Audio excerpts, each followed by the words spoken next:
This blonde menace just walked into hell, shirt optional, and laughed "Ku-ha-ha-ha," while dropping kamehameha that erased gods and valleys. Naruto as Veldora. He doesn't save the world, he owns it. Pure badassery.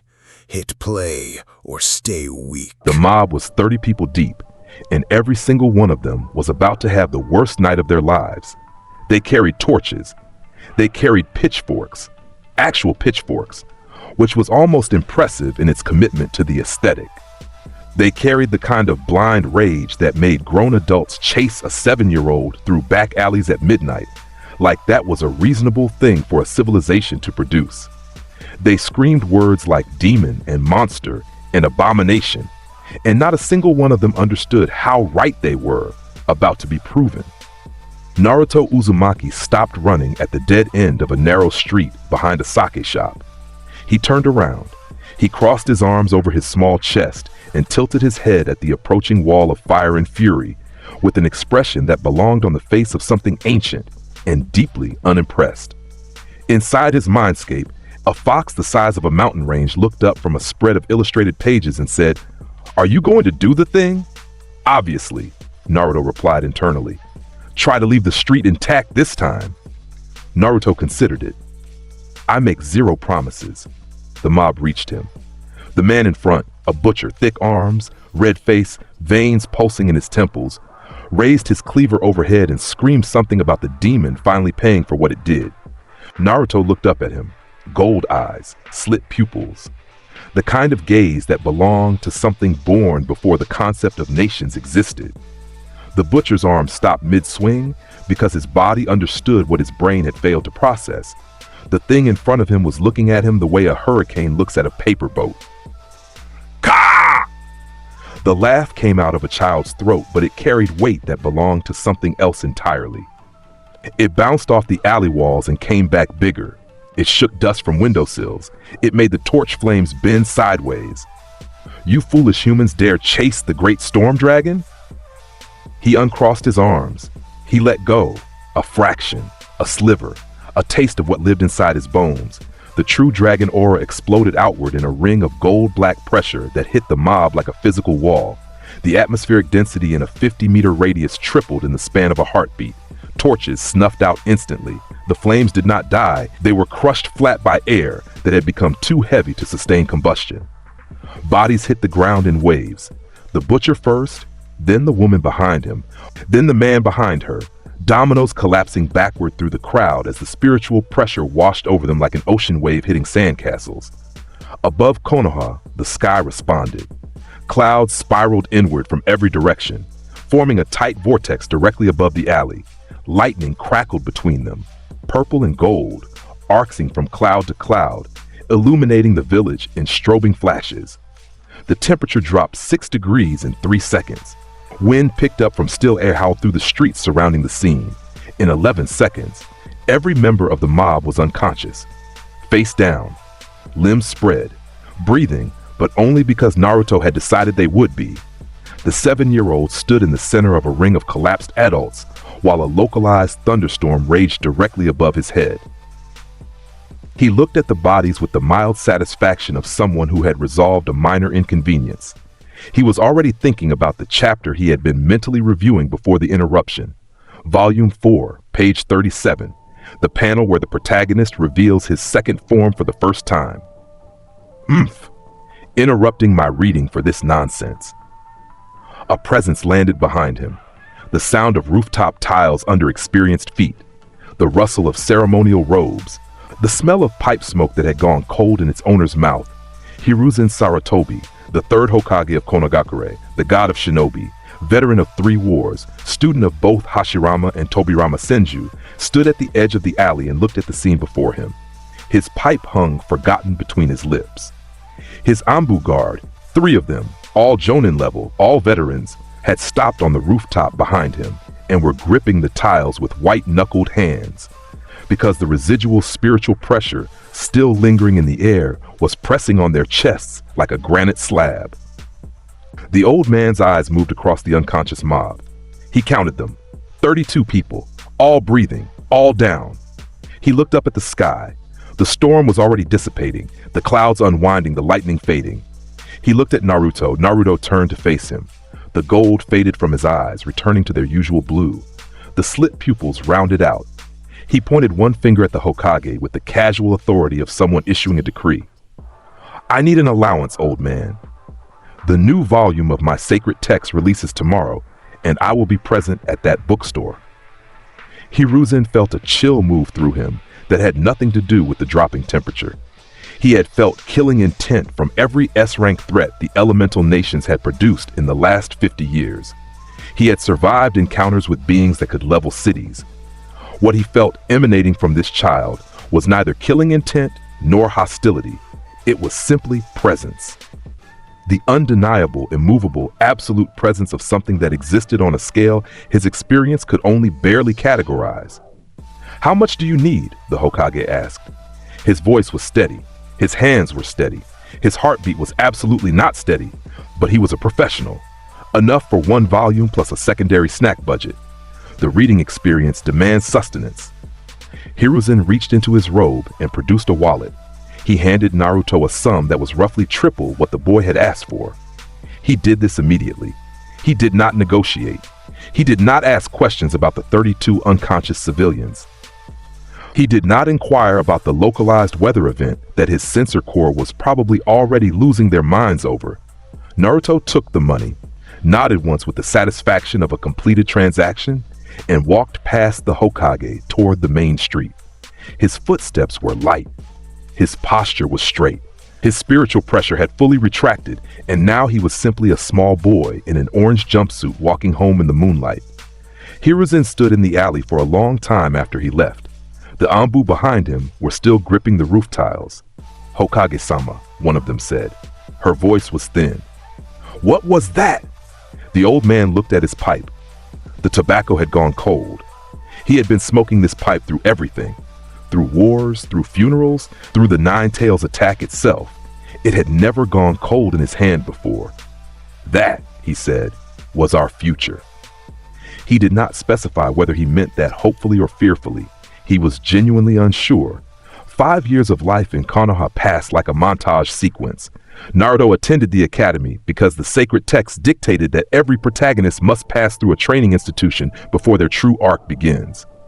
He treated it like background content, something happening around him while he focused on what mattered, which was his ongoing intellectual project with Kurama inside the seal.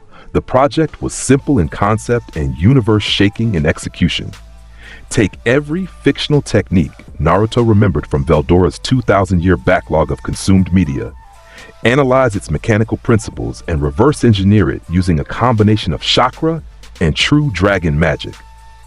They called it the Sacred Arts Development Program, and they took it more seriously than most nations took their military budgets. Inside the mindscape, which Naruto had long since renovated from a damp sewer into something resembling a massive library with comfortable reading chairs and infinite bookshelves, Kurama would sit with his tails curled around him, chin resting on his enormous paws, listening to Naruto explain why the Kamehameha should theoretically function as a chakra magic hybrid technique if they got the compression ratios right. The beam requires a sustained emission of concentrated energy through a single focal point, Naruto said, pacing back and forth with a piece of chalk and a board that existed because he willed it to exist. Standard chakra techniques dissipate at range because chakra has natural entropy, but true dragon magic functions on will-based physics. It goes where I tell it to go and stays coherent for as long as I maintain intent. Kurama yawned, showing teeth the size of buildings. So you layer the chakra inside a shell of dragon magic. The magic maintains structural coherence. The chakra provides the destructive payload.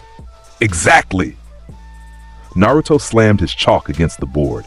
You understand, this is why you are my partner in the sacred arts. I said one sentence, and it was the right sentence. Kaha! Kurama rolled his eyes, an impressive feat for a fox the size of a skyscraper, and returned to the manga volume splayed open between his front paws. He was on volume 12. He had opinions about the power scaling that he would share whether asked or unprompted.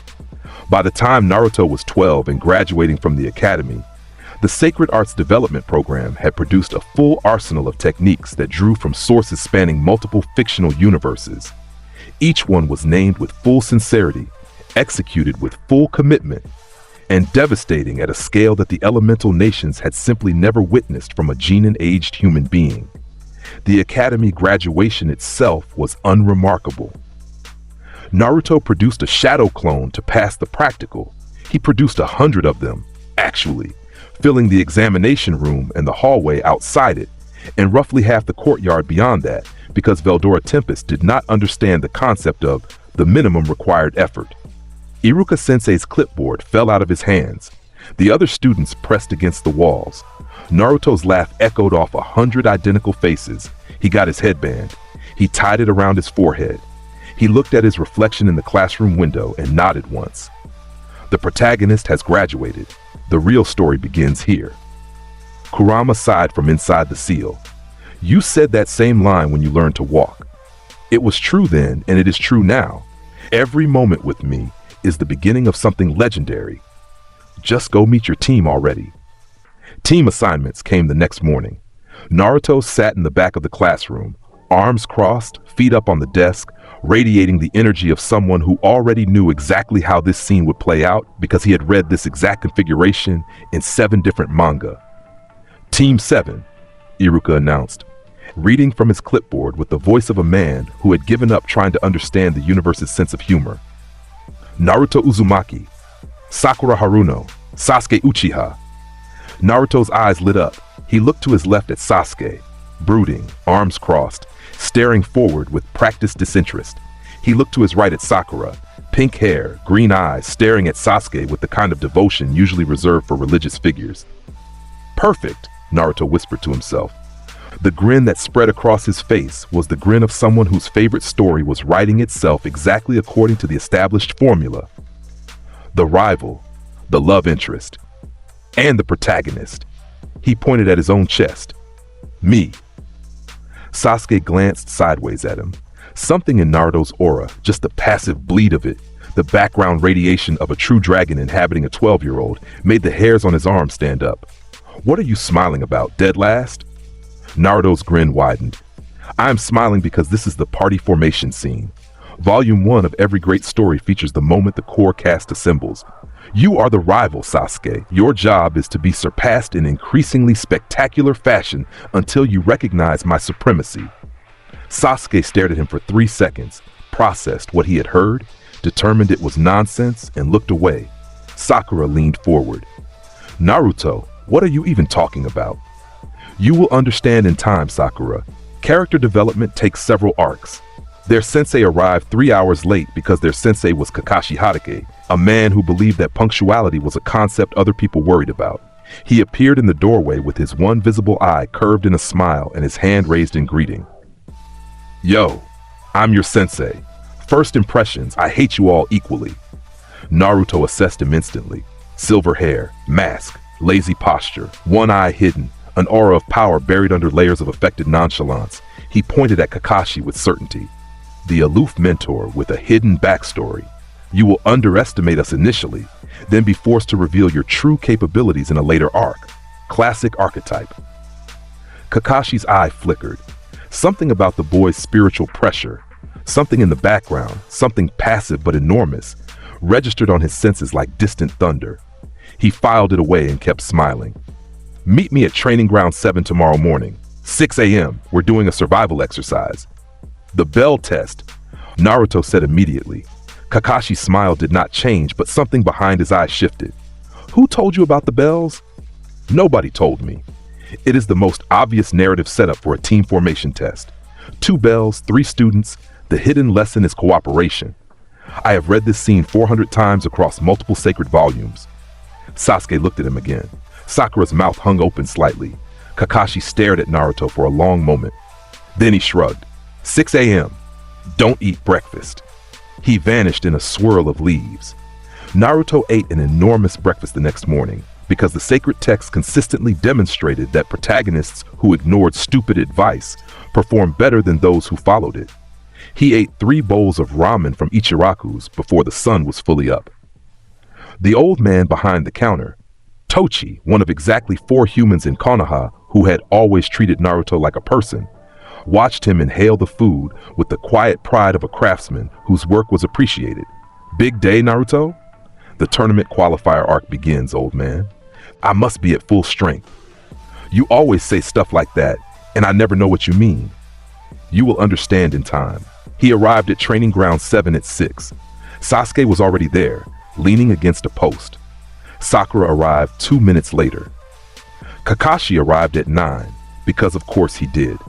The copy ninja appeared at the edge of the clearing with his hands in his pockets and a timer under his arm.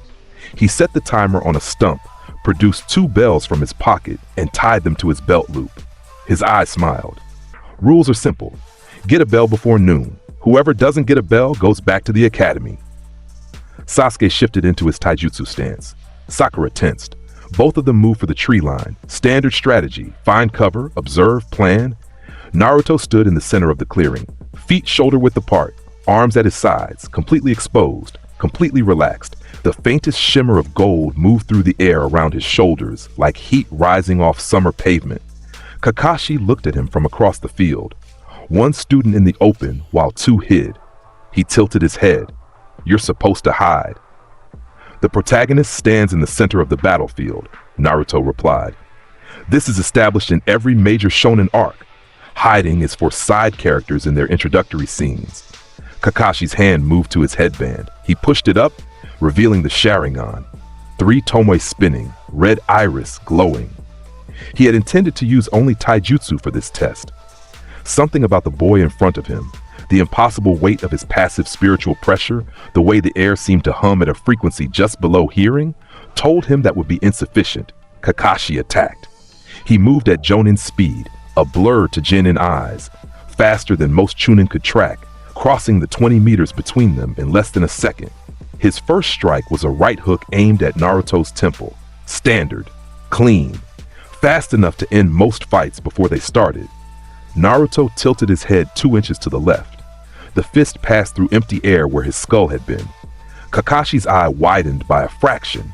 The boy had moved with the minimum possible effort, reading the attack's trajectory before it arrived. Second strike, left jab toward the body. Naruto shifted his weight backward, the punch skimming past his chest by a margin so thin it ruffled his jacket. Third strike, sweeping kick aimed at the legs. Naruto stepped over it like he was stepping over a puddle, his movement carrying him slightly to Kakashi's left. Fourth, fifth, sixth, Kakashi increased his speed. He threw combinations that would have overwhelmed most Chunin. Feints layered into feints, attacks that changed direction mid-flight, exploiting angles that should have been impossible to cover simultaneously. Naruto dodged everything, every single thing. His body moved with zero wasted motion, the bone-deep muscle memory of a being who had spent 2,000 years fighting things that made Jonin look like children playing with sticks. His eyes tracked Kakashi's movements with the lazy certainty of someone reading a book they had already finished. And he was talking. The entire time. Excellent opening combination, Sensei. You telegraph slightly on your left jab, a common flaw in right-dominant fighters. Your footwork, however, is impressive for a human. The Sharingan compensates for your predictive limitations, but introduces a dependency on visual confirmation that I could exploit if I wanted to. Kakashi gritted his teeth behind his mask. He was being analyzed by a 12-year-old who had not bothered to raise his hands. He went for the technique that always ended these tests early, the one guy called juvenile and everyone else called effective. He dove low, fingers extended, targeting the posterior. 1,000 years of death. Naruto's eyes went wide, but his expression was pure delight. A martial arts finisher? A classic! He sidestepped the dive with a dancer's grace, planted his left foot, and spun. His right fist came up from below, and golden fire ignited along his knuckles, blazing outward in a spiral pattern that made the air scream. Sure you can! The uppercut connected with the underside of Kakashi's jaw.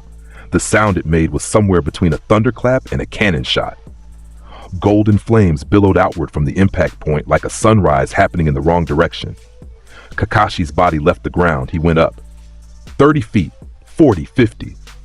The copy ninja, the man who had copied 1,000 techniques, who had survived encounters with Hokage-level threats, who had looked the nine tails in the eye on the night of the attack, rocketed straight up into the morning sky with his jaw rattling and his Sharingan spinning uselessly as it tried to process what had just hit him. Gravity reclaimed him. He came down like a meteorite, spinning limp, his flak jacket trailing smoke from the golden flames that still clung to it. He hit the earth in the center of the training field, and the impact blew a crater into the ground that was 6 feet wide and 3 feet deep. Dirt fountained into the air.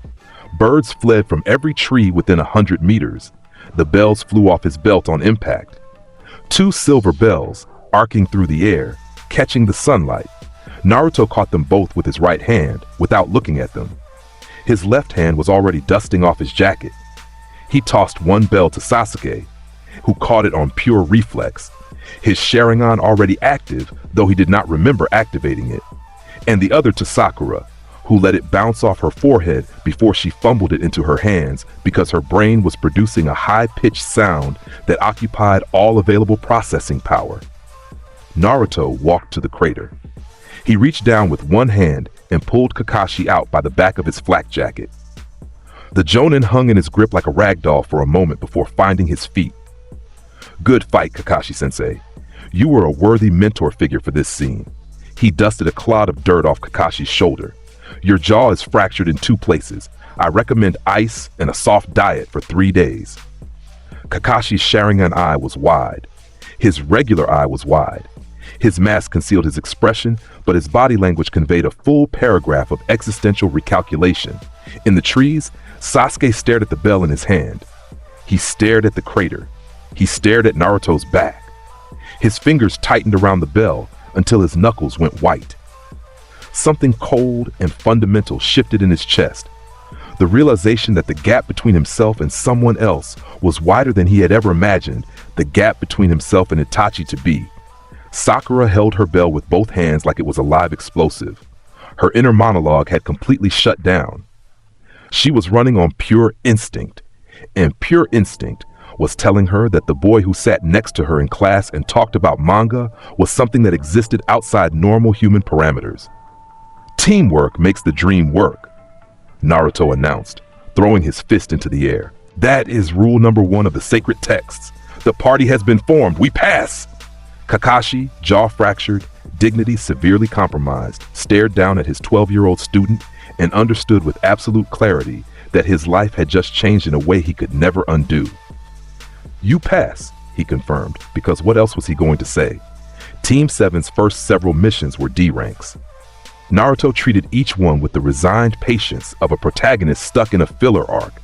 He caught the daimyo's cat in 4 seconds flat because he extended his true dragon aura in a wave that made the cat go instantly limp with submission. He weeded gardens by generating a localized wind current that pulled every weed from the soil simultaneously. He painted fences Actually, he did paint fences normally, because Kurama pointed out that even Goku had to do menial tasks in his training arcs, and Naruto respected the narrative parallel. But the momentum was building. He could feel it. The sacred texts were clear. D-rank arcs existed solely to build anticipation for the first real mission. The inciting incident that would launch the team into genuine conflict. It came in the form of an old man who smelled like alcohol and wore the bitter expression of someone who had lost more than they could afford. Tazuna, bridge builder, target of assassination. The mission was a C rank that everyone in the room knew was probably a B rank wearing a cheap disguise. Naruto accepted it with the enthusiasm of someone who had been waiting for this exact plot beat. He slammed his hand on the Hokage's desk hard enough to rattle the paperweights. Finally, the first real arc begins. Hiruzen looked at him over the rim of his pipe. The old man had developed a very particular expression for dealing with Naruto, a blend of weary acceptance and well-buried terror. Naruto, please try to be professional. I am always professional. I am the most professional storm dragon this village has ever produced. You are the only... Hiruzen stopped himself. There was no winning this exchange. Just protect the client. The road to the land of waves was long, and Naruto spent most of it educating his team on narrative structure. This is the journey phase, he explained. walking backward at the front of the group so he could address everyone simultaneously. During the journey phase, minor enemies appear to establish the threat level of the arc's main antagonist.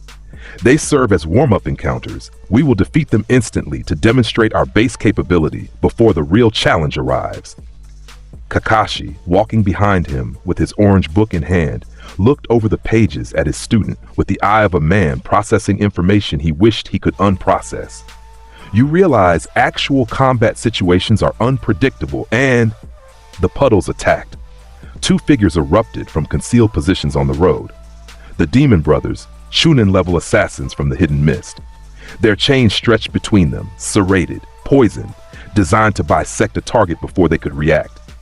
They wrapped it around Kakashi in a single coordinated motion and pulled. Kakashi substituted out. The log he left behind splintered into fragments. The brothers pivoted. Their next target was Tazuna. Naruto was already there. He had moved during the chain's first rotation, crossed 8 meters of ground in the time between heartbeats, and placed himself directly in the path of both oncoming assassins. His arms were crossed. His expression was the same one he wore when the mob had chased him 5 years ago. Ancient patience applied to a minor inconvenience. Fodder enemies, he announced, just as the sacred texts predicted. The first brother reached him. The serrated chain whipped toward Naruto's midsection with enough force to cut through a tree trunk. Naruto raised one hand. He caught the chain. The metal links crumpled against his palm like tinfoil against a bowling ball. His fingers closed around the chain and it stopped moving because his grip carried the physical authority of a true dragon, and a true dragon's grip was absolute. He yanked. The brother attached to the other end of the chain was ripped off his feet and sent flying directly toward Naruto. As the man's body hurtled through the air, Naruto's free hand came up, fingers spread, palm forward. Hadouken. The compressed wind blast was small, room-sized at most, a fraction of his capability. It hit the flying assassin square in the chest and launched him backward into his brother. Both of them cratered into the road surface in a tangle of limbs and metal, unconscious before they finished bouncing. The whole exchange took less than 3 seconds. Tazuna's sake bottle fell out of his hand and shattered on the road. Sakura's hand was frozen mid-reach toward her kunai pouch. Sasuke's Sharingan was spinning, but it had activated too late to track anything useful. Kakashi appeared from the trees where he had been observing. His book was closed. His eye was on Naruto. "You didn't have to be that fast," the Jonin said, voice carrying the weight of a man who has seen something concerning and is trying to remain casual about it. "They were interrupting the journey phase," Naruto replied, uncrossing his arms. "Filler enemies should be dealt with in one panel. We have a main villain to reach."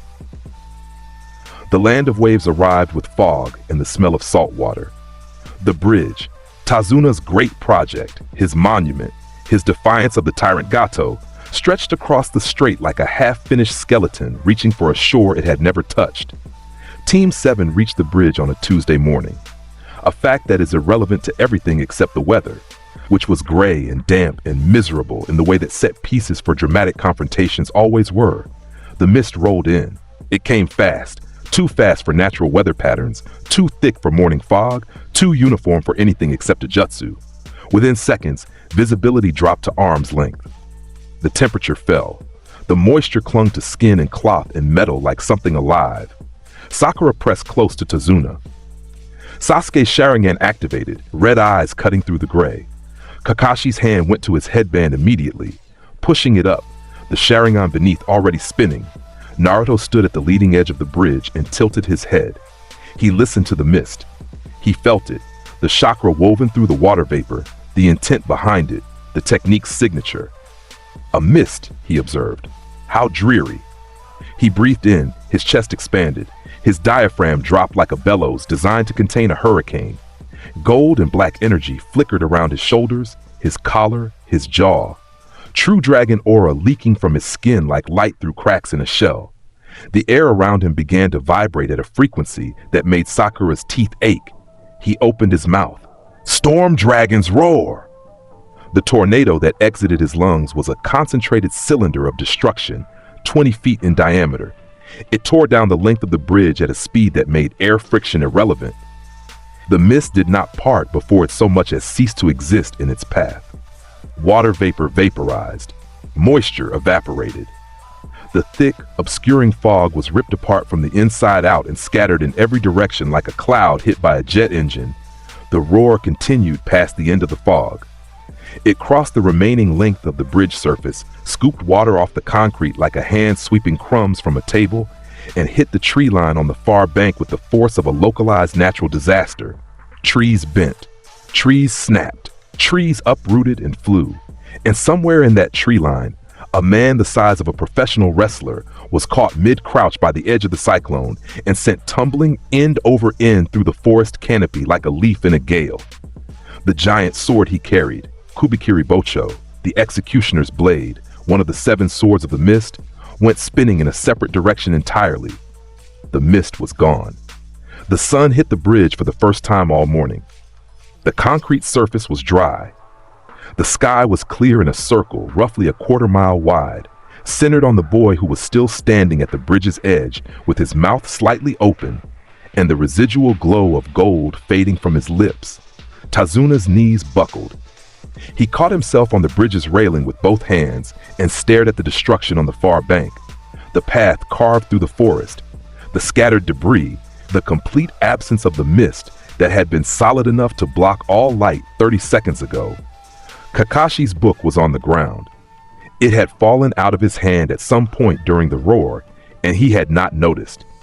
His Sharingan was recording everything it could see and understanding approximately 40% of it. Sasuke's fists were clenched so tight his nails were drawing blood from his palms. He was watching Naruto's back, and the emotion moving through him was too complicated and too large to fit into a single word. It was something between awe and fury and desperation and the dawning realization that his entire life's goal, killing his brother, becoming the strongest, had a new obstacle that made Itachi look manageable by comparison. Sakura was the one who finally broke the silence. "What?" she said, her voice very small. "Was that?" Naruto turned around and grinned. That was chapter 1 of this arc. The hero clears the opening obstacle and reveals a fraction of his power. This forces the villain to take the fight seriously. He looked toward the destroyed tree line. He will be back. Stronger villains always come back. Zabuza Momochi came back. He came back with his sword retrieved, his partner at his side, and the cold fury of a man who had been thrown through a forest by a child's breath and did not intend to let the experience repeat itself. Haku stood beside him, the masked hunter Nin, graceful and terrible in equal measure, ice-natured chakra radiating from their body like cold from a glacier. They set up properly this time. Zabuza engaged Kakashi directly, a battle between 2 jonin that shook the bridge with every exchange, water clones and silent killing, and the massive sword swinging in arcs that split the air. Haku moved for Sasuke. The crystal ice mirrors bloomed into existence around the Uchiha like a cage made of frozen light. 21 mirrors, each one a gateway that Haku could enter and exit at speeds approaching teleportation. The masked ninja flickered between surfaces, needles flying from every angle, and Sasuke, Sharingan spinning, body twisting to track movements that were almost too fast, began to take hits. Naruto watched for 3 seconds. He counted the mirrors. He assessed Haku's speed. He measured the ice's structural integrity with his magical senses and determined that it was impressive by human standards and completely irrelevant by his. He stepped forward onto the bridge. His arms came down to his waist, palms cupped facing each other with a gap between them roughly the size of a volleyball. Blue-white light began to form between his hands. The orb grew. It was visible from the shore, a sphere of condensed energy, half chakra and half true dragon magic, compressed beyond any density that human techniques had ever achieved. The bridge beneath Naruto's feet began to crack. The water below the bridge began to churn. The air itself seemed to lean away from the sphere like it was afraid of being caught in whatever came next. Inside the mindscape, Kurama was sitting up. Both of his enormous ears were pointed forward. His 9 tails were rigid with anticipation. "Do it," the fox said. "Full compression. I want to see if the mirrors can handle it. They could handle it the way paper can handle fire." Haku froze mid-mirror. The sound reached them through the ice. a voice building power in syllables that carried physical weight. The ice began to vibrate. Me! The mirrors shook. Frost formed on their outer surfaces and immediately sublimated. The heat from the growing orb was reaching them across the distance like sunlight through a magnifying glass. Ha! Haku moved. They exited the mirror cage and appeared 20 meters away, because every instinct they possessed, trained and natural and primal, was screaming that remaining inside those mirrors was equivalent to standing inside an oven that was about to be turned on. Me! The orb between Naruto's hands was blindingly bright. It cast shadows that pointed away from him in every direction, like a second sun had appeared on the bridge. Tazuna had dropped flat. Sakura was pressed against the railing with her hands over her eyes. Kakashi and Zabuza had both stopped fighting to look. Ha! He released it. The beam exited his hands in a column of blue-white fury that was wide enough to frame a building and long enough to reach the horizon. It crossed the bridge in the span of a thought. Every ice mirror in its path, all 21 of them, disintegrated. They did not shatter. They did not melt. They simply stopped being solid, stopped being liquid, stopped being anything at all, as the energy density of the beam reduced them to their component particles and then reduced those to nothing. The beam continued past the mirrors. It hit the tree line on the far shore. The tree line was already damaged from the storm dragon's roar. The beam finished what the roar had started. A swath of forest 50 meters wide ceased to exist in a line that extended until the beam's energy finally dissipated roughly 3 miles from the point of origin. The sky split. Cloud cover above the bridge parted in a clean line from one horizon to the other, pushed apart by the pressure wave of the beam's passage. Sunlight poured through the gap like a spotlight from above. The lake beneath the bridge sloshed. A wave formed, hit both shores simultaneously, and sent water surging up the banks. When the light faded and the sound stopped, and the sound took a long time to stop, because it echoed off the water and the cliffs and came back changed into something that sounded like the world remembering what had happened to it. Naruto stood with his arms still extended and a thin trail of steam rising from his palms. He was smiling. Zabuza Momochi dropped his sword. The executioner's blade hit the bridge surface with a sound like a bell being struck, and the demon of the mist made absolutely no move to pick it up. His eyes were wide behind his bandages. His breathing had stopped for several seconds, and he was only now remembering that breathing was a thing he needed to do. Haku stood on the bridge railing 20 meters away, mask cracked from a piece of debris that had bounced off their face during the beam's passage. Behind the crack, one wide brown eye was visible, and it contained the expression of someone who had just witnessed something outside the boundaries of their understanding of the world. Kakashi's Sharingan was spinning faster than it had ever spun. It was recording. It was analyzing.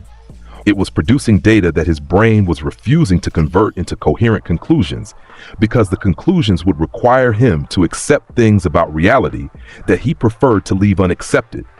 Sasuke was on his knees inside the space where the ice mirrors had been. The ground around him was warm. His cuts from Haku's needles were already forgotten. He was staring at the gap in the tree line, the corridor of destroyed forest extending into the distance. And his face carried an expression that could only be described as someone watching their entire frame of reference for power be demolished and rebuilt from scratch in real time. Naruto lowered his hands. He turned to face Zabuza and Haku with the expression of someone who had just resolved the central conflict of this scene and was now ready for the wrap-up. As the sacred texts dictate, a true protagonist shows mercy to cool side characters. He pointed at Zabuza. You have presence, good character design, impressive weapon. I respect the aesthetic. He pointed at Haku. You have a tragic backstory and a bloodline limit, classic Deuteragonist material. He crossed his arms and nodded, satisfied with his assessment. Your villain arc is over. Your redemption arc begins now. Zabuza stared at the 12-year-old who was lecturing him about narrative structure while standing in the aftermath of an attack that could have destroyed a small island. He opened his mouth. He closed it. He opened it again. Who? His voice was rough. His throat was dry. What are you? Naruto's grin was blinding. Kuha! I am the Storm Dragon, the incarnation of chaos, the protagonist of this arc and every arc that follows. He threw his arms wide, capeless jacket flaring in the residual wind.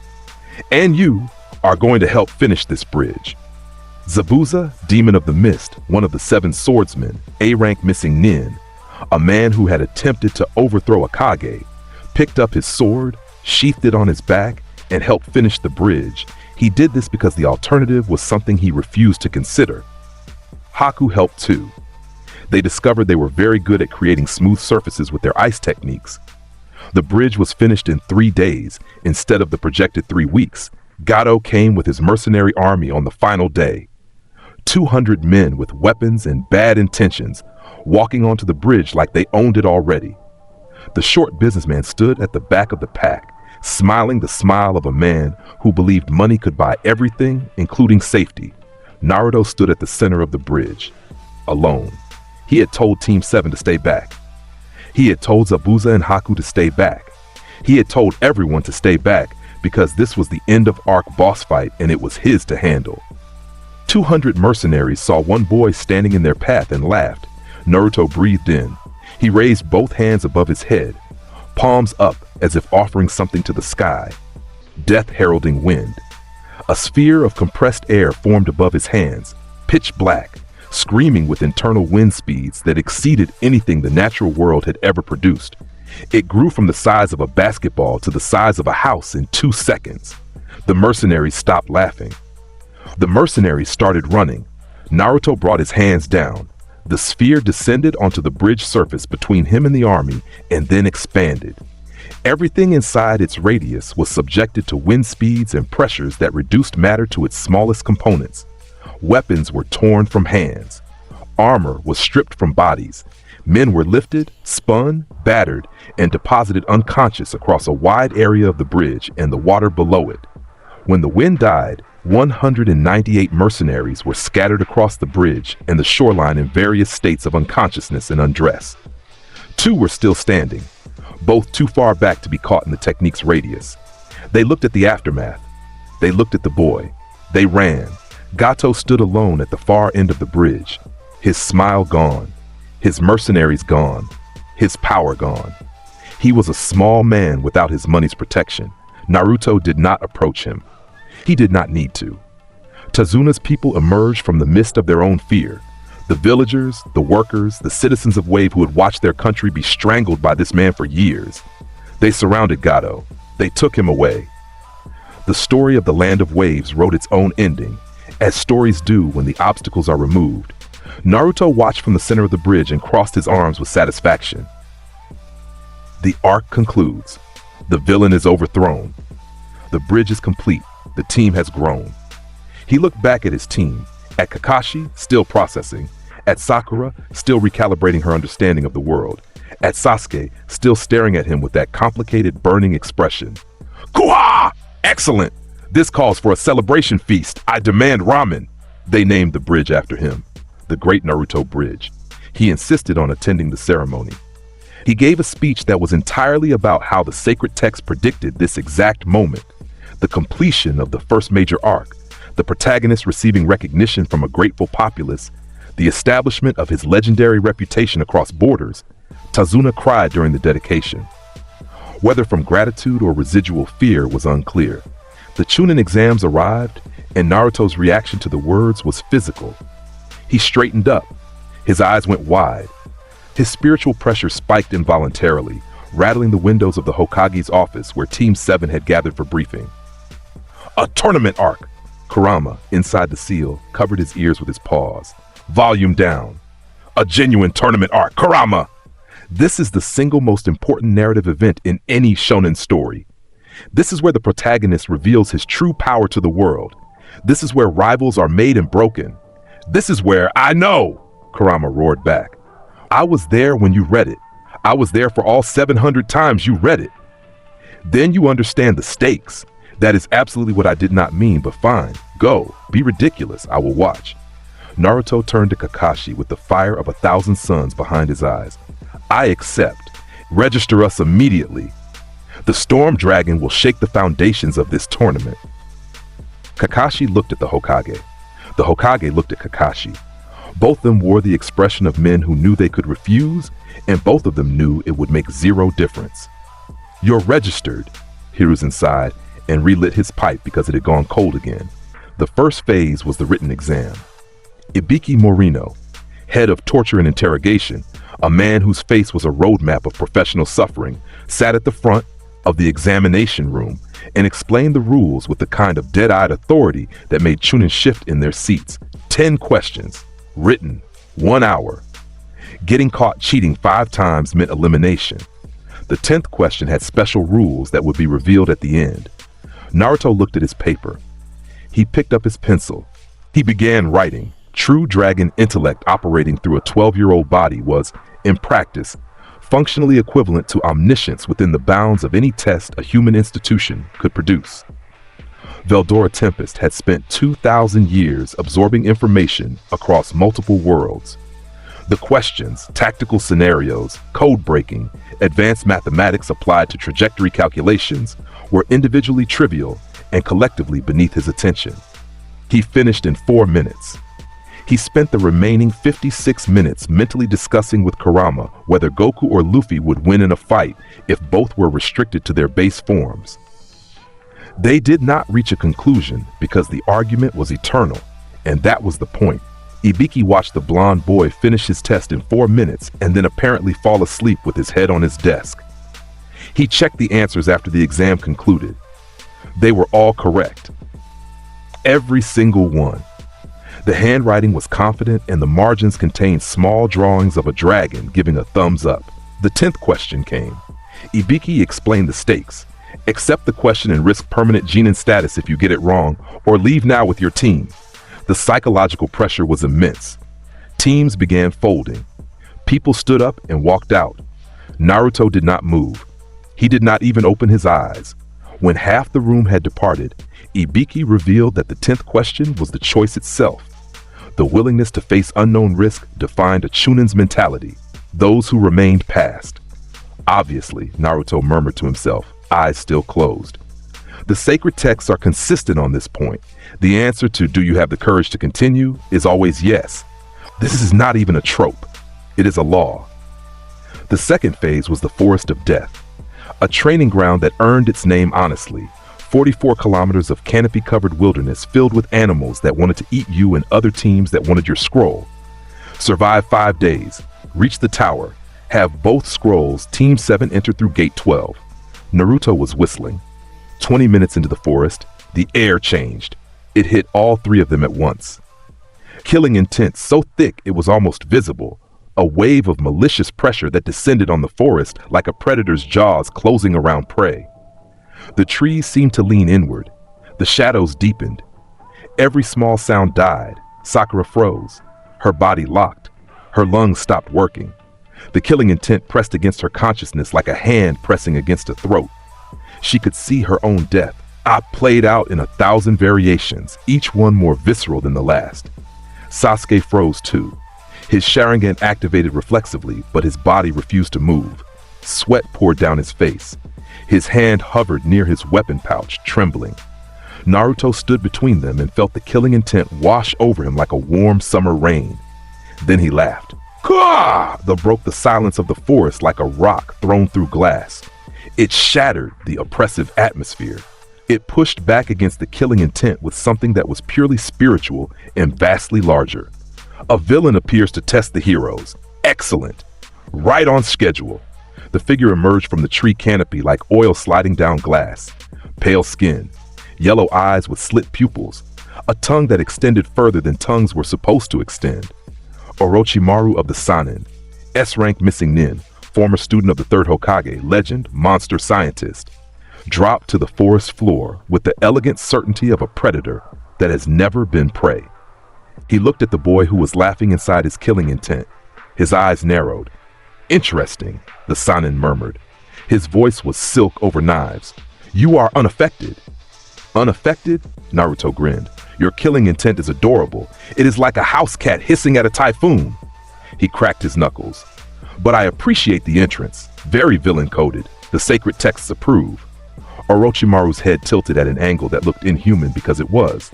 He studied Naruto with eyes that had cataloged thousands of specimens, thousands of bloodlines, thousands of useful components to be harvested and integrated.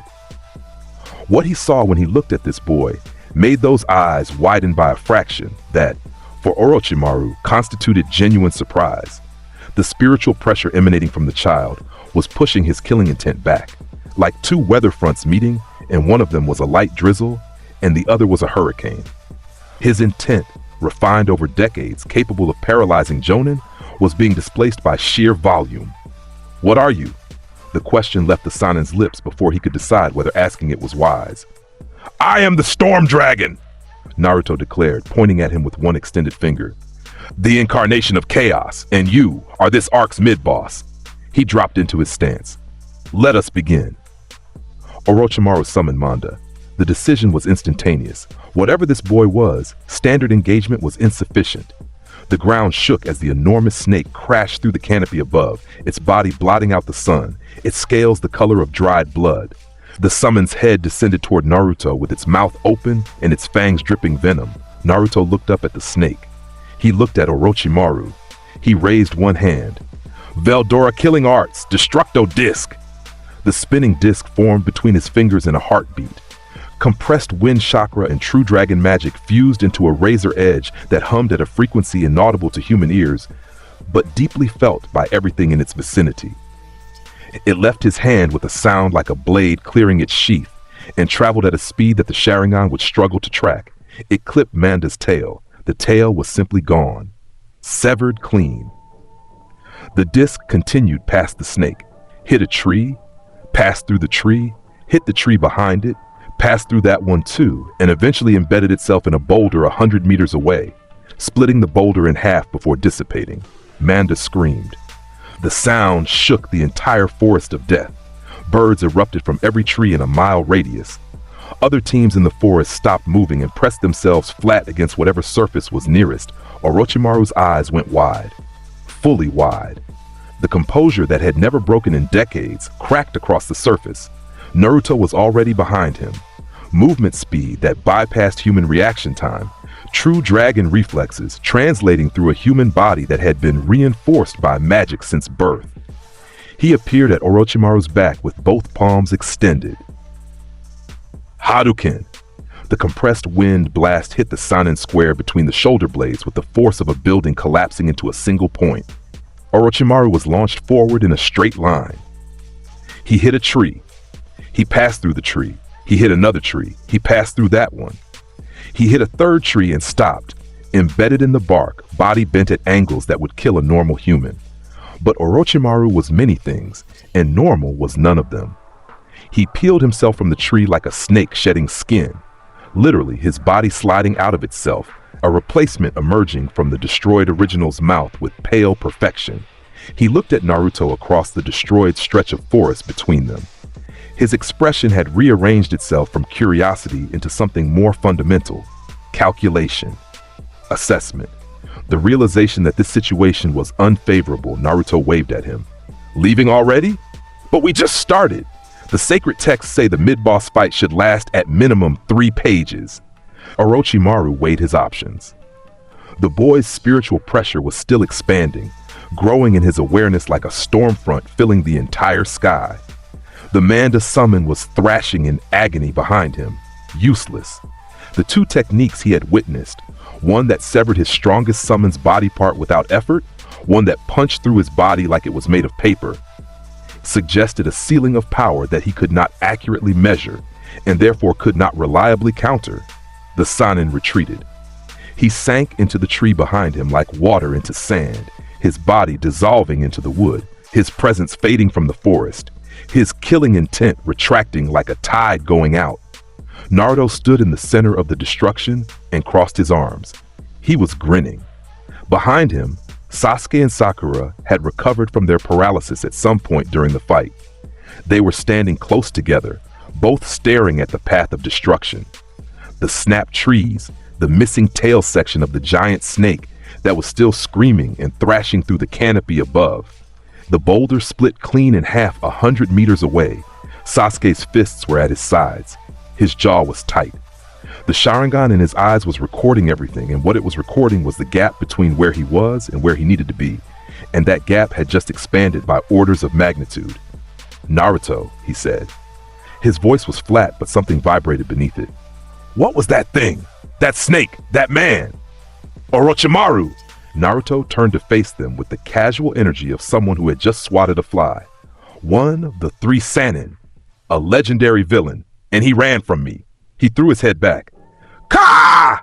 The mid-boss always retreats after the first encounter. It is established formula. He will return in a later arc with a power-up, and I will defeat him again more conclusively. Sakura's voice was very small. "He was S-rank, Naruto. He was an S-rank criminal. And you." "I am the Storm Dragon, Sakura. S-rank is a ranking system designed for humans." He tapped his chest. "I am something else entirely." They reached the tower with both scrolls in record time. Other teams took days.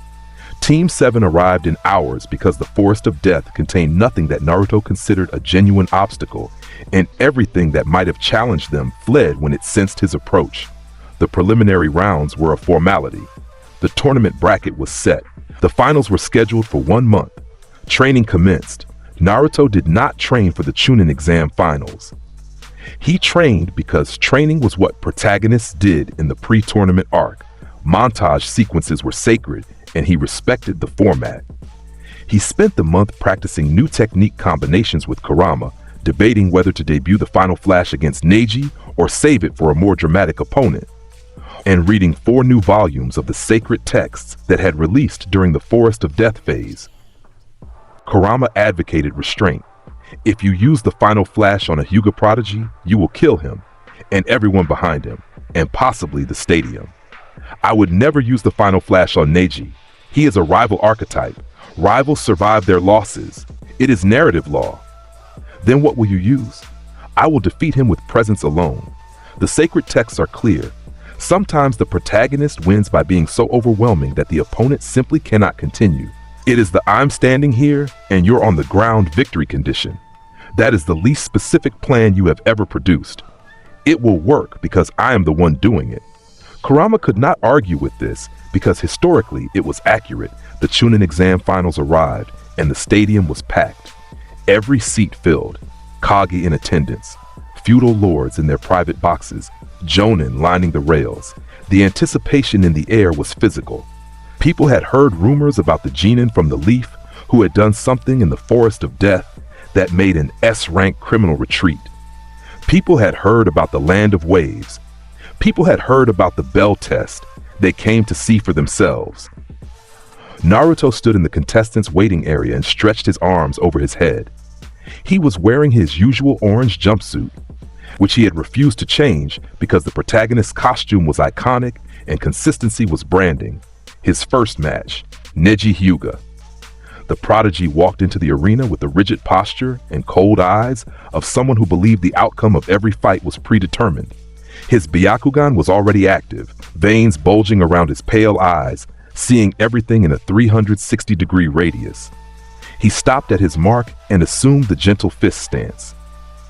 "You are fated to lose," Neji said, voice carrying across the silent arena.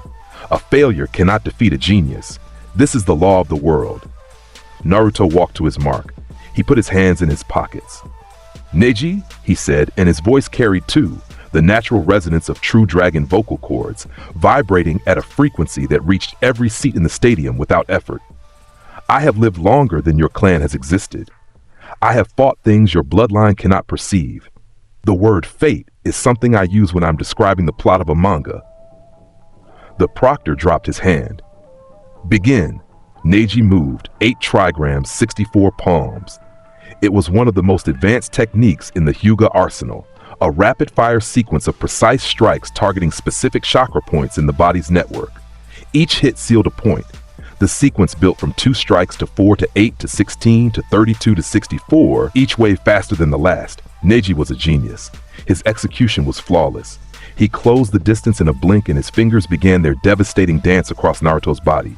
2 palms, hit 4 palms, hit 8 palms, hit 16 palms, hit 32 palms, hit 64 palms, hit. Every single strike landed, every chakra point sealed. Neji's fingers found their targets with the accumulated perfection of generations of Hyuga training distilled into a single prodigy. He finished the sequence, stepped back, and straightened his posture with the satisfaction of absolute certainty. Naruto's chakra network went dark. The Byakugan confirmed it. 64 points sealed. The entire system collapsed. Flow reduced to 0. The stadium held its breath. Naruto looked at his hands. He flexed his fingers. He felt the sealed points, each one a tiny knot in his chakra network, a closure that would leave a normal ninja helpless. He grinned. "You sealed my chakra, Neji." He rolled his neck. Left, right, something cracked. "You forgot to seal my magic." The true dragon aura erupted. It did not build. It did not rise. It exploded outward from Naruto's body like a star being born at ground level. Gold-black energy blasted from his skin in all directions, visible, tangible, carrying weight that the audience felt as a physical force pressing them back into their seats. Every sensor in the stadium grabbed the nearest railing. Every civilian felt their chest compress. Every ninja below Jonin rank felt their knees go weak. The feudal lords in their private boxes were pushed back against their cushions by nothing but the spiritual weight of what was happening in the arena below. The sand on the arena floor melted, a circle expanding outward from Naruto's feet, sand turning to glass under the sheer energy output of his aura's thermal bleed. The temperature in the arena spiked by 20 degrees. The sky above the stadium darkened, clouds forming from clear air, spiraling inward, responding to the presence of their master. Neji's eyes went wide. For the first time in his life, the Byakugan showed him something it could not categorize. Energy that was pouring from the boy's body in quantities that exceeded anything in the Hyuga clan's recorded history. It was gold. It was black at the edges. It moved like liquid lightning, and it was everywhere, filling the arena like water fills a bowl. "What?" Neji's voice cracked. His stance broke.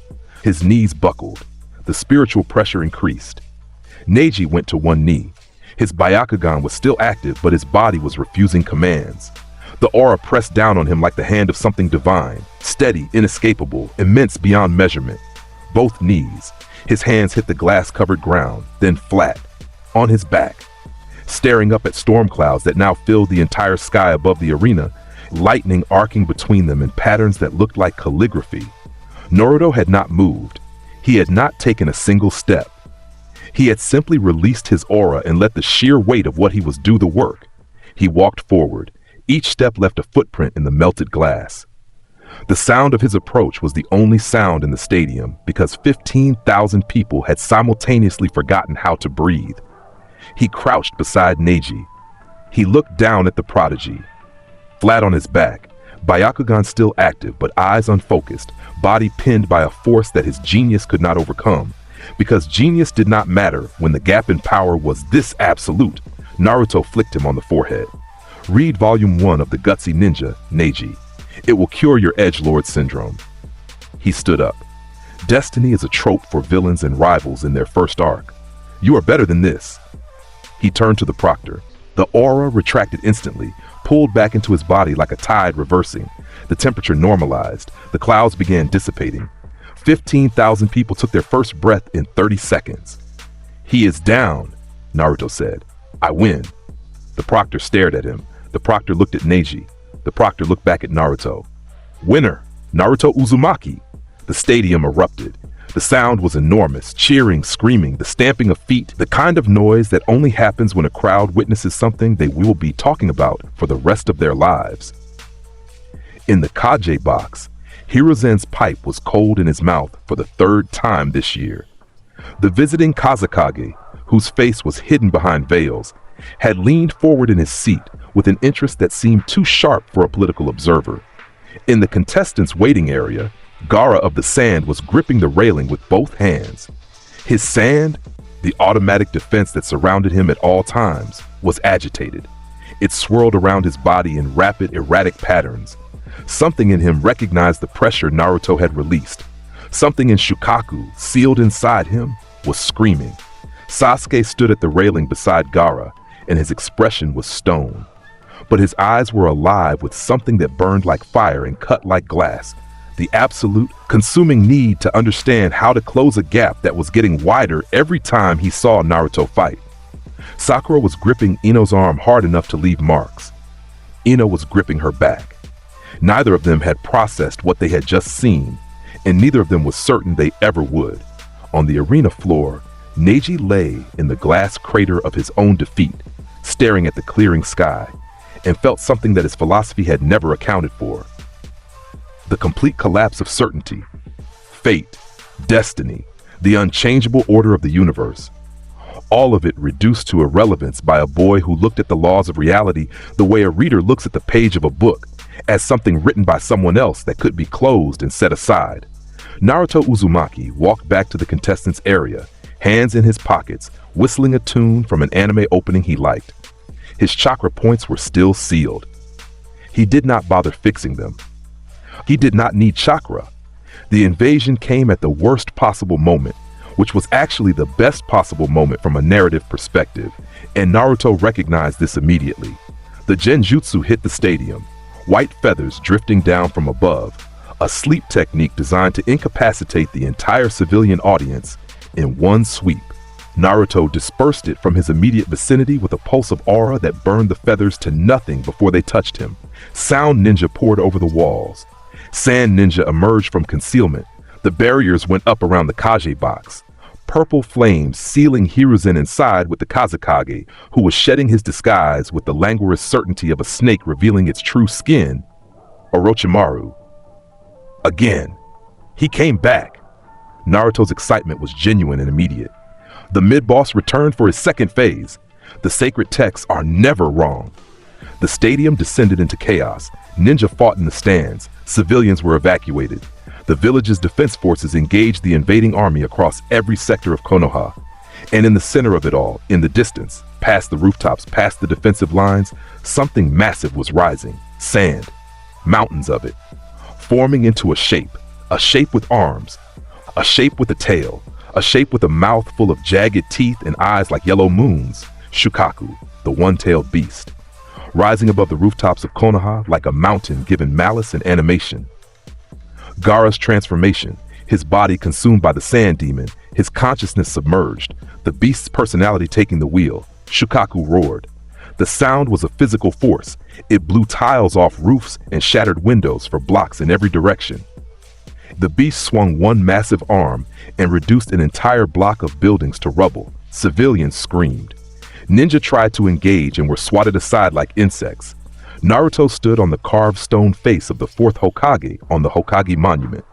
He looked at the giant sand demon raging over the village, and he categorized the situation in half a second. Mecha genre, he announced to the wind and to Kurama. Giant monster versus protagonist. This is a classic. Kurama was vibrating inside the mindscape. His tails lashed. His fangs were bared in a grin that matched his host's. About time we got a kaiju fight. Your enthusiasm is noted and shared. Naruto stepped off the monument. He did not fall. Dragon wings erupted from his back. They tore through his jacket. Black and gold, scaled, membrane stretched between bone ridges that caught the wind like sails. 30 feet from tip to tip. They beat once, and the air displaced in a shockwave that cracked the stone face he had been standing on. The transformation spread. Scales crawled up his forearms, gold as morning light, harder than any metal the elemental nations could produce. His eyes shifted, blue washing out, replaced by burning gold with slit pupils that glowed in the growing storm darkness. His nails lengthened into claws. His teeth sharpened. The true dragon aura blazed around him like a corona, visible from across the entire village. This was his partial true dragon transformation. Half human, half dragon. All destruction, he launched forward. The speed exceeded anything Konoha had ever tracked, a golden streak across the sky, trailing lightning in his wake like a comet trails fire. He crossed the distance between the monument and Shukaku in under 2 seconds. The impact was catastrophic. Naruto hit Shukaku at center mass like a missile striking a building. The sound was a thunderclap that silenced every other fight in the village for a full second. Sand exploded outward from the point of contact, tons of it, blasting off Shukaku's body in every direction, raining across rooftops and streets. Shukaku staggered.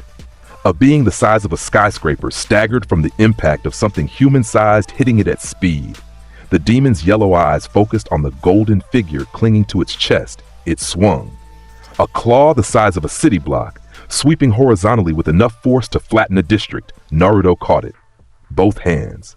Both feet planted on the beast's torso. His dragon-scale arms absorbed the force of the strike, an impact that carried the weight of a mountain behind it, and stopped it cold. The shock wave blew outward from the point of contact, sand and air blasting away in a disk. Every window within 3 blocks shattered simultaneously. Shikaku's other arm came around. Naruto released the first claw and launched upward along the beast's body, scaling its form like climbing a cliff face at supersonic speed. His claws dug into sand that was harder than iron and tore through it like paper. From the rooftops below, every ninja who was still conscious watched. They watched a golden-winged boy climbing a tailed beast's body while the beast tried to kill him and failed. They watched physics break. They watched their understanding of power reorganize itself in real time. Shikaku opened its mouth. The air compressed. Wind chakra gathered in the demon's throat. A tailed beast air bullet. Compressed atmosphere dense enough to level a city block. It fired. The compressed air sphere rocketed toward Naruto at point-blank range. The size of a house. The density of solid stone. The speed of a bullet. Naruto punched it. His fist, wreathed in golden dragon fire, carrying the physical force of true dragon muscle and magical reinforcement, connected with the air bullet's leading edge. The sphere reversed direction. It flew back the way it had come, faster now, carrying Naruto's force in addition to its own. It hit Shikaku in the face. The detonation was visible from the neighboring country. Sand exploded upward in a column. Shukaku's head snapped backward. The beast's body teetered, balance lost, form disrupted, structural integrity compromised. Inside the mindscape, Kurama was on his feet, all 9 tails rigid. His commentary was rapid fire. Center mass is compromised. Gaara is sealed inside the chest cavity. The sand armor is thinnest at the impact point you created. Punch through. Naruto didn't need to be told twice. He appeared at Shukaku's chest, the cracked, sent, disrupted section where his initial impact had blown sand away. He could feel Gaara inside, buried deep, the unconscious boy's chakra signature wrapped in layers of Shukaku's spiritual form. Gomu Gomu no pistol. His right arm compressed, wind magic wrapping around the limb, tightening, concentrating, building pressure like a spring being wound past its limits. When it released, his fist fired forward with range and speed that defied the arm's physical length. It punched into the sand, through layers of compressed spiritual material that functioned as armor. His hand closed around something soft. Fabric. Skin. He pulled. Gaara came out of Shikaku's chest like a cork from a bottle. The unconscious boy emerged from the hole Naruto's fist had made, wrapped in a cocoon of residual sand that fell away in the open air. Shikaku's eyes went wide. Its core removed, its anchor disconnected, the beast's form suddenly hollow. The one-tailed beast collapsed. Its body lost cohesion instantly, a sandcastle hit by a wave. Tons of loose sand cascaded down across the rooftops, the streets, the terrified populace. The demon's roar faded into nothing. The shape dissolved. Within seconds, there was simply a very large pile of sand covering several blocks of Konoha's housing district, and the silence that follows the end of something terrible. Naruto floated above it all, wings beating, scales catching the returning sunlight. Gaara held in one arm. He descended to a rooftop that was still intact and folded his wings against his back. The scales receded as he landed. The gold faded from his eyes. The claws retracted. He set Gaara down against a wall with a gentleness that seemed to surprise even himself. "You are the rival who has a different backstory, but the same loneliness," he said to the unconscious boy. "You will become important in a later arc. For now, rest." Gaara's face was peaceful. For perhaps the first time in his life, the boy with the tailed beast and the insomnia and the unstoppable sand was lying still with an expression that could almost be called serene. Naruto looked up. Across the village, the invasion was falling apart. Without Shukaku, their psychological weapon, their ultimate trump card, the sand forces lost their momentum and their nerves simultaneously. Sound forces, already struggling against Konoha's coordinated defense, found themselves unsupported. On the rooftops below, Konoha ninja were staring upward, at the boy on the roof, at the pile of sand that used to be a tailed beast. at the crater in the landscape where a kaiju battle had just been won by a 12-year-old with dragon wings. Might Guy, who had been mid-fight with a sound jonin, was frozen with his fists still extended and his opponent already unconscious on the ground. His eyes were wide. His mouth was wider. "That boy," he said at a volume that carried across several blocks, "has the most youthful spirit I have ever witnessed." Kakashi landed on a rooftop nearby, blood on his flak jacket that was mostly somebody else's. His Sharingan was still active. He had watched the entire Shukaku fight through it, and the eye was still processing what it had recorded. "Kakashi-sensei," Naruto waved. "The invasion is ending. We won." Kakashi looked at his student. He looked at the defeated tailed beast's remains. He looked at the unconscious Jinchuriki resting peacefully against the wall. "Naruto," he said. "What are you?" Naruto grinned. That grin, too confident, too old, too knowing for a 12-year-old face. "I am the protagonist, sensei. I keep telling everyone this." Kakashi's Sharingan spun. He closed it. He pulled his headband back over the eye. He sat down heavily on the roof tiles. "I need to retire," he murmured to himself. The invasion ended. Orochimaru fled after his fight with Hiruzen, which had been brutal and personal and historic in its own right, but which was ultimately irrelevant to Naruto's story, except that the third Hokage survived it, because Naruto's destruction of Shukaku had broken the invasion's back early enough for Anbu reinforcements to reach the Kage box before things became irreversible. Konoha rebuilt. The village always rebuilt. That was its nature. Resilience layered on top of stubbornness, layered on top of the will of fire, whatever that actually meant when you tried to pin it down. Naruto spent the recovery period reading manga and harassing Kakashi about training that he did not need but wanted anyway, because the sacred text demanded montage sequences between arcs. He also visited Gaara in the hospital, once. The sand shinobi was awake, sitting up in his bed, his sand gourd propped against the wall. The Konoha medical nin treating him looked nervous. The Anbu guarding his door looked more nervous. Naruto walked in without knocking. He pulled a chair to the bedside, sat down backwards in it, with his arms folded on the backrest, and looked at Gaara with the expression of someone assessing a character's development potential. "You slept," Naruto said. Gaara looked at him. His eyes, ringed in black exhaustion that was slightly less brutal than before, were steady. "I slept," he confirmed. His voice was rough from disuse. "How was it?" Gaara considered the question. "Peaceful," he said, for the first time. Naruto nodded. "Good.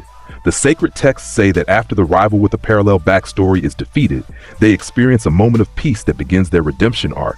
You are on schedule. I do not understand half of what you say." "You will." Naruto stood, spun the chair back into place, and walked to the door. He paused. "Gaara, the voice in your head, the demon. He is afraid of something bigger than him now. Use that. You are the one in control. Tell him I said so." He left. Gaara sat in the hospital bed and felt for the first time in his life something that might have been hope. Weeks passed. The village returned to normal, or whatever approximation of normal a military village managed between crises. Team 7 took missions. Naruto dominated every single one with the casual authority of someone playing a game on its easiest difficulty setting, while his teammates watched and tried to keep up. And then Sasuke left. The information came through Sakura, tears streaming down her face, words tumbling over each other in a panicked rush, hands gripping Naruto's jacket like he was the only solid thing in a world that had suddenly gone liquid. "He's gone, Naruto! He left! Orochimaru's people, the Sound Four, they came and he went with them. He chose to leave." Naruto's expression did something complicated. The grin dropped. The theatrical energy receded. What replaced it was something that Sakura had never seen on his face before. Genuine anger. And genuine anger from a true dragon was something that changed the atmospheric pressure in a 5-meter radius. "He left," Naruto repeated. His voice was flat and his eyes were gold. He said he needed power, that Konoha was holding him back, that only Orochimaru could. "He is fulfilling the traitorous rival trope," Naruto said, and the words carried a weight that made them sound like a verdict. Without executing it correctly, he did not issue a formal challenge. He did not say goodbye properly. He just left with snake people. His fists clenched. "This is sloppy antagonist behavior, Sasuke." He was moving before Sakura finished her sentence. His wings erupted, tearing through his jacket, spreading wide, catching the night air. He did not wait for a retrieval team. He did not wait for permission. He did not wait for anything, because a true dragon does not ask permission, and the protagonist does not delegate the climactic confrontation. He flew across Konoha, over the walls, past the gates, through the forest canopy at speeds that left a trail of displaced air and scattered leaves behind him. His true dragon senses tracked Sasuke's chakra signature, easy to follow, burning bright with the corruption of Orochimaru's curse mark like a torch in the distance. The Sound Four were irrelevant. He passed their positions in the forest and released a pulse of spiritual pressure as he flew over them, a fraction of his aura, directed downward, enough to flatten all four of them against the forest floor and leave them unconscious. He did not slow down. He did not look back.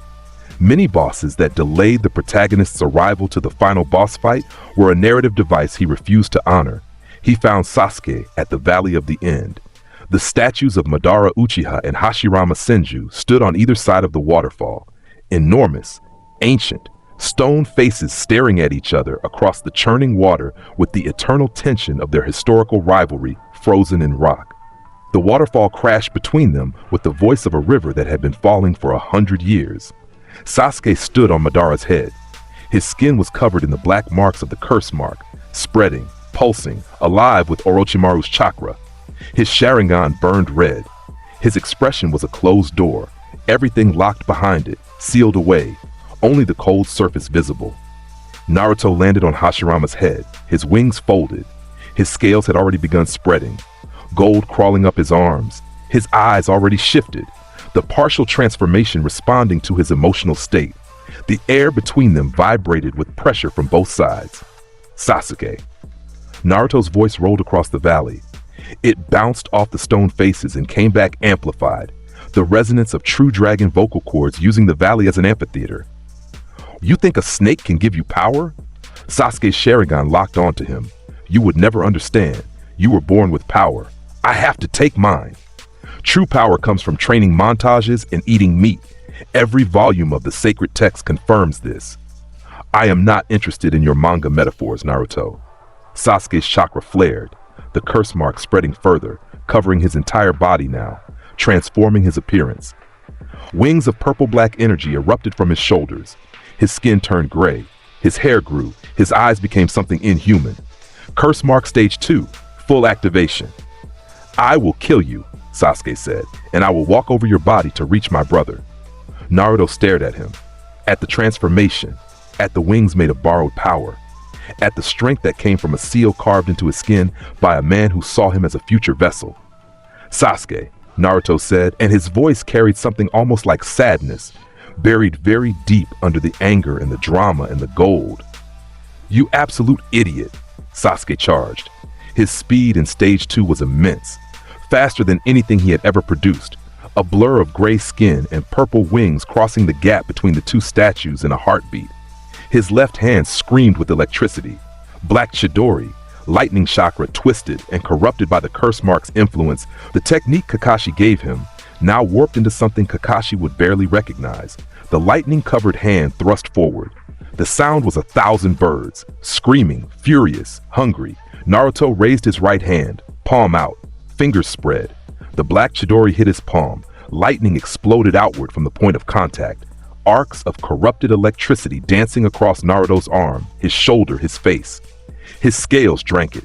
His true dragon constitution, the body of a being born from the fundamental forces of nature, absorbed the lightning like soil absorbs rain. It was his element. It was his birthright. Lightning bowed to the storm dragon. Sasuke's eyes went wide. His technique was hitting. The thrust was connecting. His hand was pressed against Naruto's palm with every ounce of force and chakra he possessed. And it was doing nothing. Absolutely nothing. Naruto's fingers closed around Sasuke's wrist. The black Chidori sputtered and died, the lightning dissipating, the chakra dispersing, the technique unraveling under the pressure of a hand that was stronger than the force behind it. My turn, Naruto said. His left hand came up. He gathered the energy without ceremony. True dragon magic and Kurama's chakra merging in his palm, compressing, condensing, burning gold. The color was different from the Kamehameha. This was deeper, richer. The gold of Veldora's aura at maximum expression. The air around his hand became visible, warping, bending, the space itself protesting the density of what was forming. Sasuke tried to pull free. His arm did not move. Naruto's grip was absolute. "I learned this from the sacred texts," Naruto said. His voice was steady, his eyes burned into Sasuke's. Volume 7. The protagonist defeats the rival with overwhelming force. The curse mark is purged through magical overload. The rival survives. The rival reconsiders everything. He released Sasuke's wrist. In the same motion, he thrust his left hand forward. Veldora killing arts. Final flash. The beam erupted from his palm, and it was everything the name promised. Gold-white energy, dense as a collapsing star, wide enough to span the Valley of the End from bank to bank. It struck Sasuke at point-blank range and carried him, not through the air but within the beam itself, his body suspended in the energy like a leaf caught in a river. The beam continued. It crossed the valley in an instant. It hit the waterfall, and the waterfall ceased to exist, vaporized. The water molecules separated into hydrogen and oxygen, and then those separated into something simpler. It hit the statue of Madara Uchiha, and the statue was gone. The stone did not crumble or shatter. It was simply removed from existence in the beam's path, a clean void where solid rock had been. It hit the cliff face behind the statues. The cliff face was gone. It hit the forest behind the cliff face, a corridor of absolute emptiness. Trees, soil, stone, air itself displaced, extending into the distance until the beam's energy finally dissipated at a range that sensors in Konoha would later estimate at just over 4 miles. The curse mark burned off Sasuke's body inside the beam. Every trace of Orochimaru's chakra, every molecule of the Sanin's influence, every thread of corruption woven into the seal was overwhelmed by the sheer density of true dragon energy flooding through Sasuke's system. The mark did not fight back. It could not fight back. The difference in magnitude between Orochimaru's chakra and Veldora's magic was the difference between a candle flame and the sun. When the beam faded, and it took a long time to fade, the light lingering in the air like an after image on closed eyelids, Sasuke was falling. His curse mark was gone. His gray skin had returned to normal. His wings had disappeared. His hair was short again. He was unconscious before he hit the water. His body dropping from the air where the beam had held him, splashing into the river below the now absent waterfall with the graceless impact of dead weight meeting liquid. He sank. He touched the riverbed. He lay there, face up, eyes closed, chest barely moving. The river continued around him because the river did not care about Uchiha drama. Naruto floated. He was hovering, wings spread, true dragon form still active, the residual glow of the final flash still burning along his left arm. Below him, the Valley of the End looked fundamentally different than it had 60 seconds ago. The waterfall was absent. The statue of Madara was a memory. The cliff face behind it was reshaped by absence. The skyline of the valley had a bite taken out of it, a semicircular void where geography used to be. He descended. His wings beat once, twice, and then he was at the river's surface. He waded in, the water cool against his scales, chest deep, crossing to where Sasuke's body rested on the riverbed. He reached down, his hand closed on the back of Sasuke's shirt. He hauled him upward, pulled him from the water with one arm, lifted him clear, and slung the unconscious Uchiha over his shoulder. Sasuke hung there, limp, breathing, alive, completely powerless and completely freed from the thing that had been eating him alive for months. Naruto waded back to the bank. He stepped onto dry ground. He let the transformation fully recede, wings folding and vanishing, scales retreating, eyes shifting back to blue. He stood there for a moment, a 12-year-old boy in a torn orange jacket with his unconscious rival draped over his shoulder, and the ruins of a legendary valley behind him. He looked down at Sasuke's face. The Uchiha's expression was slack, empty of the anger, the obsession, the bitter determination that had driven him away from everything. In unconsciousness, he looked like what he actually was, a kid who had been used by a snake and freed by a storm. "You absolute idiot," Naruto said again, but softer this time. "You already had power. You already had a team. You had me." He shifted Sasuke's weight on his shoulder. But the sacred texts are clear. The rival always tries to leave before the time skip. They always get brought back, and they always come back stronger for it. Inside the mindscape, Kurama watched through Naruto's eyes. The fox was silent for once. His tails lay flat. His expression was something that, on a smaller creature, might have been called tender. "You did well," Kurama said. "The kid will be fine." "Of course he will be fine. I am the protagonist. Everyone in my party is fine. That is how it works." "You were worried." "I was never worried. The Storm Dragon does not worry. I was merely narratively invested in his character arc." "That is the same thing. It is absolutely a different thing, and we will argue about it later. I need to walk home. The new volume releases in 3 days, and I refuse to miss it because Sasuke decided to have a breakdown arc." Kurama's laugh rumbled through the mindscape, deep, genuine, warm in a way that the nine-tailed fox had never been warm before. He found himself sealed inside the body of something that treated him like a partner instead of a weapon. Naruto began the walk back to Konoha. The forest path stretched ahead of him, long, shadowed, quiet in the aftermath of conflict. Behind him, the Valley of the End sat in its new configuration, forever changed, forever marked by what had happened here. The gap in the landscape where the waterfall and the statues used to be was visible from miles away. Future generations would ask what happened. Future maps would be redrawn. Sasuke hung over his shoulder, unconscious but breathing steadily. His chakra was clean, purged of Orochimaru's influence completely, running through his network without the black taint that had been building for months. He would wake up different. He would wake up lighter. He would wake up knowing, with absolute certainty, that his friend had torn a legendary valley apart to save him. The sun was setting. The sky above the fire country was painting itself in oranges and golds. The same gold as Naruto's aura, the same gold as the final flash that had rewritten geography. Birds were returning to the trees now that the spiritual pressure had faded. The forest smelled like pine and river water and the particular ozone scent that lightning leaves behind. Naruto walked, each step steady, each step carrying the weight of a true dragon and the unconscious body of his best friend and the absolute certainty that this was how the story was supposed to go. "Kurama," he said, speaking internally. "What?" "This was a good arc. It was acceptable. Your final technique was excessive. Excessive is the point. The final flash must be cinematic. That is the whole purpose. You destroyed 2 national monuments. They were statues of dead people who had a disagreement. The valley looks better now, more open, better views. You are impossible. I am the Storm Dragon. Impossible is my standard operating parameter." The gates of Konoha appeared in the distance, enormous wooden doors set into the wall that surrounded the village, standing open even now, because Konoha was a city that believed in the symbolism of always being ready to receive its people home. The guards at the gate saw him approaching. They saw the unconscious Uchiha over his shoulder. They saw the torn jacket, the residual glow still fading from his skin, the expression on his face that said, "I have done something enormous and I am very satisfied about it." They let him through without a word because at this point, the gate guards had learned that asking Naruto questions about his activities resulted in answers that raised more questions and occasionally involved localized weather events. The village streets were quiet in the evening light. People were heading home. Shops were closing. The normal rhythms of civilian life continued as they always did, unaware mostly of the fact that a 12-year-old had just rewritten a valley 4 miles from their homes.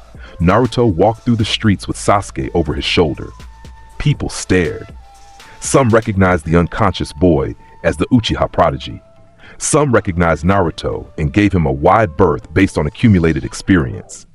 A few stopped and opened their mouths to ask questions and then closed them again when they registered the satisfied energy radiating from the blonde boy and decided that ignorance was, in this case, genuinely preferable. He reached the hospital. He walked through the front doors. The intake nurse looked up, saw the unconscious Sasuke, saw Naruto's expression, and immediately called for a team without asking a single question. "He needs rest," Naruto said, depositing Sasuke on the first available gurney with the care of someone handling something important and the efficiency of someone who had other things to do. "His chakra is clean, but his body is exhausted. The curse mark is gone, permanently. He tapped the gurney's railing. Tell him when he wakes up that the new volume releases in 3 days, and if he misses our reading session, I will be very upset. The nurse blinked. Reading session? He does not know about the reading sessions yet, but he will. The sacred texts demand a full party, and Sasuke has been running from his role as the rival long enough. He turned for the door. Good night. He left. The nurse stared after him.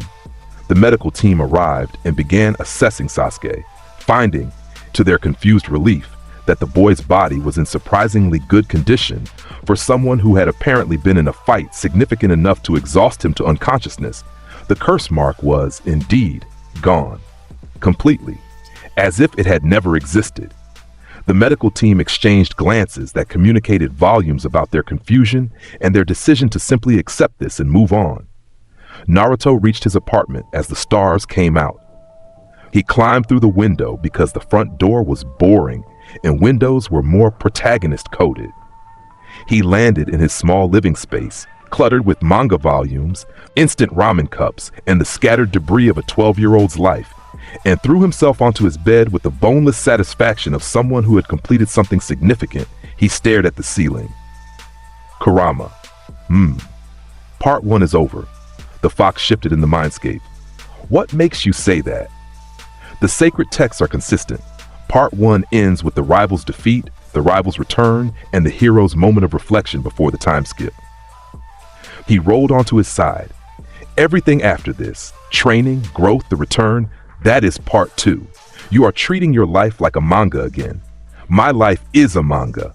I am a reincarnated dragon from another world living inside the body of a Jinchuriki in a ninja village. There is nothing about my existence that is anything other than a manga. Kurama laughed. Fair point. Silence settled. The comfortable kind, two beings who had shared a body and a soul for 12 years, who had argued about power scaling and debated protagonist archetypes and invented techniques together in the space between heartbeats. The kind of silence that only exists between genuine partners. The kid will be fine, Kurama said. I know. You did a good thing. I did the correct thing. Narrative structure demanded it. You can admit you care about him. I care about the integrity of his character arc. Same thing. It is a fundamentally different. Same thing. Veldora. Naruto fell silent. Then he smiled. The real one. The one that had nothing to do with theatrical declarations or protagonist posturing. The one that was just a boy who had saved his friend and was happy about it. Yeah, he admitted, so quietly that even Kurama barely heard it. Same thing. Outside, the village settled into night. The stars turned overhead in their ancient patterns. The wind, always responding to him, always carrying the residual presence of the storm dragon even in sleep, moved through the streets of Konoha like a gentle hand brushing aside the day's concerns. In the hospital, Sasuke slept, clean, free, changed in ways he would only understand when he woke. On the rooftops, Kakashi sat reading his book by moonlight and occasionally looking in the direction of the Valley of the End, where, if you squinted, you could see the gap in the skyline where national monuments used to be. In the Hokage's office, Hiruzen stood at the window with his pipe unlit in his hand, looking out at the village he had protected for decades, and thinking about the boy who had protected it today without being asked. The boy who was something beyond his understanding. The boy who called manga sacred text and treated every crisis like a story beat, and carried his unconscious teammate home over his shoulder like it was the most natural thing in the world. The old man smiled. It was a tired smile, but it was real. What are you, Naruto Uzumaki? He murmured to the night air. From somewhere across the village, from an open apartment window, from a boy who should have been asleep, but who had one last thing to say before part 1 ended. A laugh echoed across the rooftops. Ka! The echo crossed the village like a signature written in sound, bouncing off the Hokage monument and the hospital walls and the closed shutters of shops that had already decided tomorrow's commerce was more important than tonight's disturbances. The laugh faded into the distance and the stars continued their rotation. And somewhere in Konoha, a boy who was something far older than a boy fell asleep with the satisfaction of someone who had just closed the cover on a volume and was already hungry for the next. 3 days passed. Sasuke woke up on the second day. He stared at the hospital ceiling for 6 hours before speaking to anyone. And the first thing he said was to the nurse who brought his meal, "Where is the idiot?" "The bookstore," the nurse replied, because everyone in Konoha's medical ward had been informed of Naruto's schedule by Naruto himself. Sasuke ate his rice in silence and felt the absence in his neck where the curse mark had lived, a phantom itch where something poisonous had been rooted and was now simply gone. He pressed his fingers to the skin and found only smoothness. He remembered the gold light. He remembered the heat that should have killed him and instead purified him. He remembered the feeling of being inside the beam, suspended, weightless, every molecule of borrowed power being burned away while his own body was left untouched. On the third day, Naruto appeared at the hospital window carrying a paper bag from the bookstore. He climbed through the frame without invitation, dropped into the visitor's chair, and pulled 2 manga volumes from the bag. He set one on Sasuke's bedside table with the force of a decree. "Volume 1, Naruto said. "Read it before I come back tomorrow. We will discuss the power system." Sasuke looked at the manga. He looked at Naruto. He opened his mouth to deliver the kind of cutting dismissal that had been his default response to everything for most of his life. He picked up the manga instead. Naruto's grin could have powered the village lights for a week.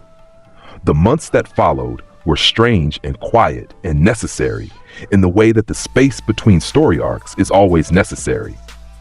Sasuke remained in Konoha under a probationary arrangement that Tsunade, newly installed as 5th Hokage, negotiated with the council through what she later described as the most tedious 3 hours of my career, and I once performed surgery on a man with 7 spleens. The Uchiha trained.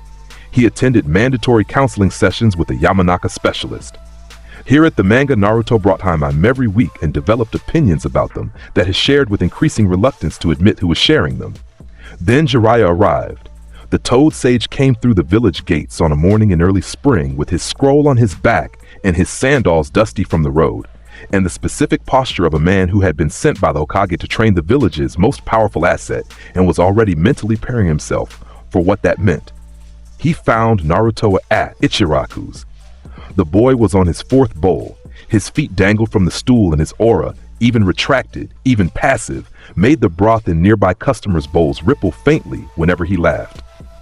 "Naruto Uzumaki," Jiraiya said, sliding onto the stool beside him with the practiced ease of someone who had sat in every bar in every country. "I'm Jiraiya, your new teacher." Naruto swallowed his noodles, wiped his mouth, and assessed the man beside him. White hair, red markings, Toad summoning scroll, a spiritual pressure that was genuinely impressive by human standards, S rank, layered, refined through decades of combat and sage training.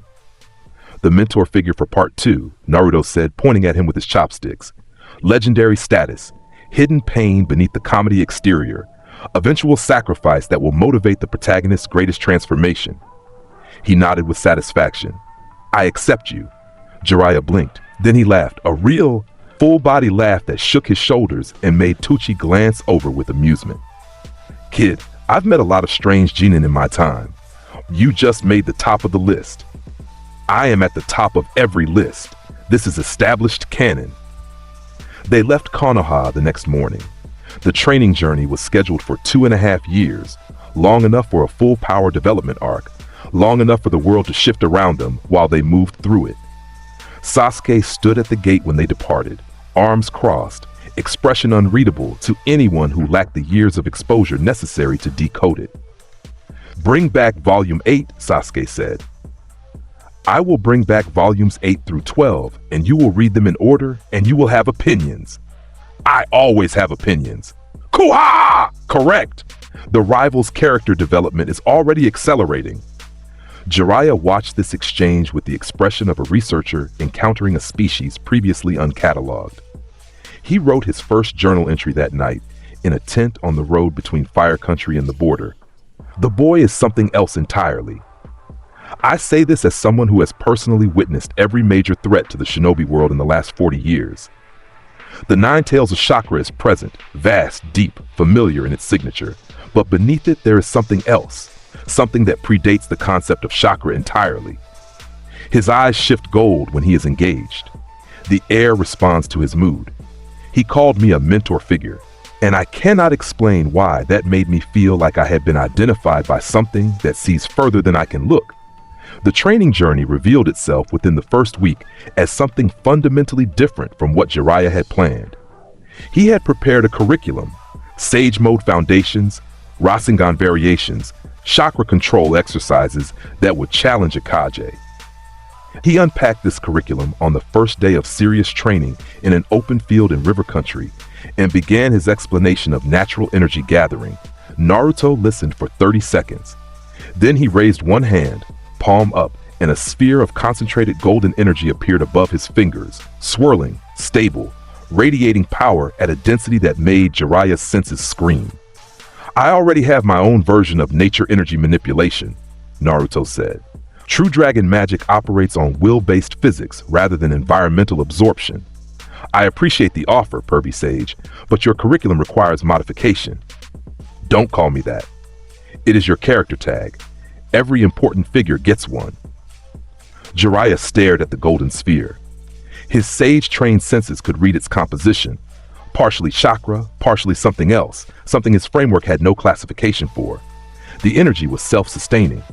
It required zero environmental draw. It simply existed because the boy willed it to exist.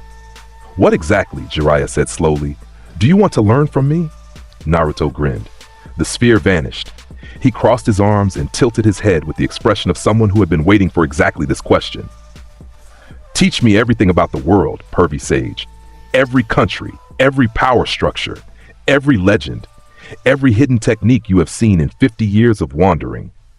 I do not need your power." He tapped his own chest. "I need your knowledge. The sacred texts are clear. The training journey develops the protagonist's understanding of the world they will eventually reshape." Jiraiya's expression shifted. Something moved behind his eyes, the recognition of a student who was asking for the right thing, information rather than force, context rather than technique. The request of someone who already had all the power they would ever need, and understood that power without understanding was just destruction with a smile. "All right, kid," Jiraiya said. "I'll teach you the world." He did.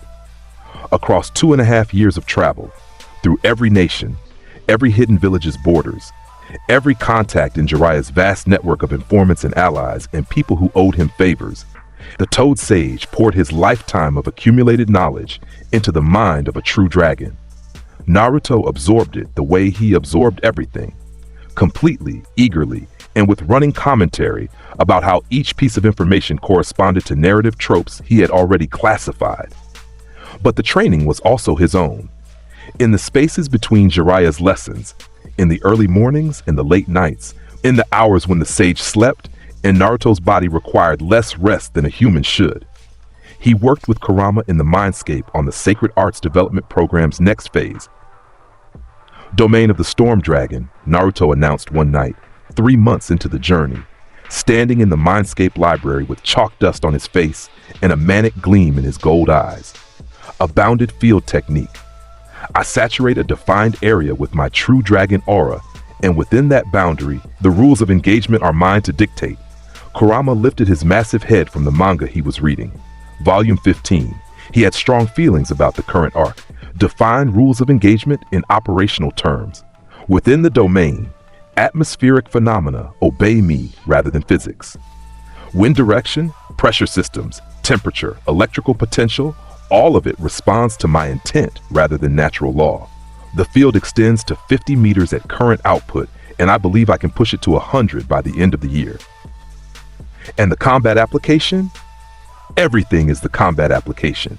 Inside my domain, every attack I launch carries the backing of the entire atmospheric system. My techniques gain multiplied force because the environment itself is amplifying them. Kurama considered this. His 9 tails swayed in the pattern they adopted when he was thinking. Slow, rhythmic, each one moving independently. The energy cost, negligible for me. I am a true dragon. My magical reserves regenerate faster than any technique can drain them. Then the only limitation is your concentration. I am the storm dragon. My concentration is terrible when manga is involved. Legendary in combat situations. Kurama yawned. Build it, test it, do it in the desert so you have room for mistakes. There were no mistakes. There was only iteration. Version after version, each one more refined, each one expanding the concept further. By month 6, the domain was stable at 80 meters. By month 9, it reached 120. By year 1, Naruto could establish it in under a second and maintain it indefinitely with 0 degradation. The other techniques came in sequence, each one born from the sacred texts and built with true dragon magic as the structural foundation. Dragon's Requiem arrived after Naruto spent 3 weeks analyzing the concept of contact-based damage enhancement, saturating his body with so much magical energy that physical contact with his skin became equivalent to touching a sustained lightning bolt. Gear, Storm Dragon, emerged from his study of speed-based transformation states in shonen manga, concentrating his magical output into his limbs with such density that friction became irrelevant and his body moved at speeds his after-images left after-images. Each technique was named with absolute sincerity. Each one was practiced at full commitment. Each one was devastating at a scale that left Jiraiya standing at a safe distance with his notebook open and his mouth hanging slightly ajar. Storm Dragon's Roar, version 2. Naruto announced on a mountainside in Lightning Country, and the resulting blast carved a new valley into the landscape that would later appear on updated geological surveys as a formation of unknown origin. Jiraiya documented everything. His journal grew to 3 volumes. His research notes became a manuscript, became something that he recognized with the instinct of a lifelong author as the most important thing he would ever write. He was documenting the rise of something that the world had never seen and would never be prepared for. And he loved every second of it because Jiraiya, at his core, was a man who loved extraordinary things. The encounter with Temari happened 14 months into the training journey. They were passing through Wind Country on the way to a contact of Jiraiya's in a border town. The Sandleaf Alliance had stabilized after the invasion's aftermath, and Konoha Shinobi moved through Wind Country with the diplomatic ease of allied nations. They stopped in a supply town on the edge of the desert, a place with 3 inns, a weapon shop, and a ramen stand that Naruto had immediately identified and gravitated toward. She was at the counter when he arrived.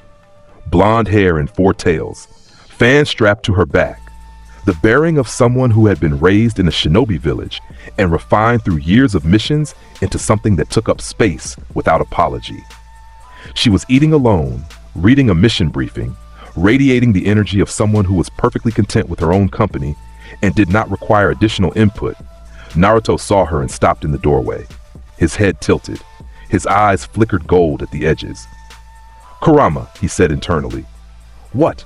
"New character. Wind nature. Strong spiritual presence. Narrative significance detected." "You cannot detect narrative significance. That is something you made up." "I made up many things that turned out to be true." He walked to the counter. He sat down 2 stools away from her, close enough to establish presence, far enough to be respectful of the established seating protocol. He ordered 3 bowls and turned to face her with the directional force of someone making an announcement. "You are the wind wielder," he said. Temari looked up from her briefing. Her green eyes assessed him in a single sweep, equipment to posture, threat level to social relevance. She recognized him. Everyone in Sand recognized him by description. The boy who had pulled Gaara from Shukaku, the boy who had removed a waterfall from existence. "You are the one who removed the waterfall," she said. "That waterfall was in the way." "Of what?" "Of the final flash." She held his gaze for 3 seconds. Her expression gave away nothing. A skill honed through years of high-stakes diplomatic work between villages that had been trying to kill each other 2 years prior. Then she returned to her briefing. She did not offer a name. She did not extend the conversation. She simply went back to her document with the efficient disregard of someone who had categorized this interaction and filed it. Naruto's grin widened. Inside the mindscape, Kurama raised one enormous eyebrow. "She ignored you." "She acknowledged me and then established boundaries. This is textbook wind-natured personality behavior." "You are reading attraction into basic interpersonal disinterest. I am reading narrative significance into narrative significance. We are aligned by element, Kurama. The sacred texts are consistent on elemental partnership dynamics. You are insufferable. I am the protagonist. Insufferable is a feature. He did not pursue her that day. He finished his ramen, left the counter with a nod she did not return, and continued on the road with Jiraiya. But something stayed with him, a thread of connection, thin as wind between two far-apart mountain peaks, present and real, and waiting for time to pull it taut. Their second meeting happened 4 months later during a joint border patrol. Sand and Leaf Shinobi working the same stretch of territory against a bandit operation that had been harassing trade caravans. Tamari led the Sand contingent. Naruto was present because Jiraiya had contacts in the region and the mission aligned with their travel route. The bandits were irrelevant. 40 armed men with more ambition than skill, hiding in a canyon and attacking merchants. Naruto dealt with the entire operation in under a minute. A single expansion of his true dragon aura at 1/10 output knocked every bandit unconscious in a wave that swept through the canyon like a breeze made of inevitability. Tamari watched from the canyon rim. Her fan was open. She had been preparing her own assault technique, a great breakthrough variant that would have scoured the canyon clean. She had been milliseconds from execution when the golden pressure wave rolled through the space below and rendered every target unconscious before she could swing. She closed her fan. She looked down at the boy standing in the center of 40 collapsed bodies, hands in his pockets, expression carrying the mild satisfaction of someone who had resolved an inconvenience. "You could have warned me you were going to do that," she said from above. He looked up. The gold was fading from his eyes as he met hers. "I apologize. The sacred texts dictate that the protagonist resolves warm-up encounters efficiently to demonstrate baseline capability. I had a technique ready. Your technique would have been magnificent. Wind nature of your caliber operating at full output would have carved this canyon 2 meters deeper. I simply acted on instinct." She stared at him. Something in his response registered differently than she expected. The casual assessment of her power level, offered without condescension, stated as fact rather than flattery. He was acknowledging her strength in the same breath as explaining why he had moved first. "Next time," she said, "give me 3 seconds of warning." "I promise 3 seconds. And stop shouting." He lowered his volume by approximately 15%. Kurama, inside the mindscape, noted that this was the first time anyone had successfully modulated Naruto's output through a request rather than a threat. The fox filed this observation away with great interest. Their third meeting changed things. It was 20 months into the training journey. A mission on the border between Wind and Earth Country, a genuine S-rank threat, a rogue Iwa ninja who had stolen experimental weaponry and was using the borderlands as a testing ground. The man's techniques were earth-based and devastating. He could reshape terrain at will, turn the ground into a weapon, create localized earthquakes that swallowed entire squads. Tamari's team was already engaged when Naruto and Jiraiya arrived. 2 of her Sand Shinobi were down, pinned beneath collapsed rock formations, alive but trapped. Tamari herself was fighting at full output, her fan generating wind blades that cut through the earth constructs as fast as the rogue could build them. She was holding her ground, but she was alone, and the rogue's chakra reserves were massive. Naruto arrived at the battlefield edge and assessed the situation in half a heartbeat. He could end it instantly. He could expand his domain and crush the rogue's techniques under atmospheric superiority. He could launch a storm dragon's roar and remove the threat from existence. He did none of these things because Tamari was fighting, and he recognized, with the instinct of someone who had read 1,000 stories about warriors, that taking her fight from her would be an insult she would never forgive. Instead, he moved to her trapped teammates. He freed them in seconds. His dragon-strengthened hands lifting rock formations that weighed tons and setting them aside with the ease of a man moving furniture. He stabilized their injuries with chakra application and positioned himself behind Tamari's line as support. "I am here," he called to her across the battlefield. "Your 3 seconds of warning. Go!" Tamari's eyes widened by a fraction. Then she grinned, sharp, fierce, the expression of a combat specialist who had just been given room to operate without restraint. She swung her fan. full power. The great cutting whirlwind erupted from the weapon's arc, a horizontal tornado that screamed across the battlefield and hit the rogue's earth constructs with the force of a natural disaster, compressed into a single direction. Rock formations exploded. Earth walls crumbled. The terrain the rogue had spent the fight building was stripped away in a single devastating sweep. The rogue staggered, his defensive infrastructure gone, his constructs scattered, his strategy broken open. He began forming hand seals for something larger.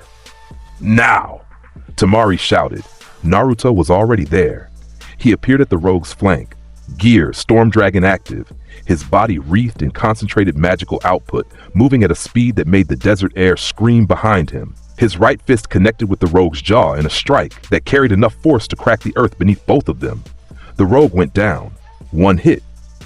The combination of Temari's destruction of his defenses and Naruto's closing speed left zero window for response. The man hit the ground and stayed there. Temari landed beside him. Her fan rested on her shoulder. Her breathing was heavy but controlled. She looked at the unconscious rogue, then at Naruto, then back at the rogue. "Good timing," she said. "I gave you your 3 seconds. You gave me 11. I was enjoying watching you work." She looked at him then. The look lasted longer than her previous looks had lasted. Something in her assessment was changing, shifting from the categorization of ally with excessive power to something she had fewer words for. He had freed her teammates. He had given her the space to fight. He had trusted her technique to break the enemy's defense. And then he had finished the fight with her, beside her, rather than over her. "You are strange," she said. "I am the Storm Dragon. Strange is a given. I mean," she paused. Her jaw tightened in the way of someone choosing their next words with more care than usual. "You could have ended that fight from a mile away." "Yes." "Why did you choose to fight beside me instead?" Naruto looked at her. The gold flickered once in his eyes and then settled. The air around them moved in a slow spiral, wind bending toward them both, curving in a pattern that belonged to neither of their techniques. Because the sacred texts are consistent on this point, Temari.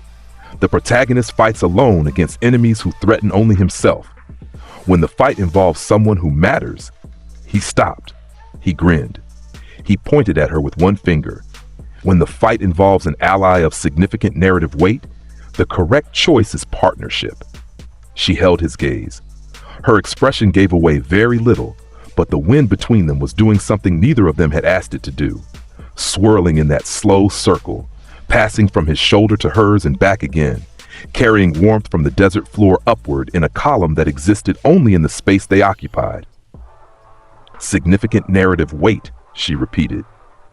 "Extremely significant." She turned away. She walked toward her freed teammates to check their condition. She did not look back, but the wind continued its circuit between them for another 30 seconds before it settled, and Naruto's eyes tracked every moment of its movement. Inside the mindscape, Kurama was sitting up. All 9 tails were rigid. His expression was the expression of a fox who had just identified something enormously entertaining. "Your heart rate has increased by 12%. I am a true dragon. My heart rate is irrelevant. And your aura just leaked without your permission. You have been controlling your passive output since you were 7 years old. You just lost control because a woman with a fan looked at you for 6 seconds. I lost nothing. The leak was a strategic ambient pressure test. Your face is gold. The desert is hot." Kurama's laughter echoed through the mindscape for the rest of the afternoon. The remaining months of the training journey passed with increasing frequency of contact between them. Diplomatic meetings, border patrols, joint missions that put them in proximity because the Sandleaf Alliance required regular cooperation and both their villages recognized them as effective operational partners. Each encounter added another thread to the connection. Another moment where her eyes stayed on him, a beat longer than efficiency required. Another moment where the wind did its unauthorized circuit between their positions. She challenged him once. Month 23, a training field outside a border town where they had both been stationed for a week of joint operations. She planted her feet, opened her fan to its fullest spread, and looked at him with the expression of someone testing a theory. "Hit me with your best wind technique," she said. He raised an eyebrow. My best would level this field for a mile. Then hit me with something proportional. He grinned. He breathed in. A localized gust erupted from his position. True dragon wind manipulation, the air itself responding to his will rather than any hand seal or technique framework. The gust hit Tamari square in the chest with enough force to push a boulder. She stood there. She leaned into it. Her fan came up, and she cut the wind. Her own wind nature splitting his technique down the center, redirecting the force to either side of her body, standing in the calm center of a divided stream, while her hair whipped sideways and her eyes burned with the focus of someone who had just proven something to herself. I can stand in your wind, she said. Over the roar of the diverted gust, Naruto let the technique fade. He looked at her, standing in the aftermath, fan raised, completely untouched by something that would have floored a jonin. The gold burned in his eyes, and for once he said nothing. He simply looked at her and felt something shift in his chest that Veldora Tempest, across 2,000 years of existence, had never once identified. Kurama, he said internally, still looking at her. I know, Kurama said. The fox's voice was unusually gentle. I know. By the end of the training journey, they had declared nothing with words. Tamari returned to sand for her duties.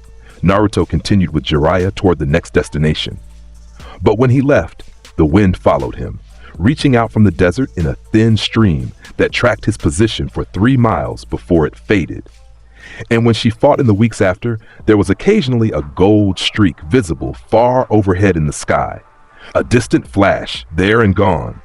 Visible only if you were looking in exactly the right direction at exactly the right moment. She was always looking. They returned to Konoha at the end of the 2.5 years. Naruto walked through the gates at 15, taller, his jacket torn in 6 places from techniques that exceeded the fabric's structural tolerance, his spiritual pressure filling the entire gate radius in a way that made both guards step backward before they recognized him. He found Sasuke at the training grounds. The Uchiha was mid-kata, sharing and active, body moving through combinations that showed 2 years of relentless refinement. Sasuke felt him coming from half a mile away. He finished his sequence, sheathed his blade, and turned to face the approaching gold. You look the same, Sasuke said. Handsomer, Naruto corrected. Debatable. Kuaha! The rival has maintained his edge. This is proper. I brought volumes 8 through 14. Sasuke caught the bag Naruto tossed at him. He looked inside. Something moved across his face that he would deny for the rest of his life was a smile. 1 week later, the messenger hawk came from sand. Naruto was at Ichiraku's when Tsunade's Anbu found him. The masked operative landed on the stool beside him with the controlled urgency of someone delivering news that required immediate action. Hokage-sama requires you. Immediately. The Kazekage has been taken. Naruto's chopstick stopped. The bowl of ramen sat before him untouched. The steam rose from its surface in a straight line because the air around Naruto had gone utterly still. The temperature at the counter dropped 4 degrees. The next customer over grabbed their jacket instinctively. Gaara, Naruto said. The word came out flat, without inflection, without manga reference, without the grin or the gold or the performance. Just the name of someone who mattered, spoken by someone who had just learned that person was in danger. Inside the mindscape, Kurama lifted his head. The fox's ears went flat. He read Naruto's emotional state through the bond they shared and said nothing because there was nothing to say. The fox simply rose to his full height and spread his 9 tails wide in the posture that meant ready. Naruto stood from the stool. He left money on the counter. He moved toward the Hokage Tower at a speed that made civilians on the street feel a warm gust past them and see nothing but a flicker of orange in their peripheral vision. In Tsunade's office, the briefing was short. Akatsuki, 2 members. Deidara, explosive specialist, flight capability, S rank. Sasori, puppet master, poison specialist, S rank. They had attacked Sand Village during a sandstorm. They had fought the Kazekage directly. They had won. They were extracting Shukaku from Gaara's body in a sealed location in river country. We leave now, Naruto said. His voice carried no negotiation. The gold in his eyes was steady and cold. The windows of the Hokage's office rattled in their frames from pressure that had nothing to do with wind. Tsunade looked at him across her desk. She had been Hokage for 2 years. She had read every report on Naruto's capabilities. She had watched recordings from the Chunin exam finals, reviewed Kakashi's assessments, studied the geological surveys of the Valley of the End's new topology. She knew what she was looking at. "Team Kakashi," she said. "Sakura goes with you. I'm adding Chiyo of Sand as local support." "Fine. We leave now." Now. The window behind Tsunade's desk cracked, a single line top to bottom from the pressure spike of the word leaving his throat. She did not flinch. She understood. "Go," she said. They moved Naruto, Sakura, Kakashi, and joining them at the border, Chiyo of the Sand, the elderly puppet master whose grandson was one of the enemies they pursued. The pace Naruto set was brutal. He flew ahead, wings out, scanning the landscape below with senses that could track a single chakra signature across 3 countries. He found Akatsuki's hideout in river country before the ground team arrived, a massive sealed cave behind a barrier jutsu, river rocks arranged in patterns that spoke of old techniques and older paranoia. He landed at the cave entrance. His wings folded. His eyes were gold and stayed gold. The air around him carried weight. Kakashi arrived with the ground team 10 minutes later. He found Naruto standing before the sealed entrance with his arms at his sides.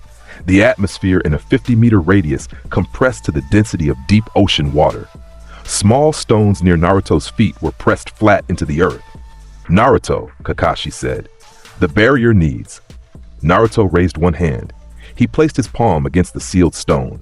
The barrier jutsu, a 5-seal barrier designed to prevent entry through anything short of a coordinated multi-point removal, felt the true dragons will press against it, like a mountain pressing against tissue paper. The barrier broke. It broke without ceremony or technique. It simply stopped existing because the thing touching it was stronger than the principle that held it together.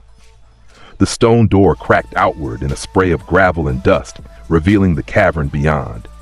Inside, 9 massive fingers of stone, the Geto Mazo's hands, raised in a circle around Gaara's floating body.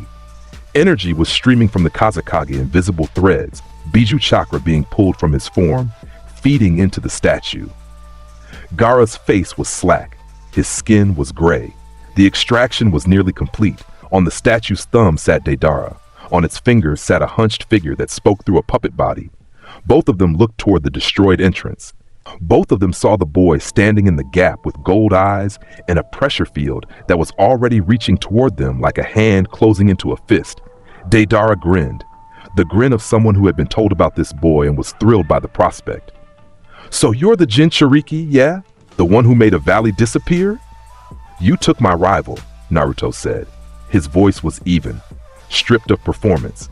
"You have him floating in the air with his soul being ripped apart. I'm going to give you one chance to put him back." Deidara's hand was already in his clay pouch.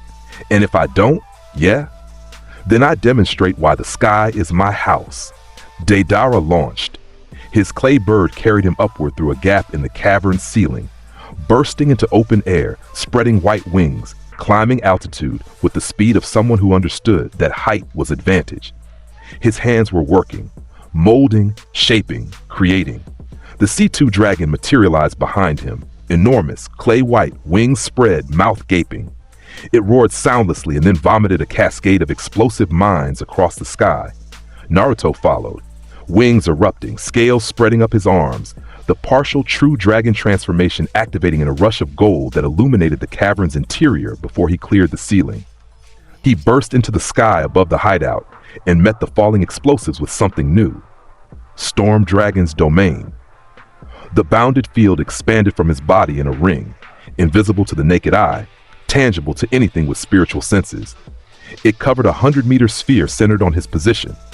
Inside the domain, the air pressure responded to his will alone. The explosive mines entered the domain's radius.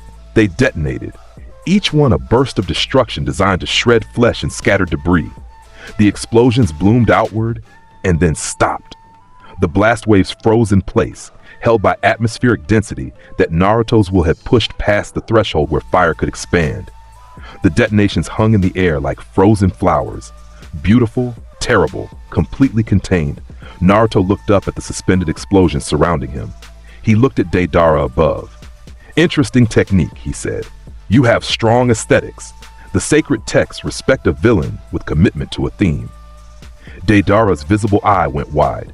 His minds, his art, his explosions, his life's work compressed into clay, hanging in the air like museum pieces on display. Frozen by nothing more than pressure, he reached for the C2 dragon.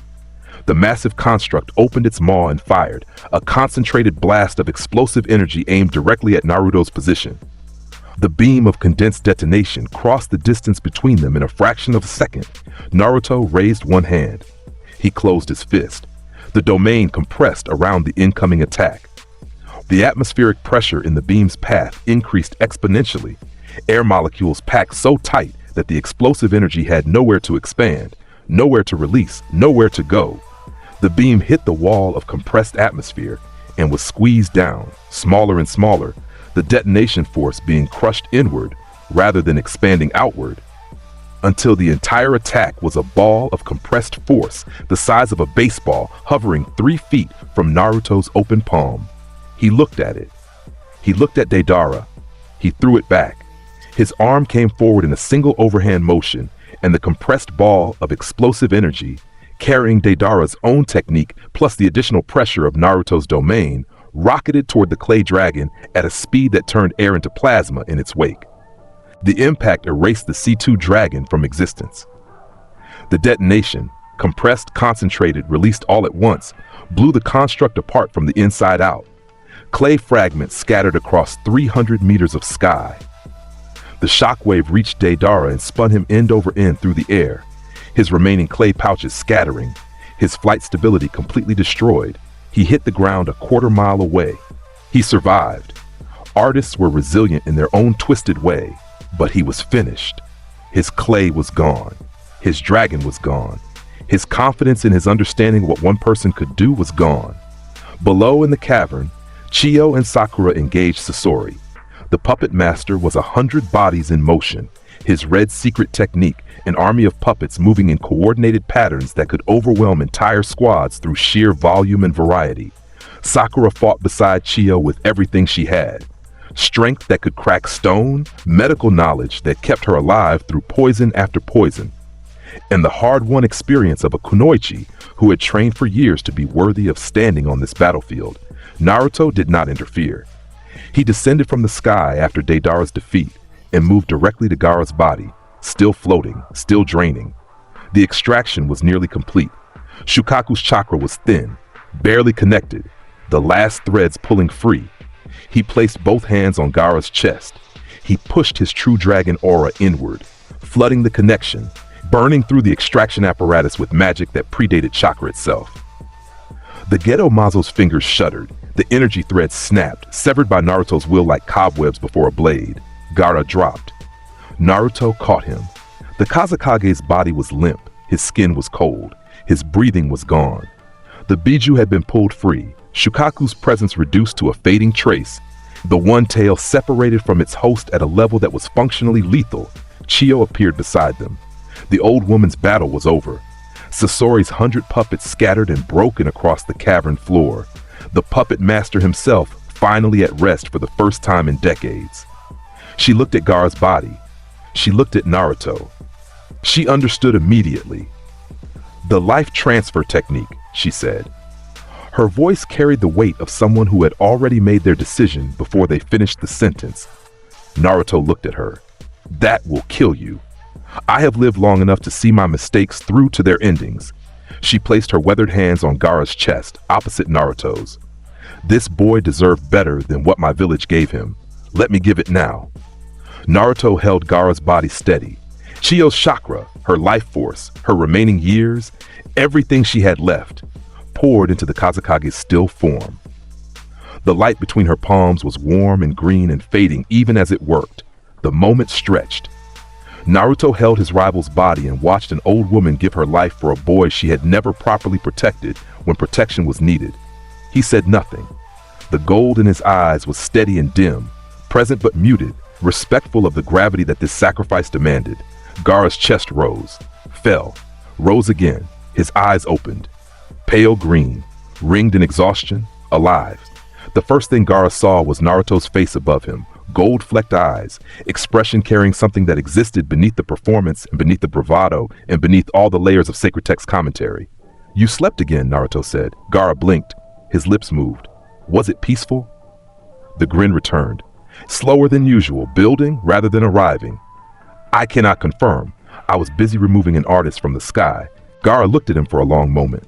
Then the Kazekage produced a sound, small, rough, unpracticed, emerging from somewhere that had been sealed for years. A laugh, brief and genuine and real. Naruto's grin broke fully across his face. He helped Gaara sit up. Behind them, Chiyo's body had gone still, the old woman resting with the serenity of someone who had balanced their final account. The sand shinobi who arrived as reinforcements found their Kazekage alive, sitting against a stone wall, with a blonde boy from Leaf sitting beside him in companionable silence, and a dead woman whose sacrifice had bought the future another chance. Kankuro, arriving at a run, dropped to his knees beside Gaara and held his brother's shoulders and said nothing, because nothing was adequate. Temari arrived 30 seconds later. She scanned the scene. Gaara alive, Chiyo gone, the cavern destroyed, Naruto sitting beside her brother with gold still fading from his arms. Her eyes found Naruto's across the space between them. He looked at her. Something in his expression was stripped of its usual performance, the aftermath of a fight where the stakes had been someone he cared about rather than something he needed to defeat. She saw it. She recognized it. She said nothing about it. "He is alive?" she asked. "He is alive." She nodded once. She went to Gaara. She knelt beside her brother and pressed her forehead to his shoulder for 3 seconds and then straightened and became operational again. But in those 3 seconds, Naruto saw something in her that he filed away with the care of someone cataloging the most important information they had ever received. Months passed. The world continued turning at the pace worlds turn, urgently, messily, with the kind of ongoing crises that shinobi villages were built to address. Team 7 took missions. Naruto's presence on each one was the equivalent of bringing a hurricane to a house fire, but the Hokage sent him anyway, because the Akatsuki threat demanded overwhelming force be kept operational. Sasuke's arc continued parallel. The truth about Itachi had been creeping toward him through channels, fragments of information, inconsistencies in the official narrative, the way certain council members looked at him when they thought he was occupied elsewhere. He did his own investigation with the cold efficiency of someone who had rebuilt his entire personality from wreckage and was willing to rebuild it again if the foundation proved false. Naruto gave him space. He read Sasuke's mood the way he read the weather, an instinctive awareness that came from sharing a bond forged in golden fire at the bottom of a valley. When Sasuke disappeared for 3 days to follow a lead, Naruto covered for him with the team. When Sasuke came back with a face like stone and shoulders that carried new weight, Naruto said nothing. He brought manga. He sat beside him. He let the silence do what silence does when two people trust each other enough to share it. The truth arrived fully on a night in late autumn. Sasuke walked into Naruto's apartment through the window. The protagonist-coded entrance that had become standard for anyone in Naruto's orbit, and stood in the center of the room with his fists clenched and his Sharingan burning red, and his entire body vibrating with something between fury and grief. "Danzo ordered it," Sasuke said. "The massacre. The entire thing." Itachi was following orders. Naruto set his manga down. He looked at Sasuke, at the rawness in his face, the pain that was too large for the composure he was trying to force over it. He did not offer commentary. He did not classify the moment. He stood up and he stood beside Sasuke, and he let the words exist in the space without rushing to fill the space around them. Minutes passed. Sasuke's breathing steadied. The Sharingan faded from his eyes, returning them to black. "I am going to kill Danzo," Sasuke said. "I know. Will you try to stop me?" Naruto looked at him.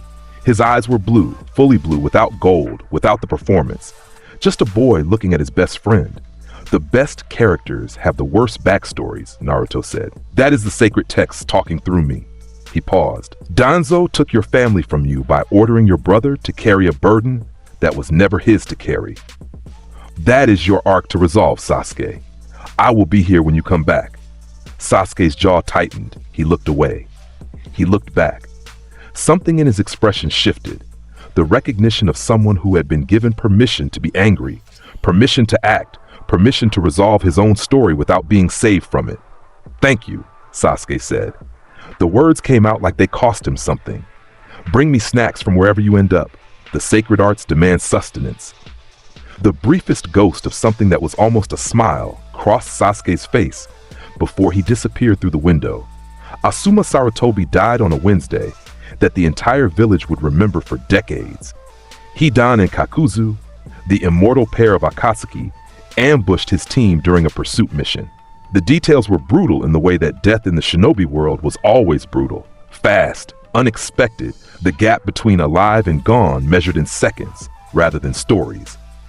Hidan's scythe, the ritual circle.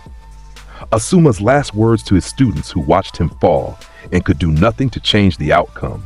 Naruto learned about it at sunset. Shikamaru told him, or rather Shikamaru was sitting on the roof of the Nara compound, staring at clouds that were turning orange with the dying light, and Naruto landed beside him without announcement, and the Nara did not startle because he had long since accepted that the storm dragon appeared when and where he chose.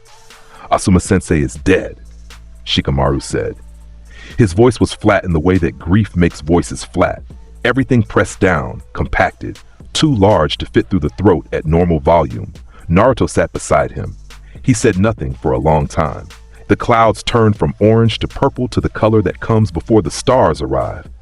The wind was still around both of them, genuinely still, without Naruto's influence, as if even the air understood that this moment required nothing from it. Inside the mindscape, Kurama lay with his head on his paws. The fox watched through Naruto's eyes as Shikamaru's composure held together by threads and professional training and the iron stubbornness of a genius who refused to fall apart where others could see. "The sacred texts," Kurama said, very quietly, inside the bond between them, "have a word for this kind of chapter." "I know," Naruto said internally. "You do not have to fix it. I know. Being here is enough." Naruto stayed on that roof until Shikamaru stood up, brushed off his pants, and said, with the brittle edge of someone constructing a plan, because planning was how he survived, "I'm going after them." "I will be there," Naruto said. Shikamaru looked at him. The Nara's genius was a machine that processed information regardless of emotional state, and what it processed when it looked at Naruto Uzumaki was something it had been refining a model for over years. "You could handle them alone." "Yes, but you will let me lead this. Asuma was your teacher. This is your arc, Shikamaru." Shikamaru held his gaze for a count of 5. Then he nodded, a single dip of his chin that carried more weight than any speech. "Then be my backup. Handle Kakuzu. I will handle Hidan." Done. The confrontation happened 3 days later in a stretch of wilderness that would later require new topographical surveys. Shikamaru executed his plan against Hidan with the kind of intelligence that made genius look like common sense in retrospect, luring the immortal into a prepared kill zone, using explosive tags and shadow possession and the weight of the Nara forest itself to bury the man alive in a grave that would hold forever. Naruto faced Kakuzu. The stitched man assessed him immediately. Kakuzu was old in the way that matters, old enough to have fought the first Hokage, old enough to recognize when something standing before you carried age that rivaled your own. His 5 hearts pulsed beneath his stitched skin. His elemental masks floated behind him in a ring of stolen power. "You are different from the others," Kakuzu said. His voice was the rasp of something that had survived too long to be surprised by much. "5 hearts," Naruto replied. His voice was level. His eyes were gold. The atmosphere around him was condensing. The domain forming without announcement. The air inside his sphere of influence becoming his instrument. "That is 5 techniques, Kakuzu. I will match you." Kakuzu released the masks. Fire, wind, lightning, earth, water. 5 elements manifested simultaneously, each one a construct of stolen life force, each one operating at a level that would challenge a Kage individually. Naruto raised his fingers, black lightning crackled, thin streams precise, steered with the delicacy of a conductor directing an orchestra. The threads of electricity shot forward in 5 simultaneous paths, each one targeting a different mask. Black lightning. 2 masks shattered in the opening salvo. the lightning threads burning through their defenses before they could react. The stolen hearts inside them burst. Kakuzu staggered, regenerated, reoriented. His remaining 3 masks closed formation around his body, elements layered in a combined defense. 2 down, Naruto said. Shall I continue? Kakuzu responded with everything he had left. The 3 remaining elements fired simultaneously, fire, wind, and earth, combining into a technique that generated a firestorm driven by hurricane-force winds and backed by stone. The combined assault would have obliterated a city block. It hit Naruto's domain boundary and bent. The fire curved sideways. The wind redirected upward. The stone crumbled against pressure that exceeded its structural tolerance. Inside the domain, Naruto stood untouched while elemental destruction flowed around him like water around a stone in a river. He dropped his right hand to his side. He raised his left. The gold intensified, burning brighter, pushing outward, his aura visible now as a corona of light surrounding his frame. Inside the mindscape, Kurama was providing his 9 taels worth of chakra to the output without being asked. Gear, Storm Dragon. The transformation was immediate. His body became lightning-given form, charged, vibrating, every limb carrying density that made the air around him hum at a frequency that shook teeth and skulls. He moved. Kakuzu's remaining masks could react to Jonin speed attacks. They could respond to Kage-level techniques. What they could respond to was the Storm Dragon at maximum physical acceleration. A golden streak that passed through their combined elemental defense like it was made of mist rather than fire and stone. Arriving at Kakuzu's center of mass before the stitched man's ancient reflexes could register the approach, both fists, both saturated to the absolute limit with true dragon magic, every molecule of his hands carrying enough concentrated force to shatter mountains. Dragon's Requiem. The impact was the sound of the world disagreeing with itself. Both fists hit Kakuzu's chest simultaneously, and the force transferred through his body and out the other side in a pressure wave that excavated a crater 50 meters wide. The stitched threads that held Kakuzu together, hundreds of years of accumulated stolen life force keeping a body functional past all natural limits, snapped in sequence. Every single one. The energy discharge overwhelmed the binding principle. Kakuzu came apart, his mask shattered, his hearts stopped. All remaining 3 at once, simultaneously overwhelmed by force that exceeded their operational capacity to sustain life. The stitched man lay in the bottom of the crater, eyes open, staring at the sky he had seen for over a century and was now seeing for the last time. You are. Kakuzu's voice was a thread. What are you? The Storm Dragon, Naruto said, standing at the crater's rim, gold fading from his skin as the gear state released. You survived a long time, Kakuzu, but you survived by stealing. True immortality requires something else entirely. Kakuzu's eyes closed. He did not open them again. From the tree line, Shikamaru watched. He had finished with Hidan. He had watched Naruto's fight from start to finish. The domain, the black lightning, the gear transformation, the final technique that had generated a crater visible from the air. His genius was working. It was producing conclusions he was reasonably certain of and profoundly uncomfortable with. He operates outside the system we use to measure shinobi, Shikamaru said to Ino, who stood beside him, who had also watched, who was also producing conclusions. Then what is he? Ino asked. Shikamaru watched Naruto walk away from the crater, dusty, gold fading from his eyes, already shifting back toward the lighter expression that was his default. A boy in an orange jacket who had just fought an immortal and won in under a minute. A natural event with a personality, Shikamaru said. And our ally. That would have to be enough. It was. Pain came to Konoha on a day that the village would remember until the village stopped existing. It began with Jiraiya's death. The message arrived by Toad, Fukasaku, the elder sage, appearing in Tsunade's office with a face that carried a grief deeper than words, and a coded message burned into the back of a scroll. Jiraiya's cipher, Jiraiya's final intelligence. The information about Pain's true identity, his connection to Nagato, his Rinnegan, his 6 bodies, all of it purchased at the cost of the Toad Sage's life. Naruto was summoned to the Hokage's office. He walked in and saw Fukasaku's face and understood before anyone spoke. The room went still. The air stopped moving. Completely. Every molecule of atmosphere in the Hokage's office became motionless, frozen by the cessation of Naruto's passive influence. The wind that always moved around him, the pressure that always fluctuated, the ambient energy that always flowed, all of it stopped. Tsunade told him.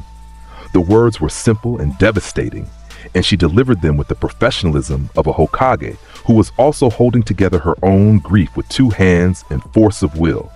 Naruto stood in the center of the office and absorbed the information the way a mountain absorbs rain. He took it in. He let it move through him. He felt it settle somewhere beneath his ribs in a space that had never been occupied before. Jiraiya was dead. The pervy sage, the mentor figure, the man who had accompanied him across 2.5 years of the world, who had documented his growth with pride and terror in equal measure, who had written about him as the culmination of a prophecy that had guided the sage's entire life, the man who told him about the prophecy of the child who would bring peace or destruction to the world, the man who looked at Naruto and said, with the smile of someone making a bet on the future, "I believe it is peace." Inside the mindscape, Kurama was silent. The fox lay flat against the floor of the library, ears back, tail still, eyes watching Naruto through the bond with an attention that contained no commentary. The Nine-Tails had lived for millennia. He understood loss in the way that ancient things understand loss, as inevitability rather than surprise. Naruto turned to face the window. He looked out at the village, at the rooftops, the streets, the monument faces carved into the mountain. His hands were at his sides. His fingers were still. His eyes remained blue and remained dry. "He was writing about me," Naruto said. His voice was stripped, bare, without performance or pretense.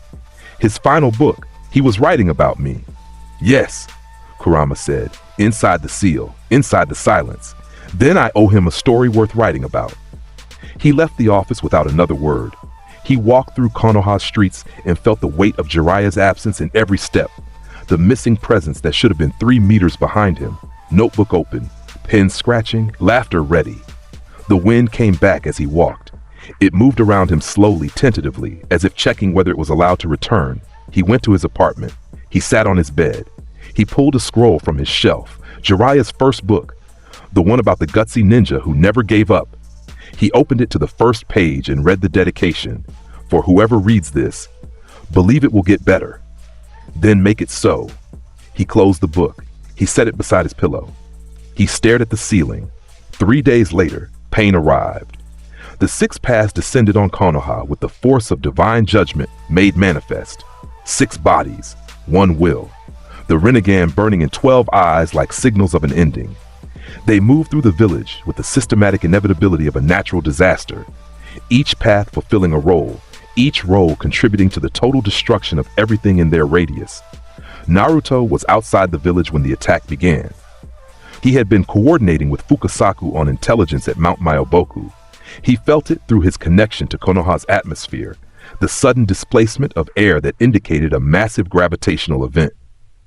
The Shinra Tensei, the big one, he felt his village collapse. The sensation was physical. His domain extended passively across Konoha when he was present, a background awareness of the atmospheric conditions within his territory. From Mount Myoboku, that awareness was reduced to a faint thread, but the Shinra Tensei was loud enough to scream across any distance. He felt the air pressure spike, felt the shockwave expand, felt buildings and streets and homes, his home, his territory, his people, flatten under gravitational force that treated them as nothing. His eyes went gold. The gold was absolute, both irises, both pupils, burning with a light that cast shadows on the walls of the room where he stood. The Toad elders felt his aura spike and leaned away from him with the instinct of creatures who had survived by knowing when to give predators space. "Take me back," Naruto said. Fukasaku performed the reverse summoning without argument. The elder Toad looked into those gold eyes and found nothing in them that tolerated delay. The world shifted. Mount Myoboku disappeared. Konoha's sky appeared above him, clouded, dusty, filled with the debris of destruction still settling from the Shinra Tensei's aftermath. He appeared at the edge of what used to be Konoha. Crater, that was the word. The village, his village. The streets he had walked. The shops that served him ramen, the rooftops where he had laughed and lived and grown, was a crater. A circular depression in the earth where a settlement of 100,000 people had existed minutes ago. Buildings that remained were those at the extreme edges, tilted, crumbling, holding together through stubbornness and structural luck. His people were down there, buried, trapped, some alive, some gone. He looked at the destruction and the comedy died in his chest. It died without ceremony. One moment it existed as his default state, and the next moment it was simply absent, replaced by something that made the air around his body visible. The aura was gold black. It was pulsing. It was expanding outward from his skin in waves that hit the crater rim and bounced back and hit it again, building in intensity. Inside the mindscape, Kurama rose to his full height. 9 tails spread wide. Red-orange fur bristling with gathered chakra. The fox's slitted eyes locked with Naruto's gold gaze across the bond. Full cooperation, Kurama said.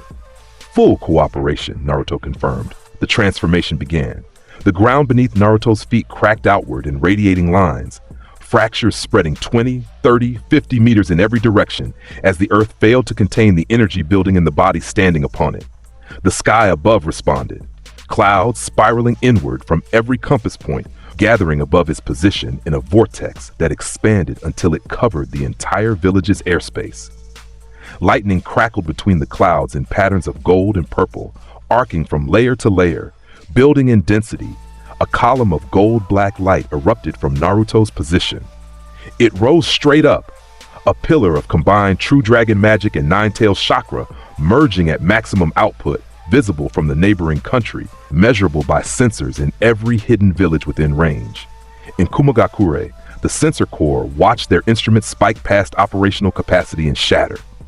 In Iwagakure, the Tsuchikage felt the pressure wave through 2 mountain ranges and gripped his desk. In Sunagakure, Gaara stood at his window and felt the recognition move through his body like electricity. The column faded. What remained was Naruto. Scales covered him from feet to crown. Gold as morning light, layered as a dragon's heritage demanded, each one harder than any material the elemental nations had ever produced.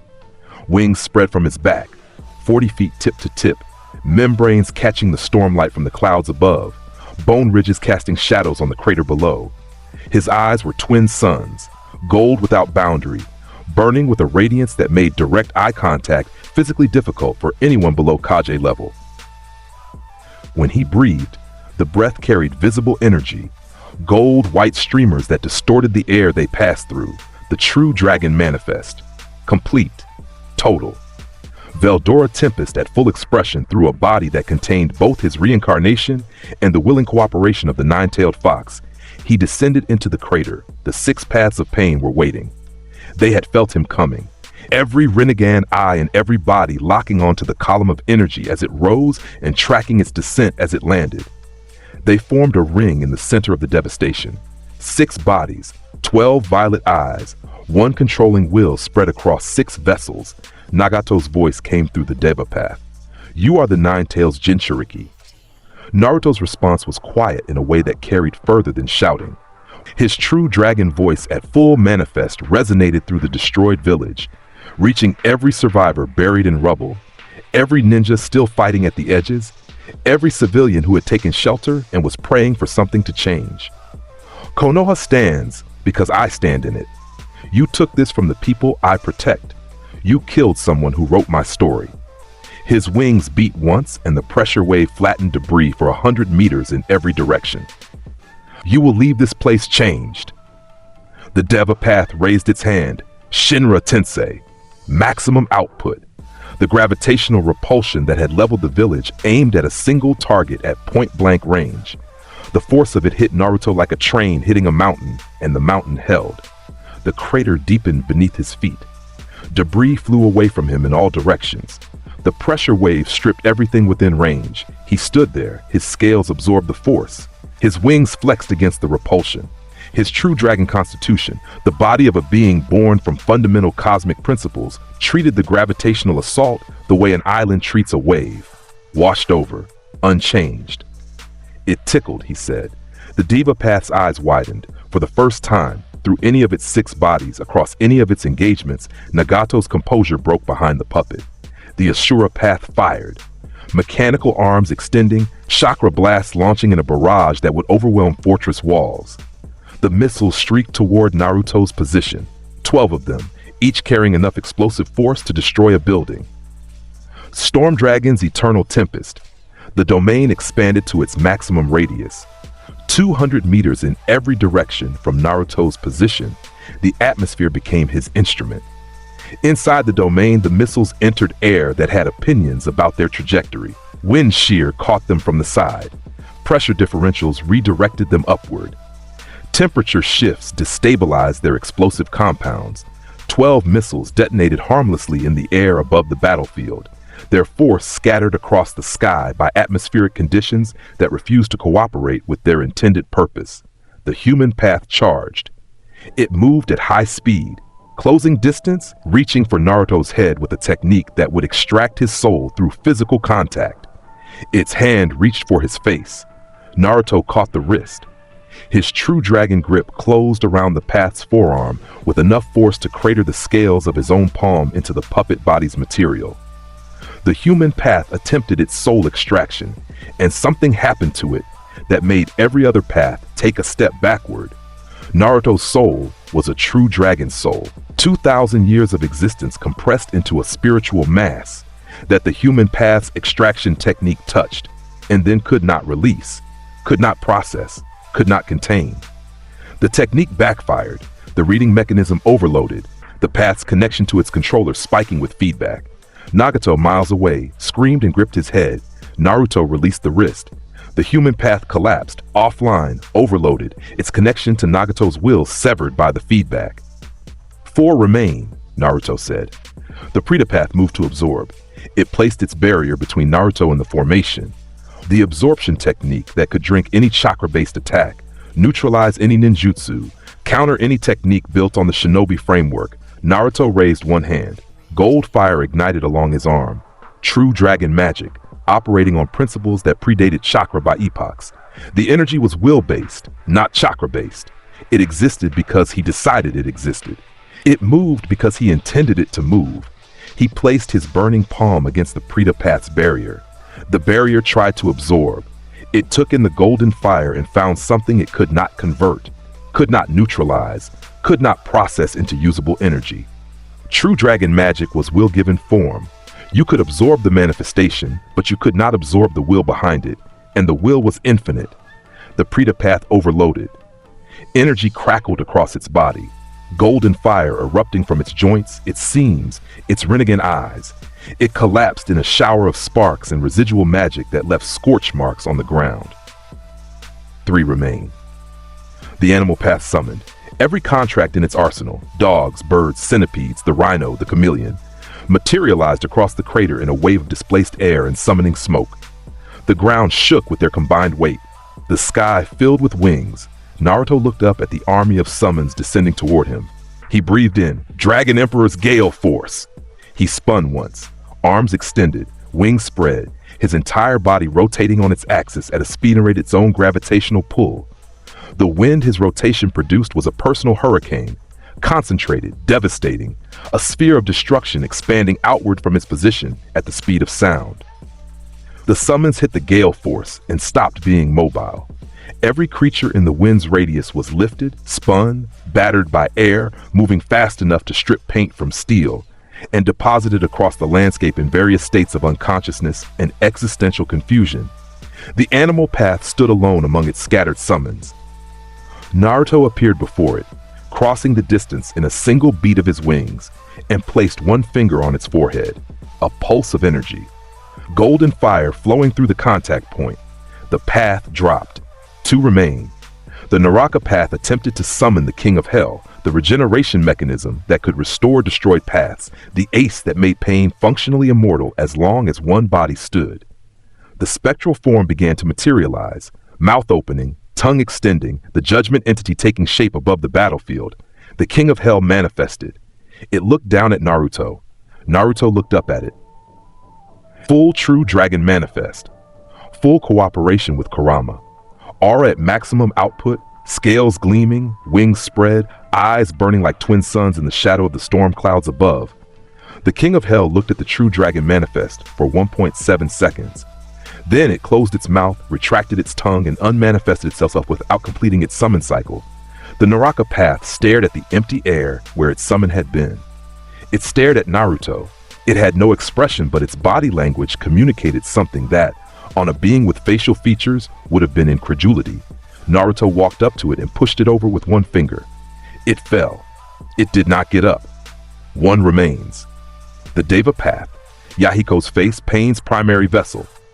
Nagato's will concentrated in a single form that represented everything the man had become after grief transformed him into something that called itself a god.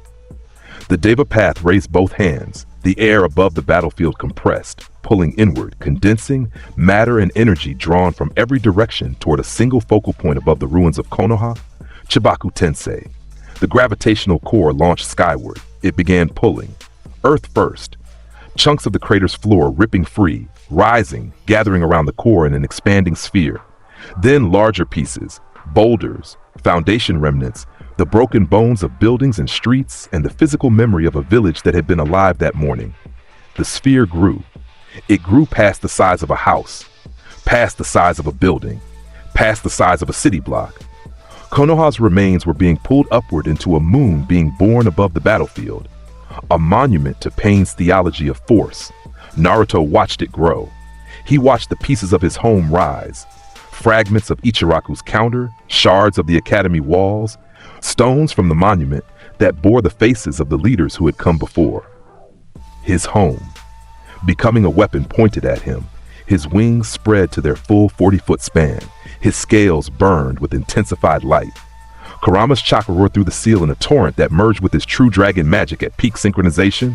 He launched straight up, into the gravitational pull, into the sphere's forming mass, into the technique's center, where the force should have been irresistible, and the compression should have been absolute, and escape should have been impossible. He reached the core. The gravitational center of the Chibaku Tensei pressed against him from every direction. Tons of compressed earth and stone, and village squeezing inward, trying to entomb him, trying to make him another piece of Nagato's artificial moon. He opened his mouth inside the compression. The gold light built in his throat. Kurama's chakra surged through the bond in a wave that carried the fox's full commitment. Every tail's worth, every year's accumulation, everything the nine tails had to give. Storm Dragon's final roar. The release was a column of energy that existed on a scale no human technique had ever achieved. Gold white, dense past measurement, moving at speeds that made light feel sluggish in comparison. It punched through the Chibaku Tensei from the inside, through the compressed matter, through the gravitational binding, through the outer shell of the forming moon, and continued upward. The column exited the atmosphere. It punched through the cloud layer and kept going. A beam of true dragon energy and Nine Tails chakra, leaving the planet's atmospheric boundary and entering the space beyond. From the ground, it looked like the world had grown a golden spike, a line of light connecting the earth to something beyond the sky. The Chibaku Tensei detonated from the inside. The moon that had been forming blew apart. Every piece of compressed matter released simultaneously. The gravitational binding technique shattered by a force that exceeded its principle. The compressed mass expanding in a flash, visible from 50 miles in every direction.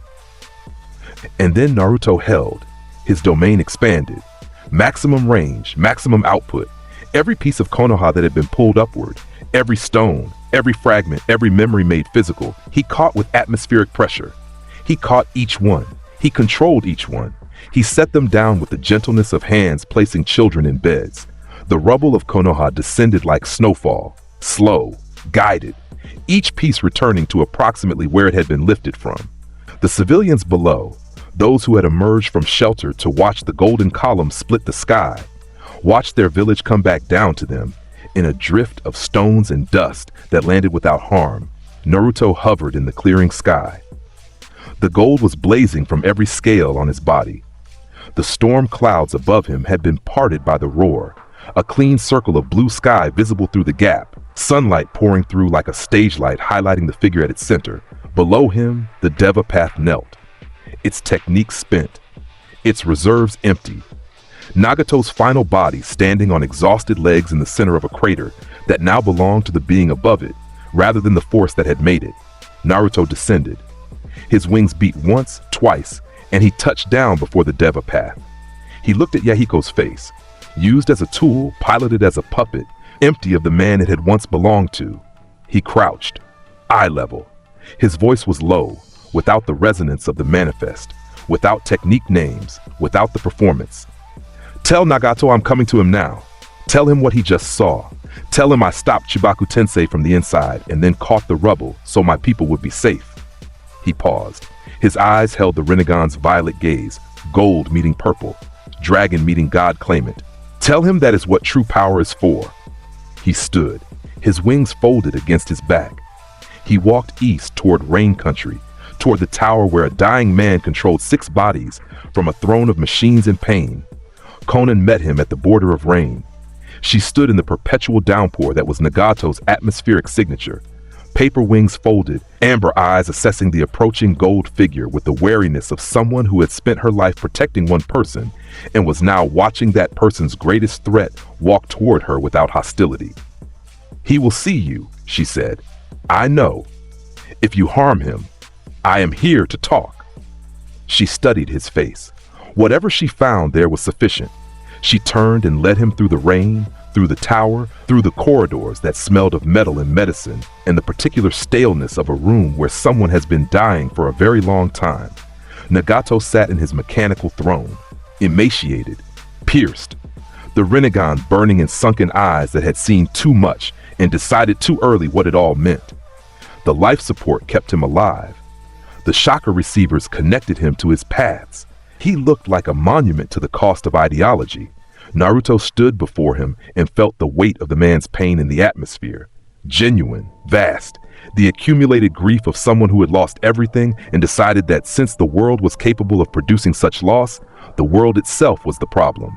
He sat down, cross-legged, on the floor in front of the machine. He looked up at Nagato with eyes that were blue again. The gold retracted, the manifest released, the boy visible beneath the dragon. For a long time, neither of them spoke. Then Naruto said, Jiraiya believed in you. Nagato's face twitched. Something moved behind the Rinnegan, something human, something that the ideology and the pain had buried but never successfully killed. He believed you were the child of prophecy, Naruto continued. Before me, before anyone else.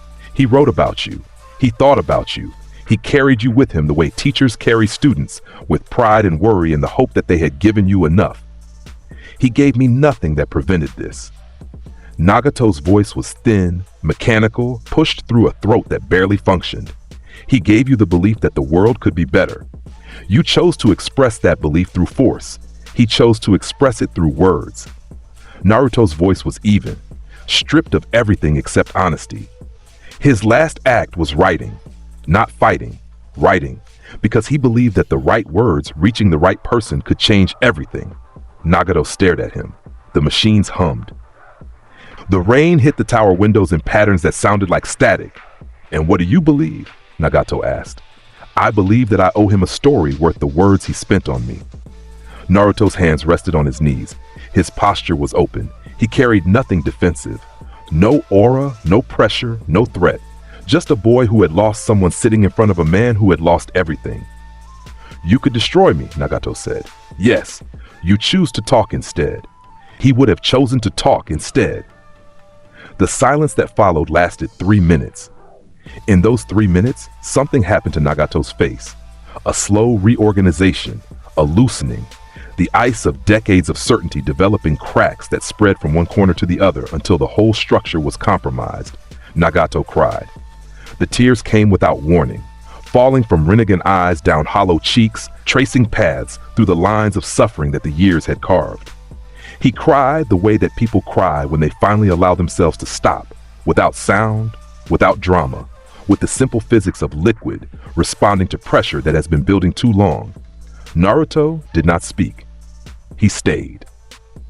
He sat on the floor and let the moment exist without commentary, without narrative classification, without the armor of his persona. He was present in the way that only someone who understood loss could be present with another person's grief.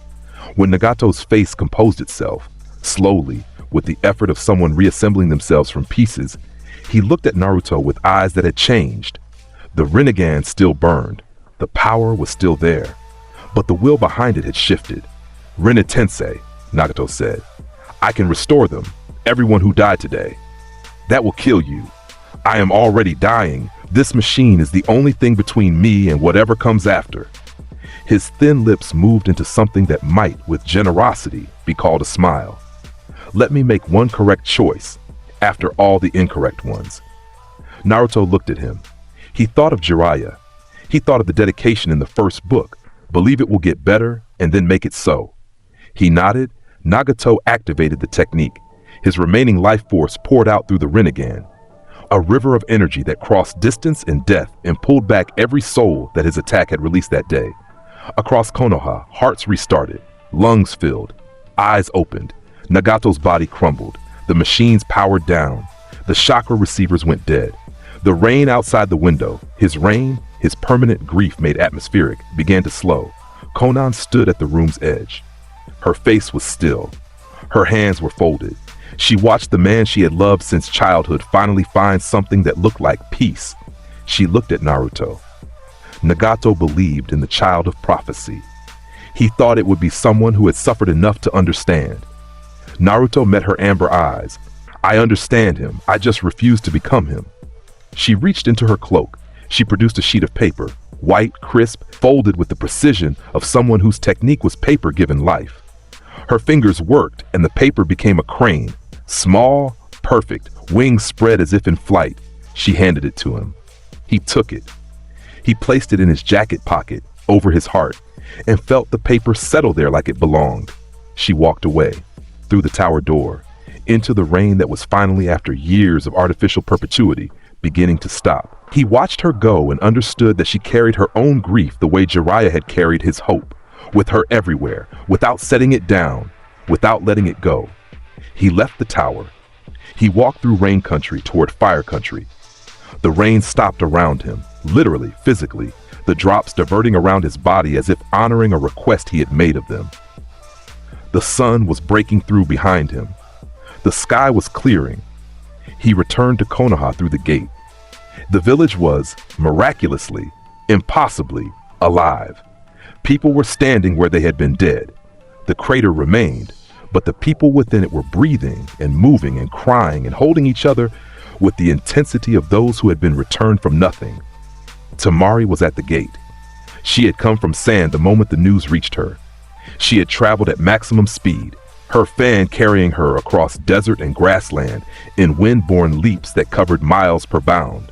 She arrived and found the village destroyed and the sky torn open by a golden beam that she recognized on a level below conscious thought. Now she stood at the gate and watched him walk toward her. His jacket was torn in 3 places. The scales were still fading from his arms, gold retreating into his skin like a tide going out. The last traces of the true dragon manifest clung to him in the air around his shoulders. His eyes still carried gold flecks as they met hers. She stepped forward. She took the collar of his jacket in both hands, the same gesture she had used before, the same efficient assessment of condition. But her hands stayed, and they stayed longer than assessment required. "You are intact," she said. "I am always intact. You split the sky. I saw it from the desert. The sky needed splitting." She looked at his face, at the gold still fading, at the lines of exhaustion that even a true dragon accumulated after fighting a god and talking one down and then walking home carrying grief in a paper crane. She did not let go of his jacket. He did not step away. The wind moved through the gate around them, a slow curve, a gentle circuit, passing from his shoulders to hers and back again in a loop that had been building for 2 years of encounters and missions and moments where the air between them did things neither had asked of it. "Kurama," Naruto said internally. "I see it," the fox said. His tone carried amusement and something warmer. "For once in your loud existence, do not say a single word about the sacred texts." Naruto said nothing about the sacred texts. He stood in the gate with Temari's hands on his jacket, and the wind circling them both, and the sun coming through the clouds above, like the world was trying to make a point about endings that were also beginnings. Eventually, she let go. Eventually, they stepped apart. Eventually, the wind settled into its normal patterns, and the gold finished its retreat from his skin. And they were just two people standing in a ruined gate looking at each other with expressions that promised continuation.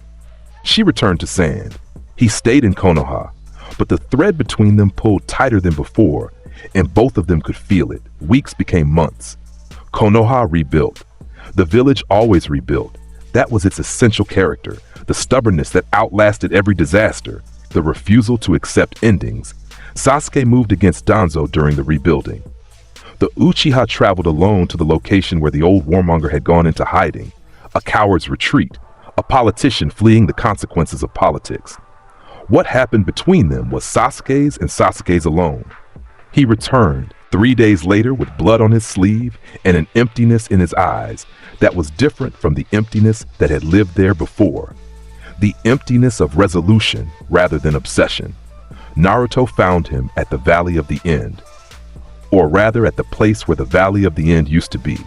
The altered geography, the missing waterfall, the absent statues. Sasuke was sitting on the bank where the river still flowed through its reshaped channel. He was staring at the gap in the skyline where Madara's stone face had been. Naruto sat beside him. He opened his bag and pulled out a manga volume and said nothing. He just sat there, reading, present, available. The wind moved through the reshaped valley and carried the smell of river water and the particular ozone scent of a place that had been touched by something extraordinary. After an hour, Sasuke spoke. "What do I do now?"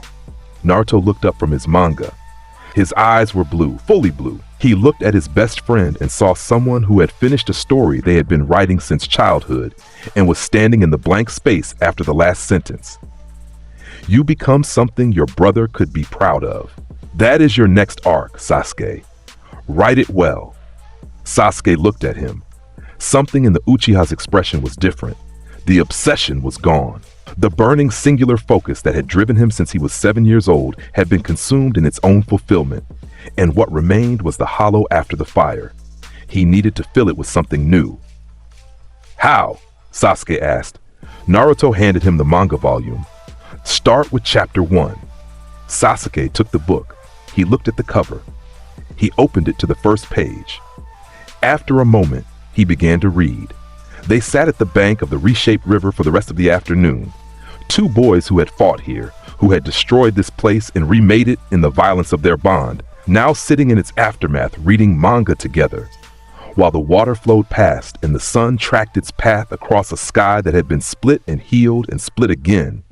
The 5 Kaji summit convened 6 weeks after the pain attack. Every nation was recalibrating.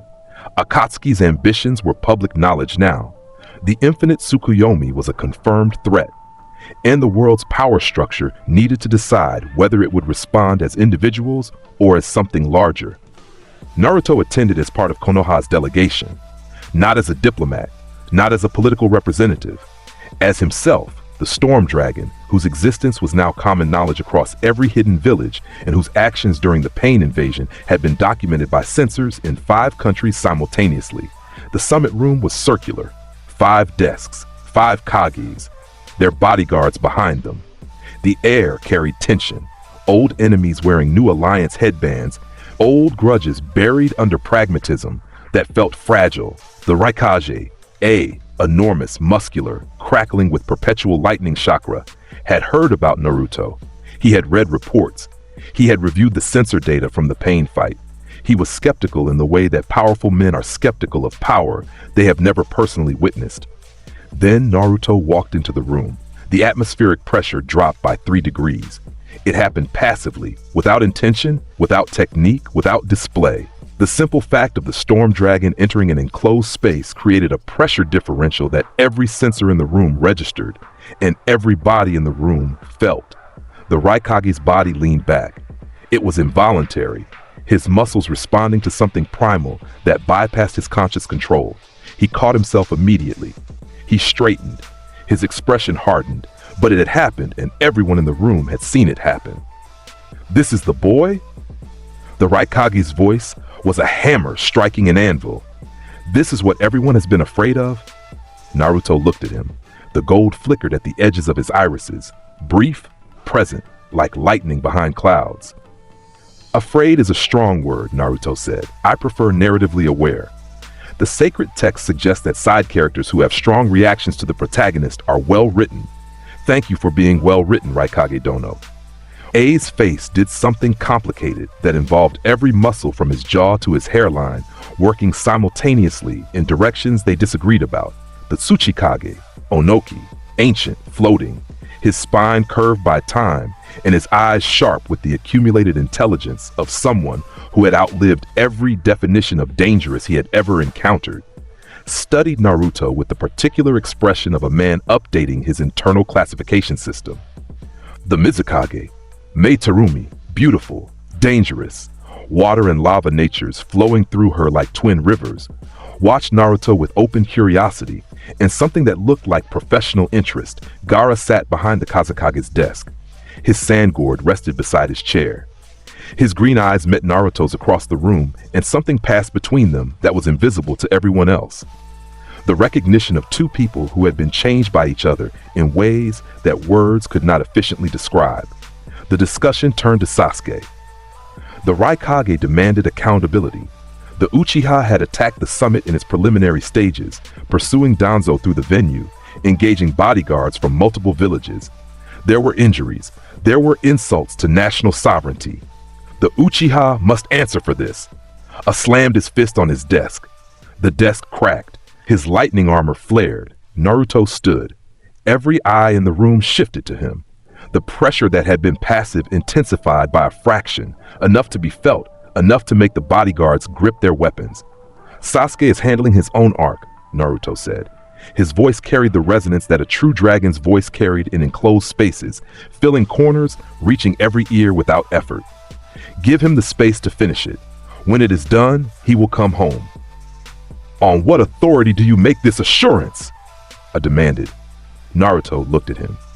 The gold in his irises solidified, present, permanent, carrying the weight of something that existed on a scale the Raikage's lightning could never reach. My authority. That is a sufficient answer. A's response was extensive, passionate, and involved vocabulary that diplomats usually reserve for closed sessions. Naruto let him finish. He respected people who had strong feelings expressed at volume. It was a quality he recognized in himself. When the Raikage finally ran out of words, Naruto nodded once and said, "Your feelings are valid. Sasuke will face whatever consequences are appropriate after his arc concludes. But his arc will conclude on his terms because that is how character development functions." The summit moved forward. Alliances were formed. The Fourth Shinobi World War was declared against Akatsuki. Every village committed forces. Every Kage agreed, however reluctantly, that the alternative, infinite Tsukuyomi, the death of free will, was unacceptable. Tamari attended the summit as part of San's delegation. She stood behind Gaara's chair and watched Naruto dominate a room of 5 Kages through presence alone. She watched the Raikage lean back involuntarily. She watched the Storm Dragon stand in a room of legends and be, without question, the most significant thing in it. After the summit, in a corridor between the formal chambers and the exit, she found him. He was leaning against a wall, reading a manga volume, his spiritual pressure retracted to its passive minimum. He looked up when she approached. "You told the Raikage his feelings were valid," she said. "They were. You made a room of Kages uncomfortable by existing in it. I exist in every room.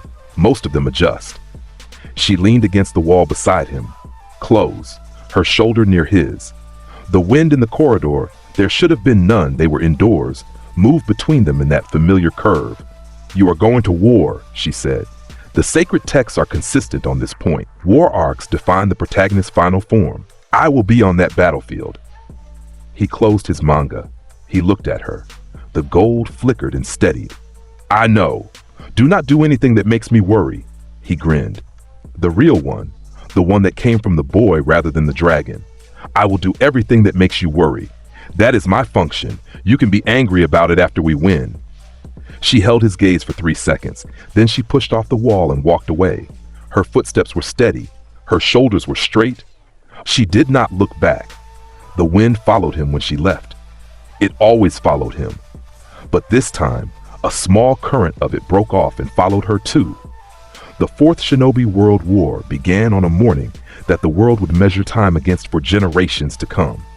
The Allied forces marched under a unified command structure.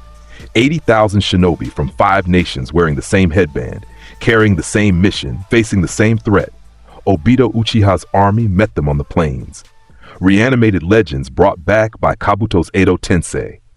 White Zetsu clones in their hundreds of thousands.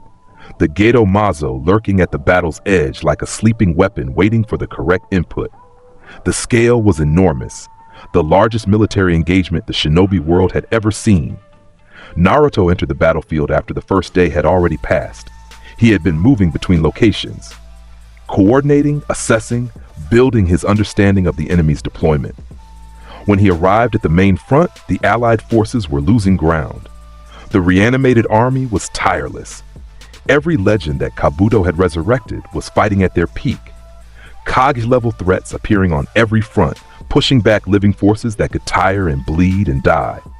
The gold column appeared on the horizon at dawn of the second day. Every sensor in the Allied forces felt it. Every shinobi on the front lines felt it. The measurement was immediate and universal, a spike in spiritual pressure that exceeded anything the elemental nations' combined history had produced from a single source. The column rose from behind the Allied forces' rear position, and the sky above the entire battlefield responded. Clouds spiraling inward across a 20-kilometer radius, lightning crackling between them in gold and purple patterns. Naruto arrived at the front in full True Dragon manifest. Wings spread, scales blazing, eyes burning gold. Kurama's chakra merged with his magic in a torrent that made the air visible around his body. Streamers of combined energy, red gold, trailing from his shoulders and wing points like comet tails. The Allied forces saw him overhead and the morale shift was physical. Backs straightened, grips tightened on weapons. Exhausted faces turned upward and found something that made the exhaustion feel manageable. He descended among the reanimated army. His first technique was new, developed for this exact scenario, designed for the purpose of liberation rather than destruction. Dragon's cleansing fire. Golden flames erupted from his extended palms, but these flames burned nothing that was truly alive. They were true dragon magic tuned to a specific frequency, the frequency of Kabuto's binding technique, the Edo Tensei seal that held dead souls and resurrected bodies against their will. The fire washed across the battlefield in a wave, and where it touched a reanimated body, the binding unraveled. The dead paused. Their bodies stopped fighting. Their eyes, previously flat with the blankness of puppetry, cleared. Awareness returned. Autonomy returned. Across the battlefield, reanimated legends stood still and looked at the world for the first time since their resurrection. Some of them wept. Some of them smiled. Some of them turned to face the living allies they had been forced to fight and said the words they needed to say before the release took them. The second Tsuchikage turned to dust with a smile on his face and the word finally on his lips. The third Raikage stood still for a moment, looked at the sky where the gold dragon flew, and nodded once before dissolving. The reanimated 7 swordsmen released their weapons and faded with expressions of relief that their afterlives had not been permanently conscripted. Kabuto's army evaporated across the entire front. Thousands of Edo Tensei bindings purged in a single technique. The war's most persistent advantage, the untiring, unfeeling, unending army of the dead, removed in one pass by a being who considered the forced conscription of souls to be a narrative sin and acted accordingly. From a command position on a nearby hill, Shikamaru Nara watched the cleansing fire sweep the battlefield and produced a calculation that his genius found simultaneously obvious and impossible. He just ended an entire front of the war in one technique, Shikamaru said to the communications officer beside him. How do we classify that in the report? The officer asked. We don't. We just write what happened and let command figure out what to call it. The White Zetsu army remained, hundreds of thousands of clone bodies, individually weak, collectively overwhelming through pure volume. Naruto handled them the way a wildfire handles dry grass, sweeping across their formations with gear. Storm Dragon active, his speed producing afterimages that each carried enough momentum to scatter Zetsu bodies by the dozen. Where he moved, the enemy stopped existing. The allied forces advanced behind him like water filling a channel. He was carving through the opposition. Then Madara arrived. The reincarnated Uchiha descended onto the battlefield from nowhere. Edo Tensei's greatest product, the strongest shinobi the world had ever produced, brought back at his absolute peak. He landed on a plateau overlooking the allied forces' main formation, and his presence alone made every living thing within 300 meters feel the instinctive recognition of something at the top of every food chain simultaneously. Perfect Susanoo materialized around him. The warrior construct at its maximum expression, blue-purple, armored, wielding a blade that could bisect mountains. It was the size of a skyscraper. Its shadow covered the allied forces' forward position like nightfall, arriving 12 hours early. Naruto felt it from across the battlefield. He turned in the air. His wings beat once, carrying him above the engagement, and his gold eyes found Madara's position with the certainty of a compass finding north. He flew to him. The distance closed in seconds. True dragon wings at full beat covered ground that would take an army hours to cross. He landed on the plateau's edge, facing Madara, facing the perfect Susanoo that towered above them both. His wings folded, his scales burned, his eyes locked with Madara's resurrected Rinnegan. "The final villain?" Naruto said. His voice carried across the space between them with the weight of confrontation. "You are the strongest thing this world has produced before me." Madara's expression was imperial. His arms were crossed inside the Susanoo's frame. He looked at Naruto with the gaze of a general assessing a battlefield, measuring, weighing, calculating force ratios.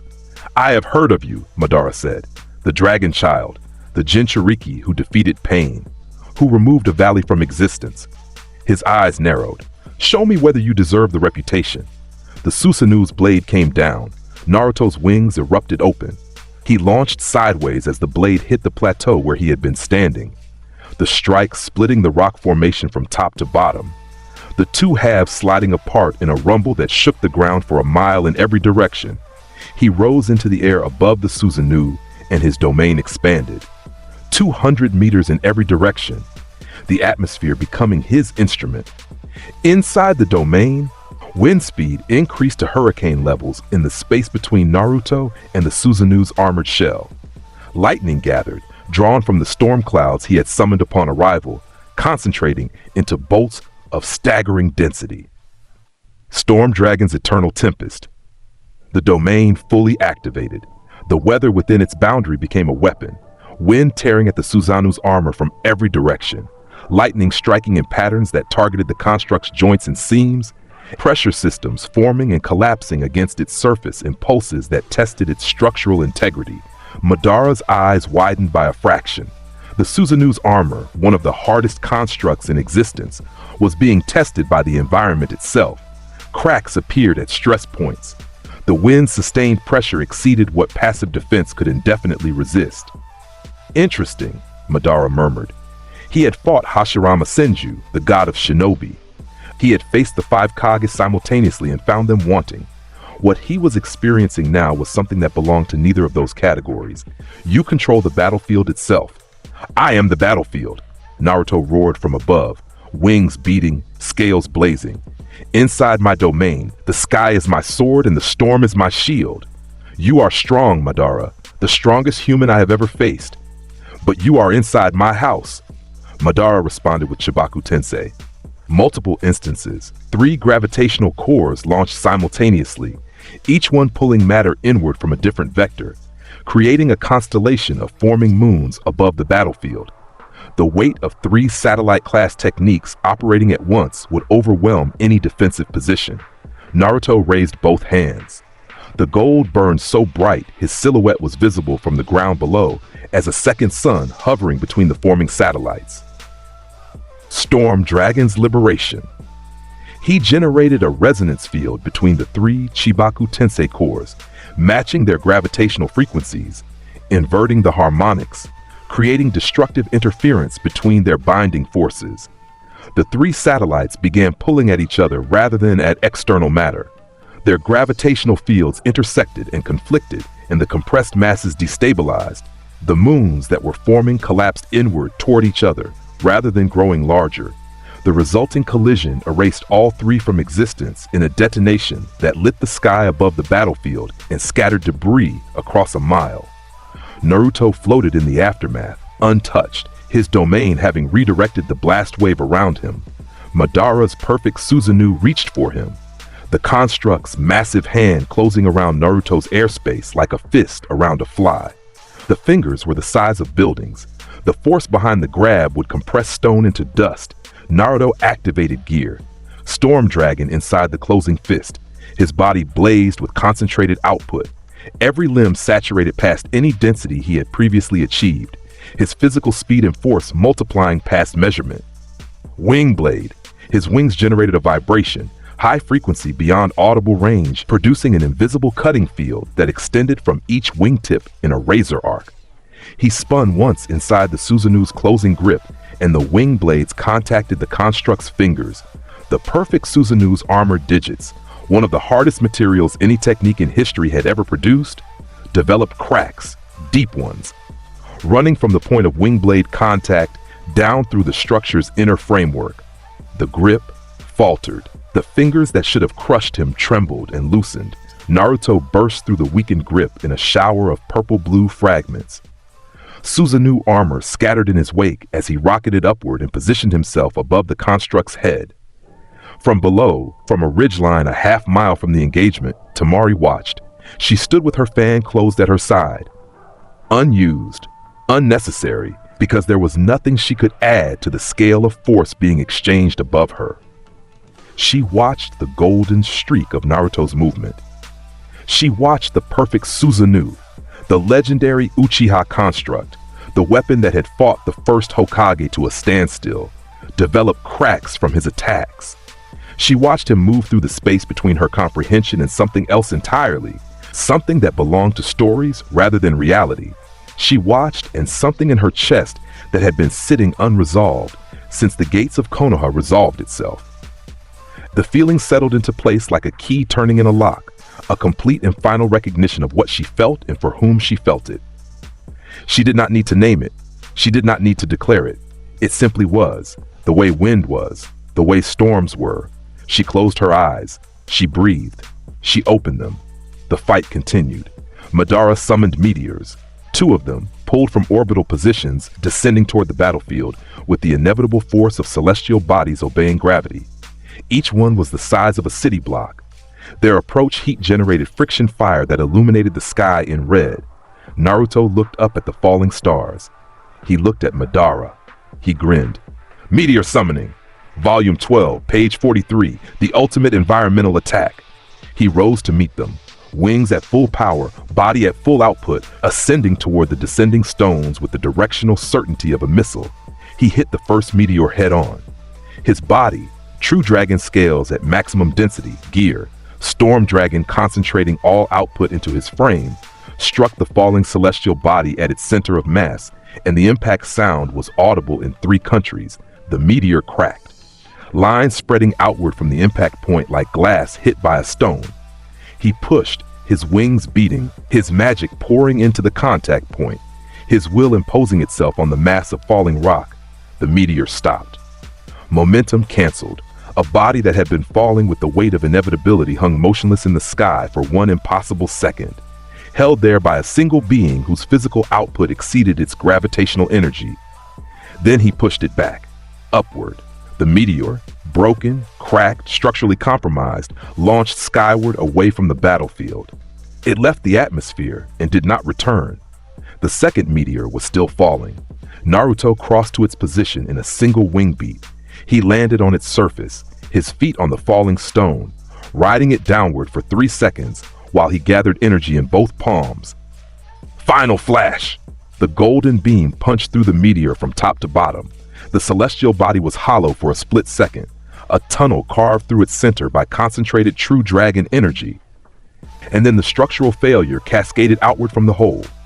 The meteor split. It fragmented.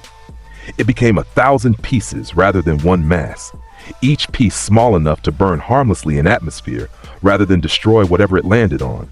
Madara watched his meteors, his absolute last resort environmental technique, the attack that had overwhelmed the five Kage, be handled by a teenager. Something moved across the legendary Uchiha's face that had never been there in his previous life or his current one. Recognition of something that exceeded his operational parameters. The fight paused because Obito intervened, the war's next phase requiring Madara's presence elsewhere. The Uchiha legend disengaged with the unhurried certainty of someone choosing the moment rather than fleeing it. But he looked at Naruto as the Susanoo carried him away, and his expression had changed. "We are not finished," Madara said. "Kuha!" Naruto floated in the aftermath of the destroyed meteors, wing sprays blazing. "He took me seriously. The main antagonist always underestimates the protagonist initially and then reassesses. We are exactly on schedule." On the ridge below, Temari opened her eyes. She closed her fan.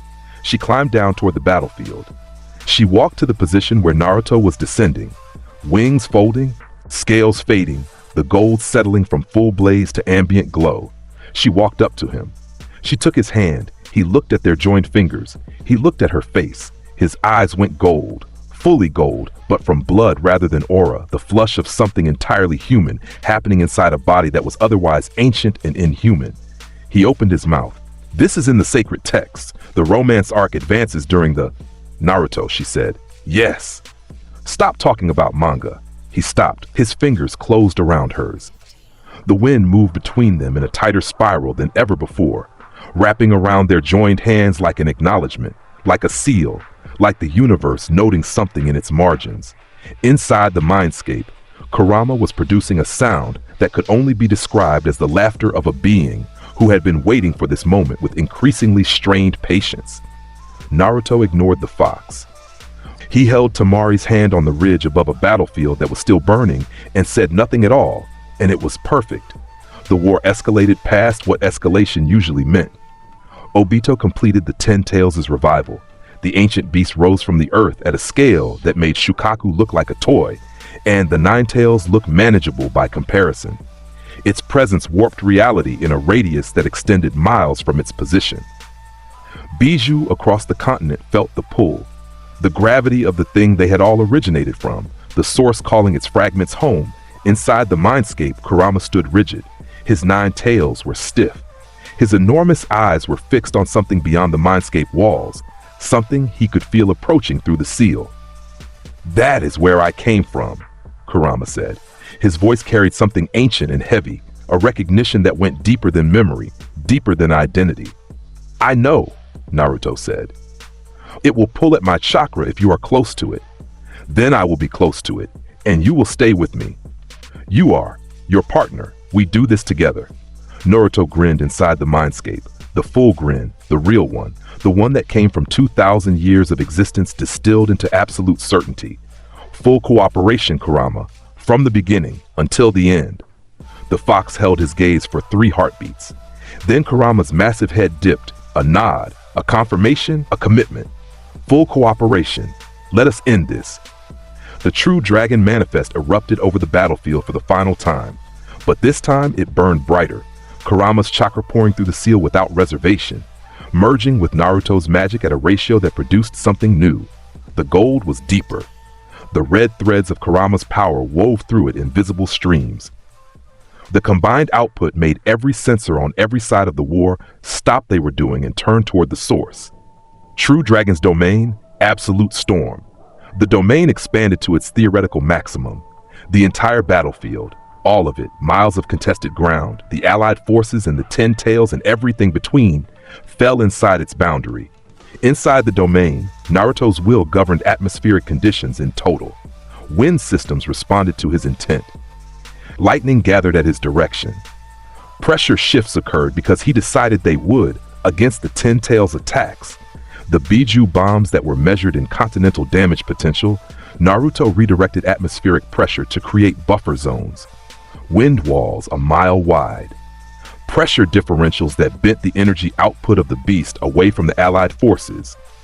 The 10 tails fired a Bijou bomb at the allied forces' main formation, and the domain caught it, not stopped it, redirected it.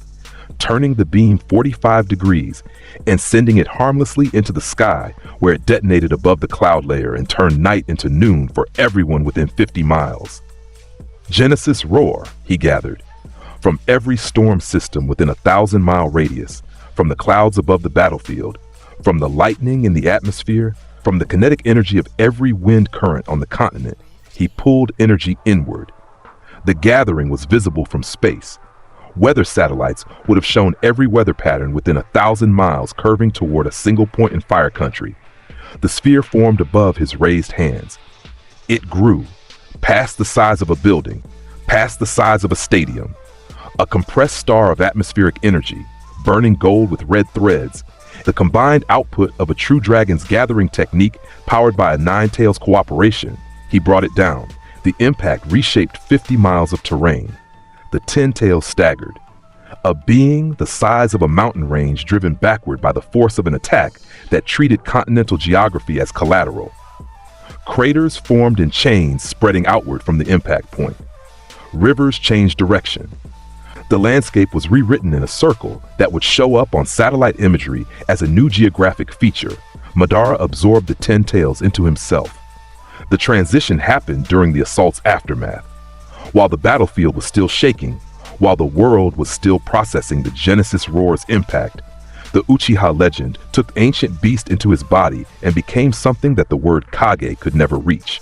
The Jubi Jinchuriki rose. Madara in his final form, the Rinne Sharingan on his forehead, the truth-seeking orbs floating behind him, his body transformed into something that existed at the intersection of human will and divine power. He stood in the center of the altered landscape, and the spiritual pressure he emitted made every living thing within sensing range feel small. Naruto felt the pressure wash over him and found it significant for the first time. Madara at this level was genuinely, meaningfully powerful, operating at a scale that demanded respect from even a true dragon's assessment. The final form, Naruto said. Excellent. The main villain achieves his ultimate transformation before the climax. We are in the endgame now! Madara looked at him. The Rinne Sharingan pulsed. You are the only thing standing between me and the dreams. The infinite Tsukuyomi will bring peace through unity. Peace through slavery, Naruto corrected. Different thing. The sacred texts are very clear on the difference between unity through choice and unity through force. You are the villain, Madara. Accept it. Own it. Fight me properly. They clashed. Madara's truth-seeking orbs, spheres of all 5 nature transformations plus yin-yang release, capable of erasing anything they touched from existence, flew toward Naruto in a coordinated barrage. Each one was a deletion event waiting to happen. Contact with them would unmake matter at a fundamental level. Naruto's domain treated them as atmospheric anomalies and responded accordingly. The pressure fields redirecting their trajectories, wind currents pushing them off course, the environmental control of the absolute storm making the space between Naruto and the orbs hostile to their passage. The orbs fought the domain. They pushed through, slowly, the erasure principle contending with the atmospheric authority. Naruto had to move. He dodged between them. Gear, Storm Dragon active, his speed rendering him a golden streak that wove between the deletion spheres with margins measured in centimeters. He closed distance. His right fist gathered energy, the gold deepening to almost white at its center. True dragon magic compressed past any density he had used before. He appeared at Madara's position and swung. United Dragon Smash! Both fists. Maximum density. The impact connected with Madara's truth-seeking staff, the weapon the Jubi Jinchuriki had formed from his orbs, a blade that could erase reality. Staff met fists. The collision generated a shockwave that blew the Allied forces' nearest positions flat despite being 3 miles away. They traded, blow for blow. Madara's staff swinging with the force and speed of someone who had been the strongest warrior of an era, meeting Naruto's fists and kicks and wing blade strikes in exchanges that happened too fast for anyone below their level to track. From the Allied forces' rear position, Gaara watched. The Kazekage stood at the head of a division of sand shinobi, and his pale green eyes tracked the golden streak and the black-clad figure in their impossible exchange. His sand, always responsive, always protective, was agitated. It moved around his body in rapid patterns that reflected his emotional state. He was watching the storm dragon fight a god. He was watching the boy who had pulled him from Shukaku's chest stand against something that made tailed beasts look ordinary. And he felt, beneath the awe, beneath the strategic assessment, pride. The pride of someone watching their first real friend prove that every impossible thing about them was true. Madara activated the infinite Tsukuyomi. He broke from the engagement, retreating upward, creating distance, raising his hands toward the moon that hung overhead. The Rinne's Sharingan cast its light downward from the reflected sphere, a red glow expanding across the world's surface, touching every living mind, beginning the process of drawing them into the collective dream. The light descended toward the battlefield, toward the allied forces, toward 80,000 minds that would be trapped in false peace. Naruto's domain was already at maximum extension. He felt the Tsukuyomi light reach its boundary, and he understood in an instant what was required. He extended his aura. Beyond the domain's atmospheric effect, beyond the weather control, beyond the pressure manipulation, he pushed his raw, true dragon aura outward in a shell, a blanket of spiritual energy covering every person inside his range. A personal shield distributed across every conscious being he could reach, protecting them from the genjutsu through the sheer density of his spiritual presence. The light hit his shields and fractured. The mass effect that should have claimed every mind on the battlefield broke against the true dragon's distributed presence like waves against a seawall. Minds that should have been taken remained free. Eyes that should have closed stayed open. The effort was immense, even for him. Covering 80,000 individual consciousnesses with his aura required spreading his attention thinner than he ever had. His face showed strain, the first visible effort the war had produced from him. His jaw tightened. His gold eyes burned brighter as he maintained the shield through raw will. "Kurama," he said inside the bond, "I can hold this, but I need someone to break the source." "The Uchiha boy," Kurama said. "His eyes can counter the Rinnegan's casting frequency." Sasuke arrived. He came from the east, crossing the battlefield at maximum speed, his eternal Mangekyo Sharingan burning in both eyes, his Susanoo forming around him in purple-black armor. He had felt the Tsukuyomi activate, and he had come because this was where he was supposed to be. He landed beside Naruto in the air, Susanoo wings keeping him aloft, his expression carrying the cold focus of someone who had found his purpose in the space between revenge and redemption. "The Tsukuyomi," Sasuke said. "I am holding it off," Naruto replied through gritted teeth. "But the source needs to be disrupted." Sasuke looked at Madara above them. He looked at the moon. He looked at his own hands, the Sharingan that had cost him everything and was now the only thing that could save everything. "Together?" Sasuke said. Naruto's grin broke through the strain, brief, brilliant, genuine. "Always." They rose together, the storm dragon and the last Uchiha, gold and purple, wind and fire, the bond that had been forged in violence at the Valley of the End and refined through years of manga discussions and silent companionship, ascending toward a god claimant who stood between the world and the end of free will. Madara faced them both. His expression carried something it had never carried in any lifetime, the recognition of a worthy final challenge. The three-way engagement that followed lasted 11 minutes. In those 11 minutes, the geography within a 20-mile radius was permanently altered. Mountains were reduced. Valleys were created. Rivers that had flowed for centuries found new paths. Sasuke's Amaterasu, the black flames that burned anything, combined with Naruto's wind manipulation to create a fire tornado that engulfed Madara's defensive barriers and burned through truth-seeking orb constructs. Naruto's Genesis Roar technique, fired from point-blank range, drove Madara backward through 3 mountain formations. Sasuke's Susanoo blade found gaps in Madara's defense that Naruto's domain created. Atmospheric pressure opening seams in the Jubi Jinchuriki's guard. They fought as a pair. They fought as people who had spent years in opposition and emerged from it understanding each other at a level that required zero verbal communication. When Naruto moved left, Sasuke moved right. When Naruto drew Madara's attention upward, Sasuke struck from below. When Sasuke's techniques needed an opening, Naruto's domain provided one. Madara fell to the combined action. His body, the Jubi Jinchuriki form, the ultimate expression of Uchiha ambition, was overwhelmed by the simultaneous assault of a true dragon and an eternal Mangekyo user operating in perfect synchronization. The infinite Tsukuyomi's casting collapsed. The red light faded from the moon.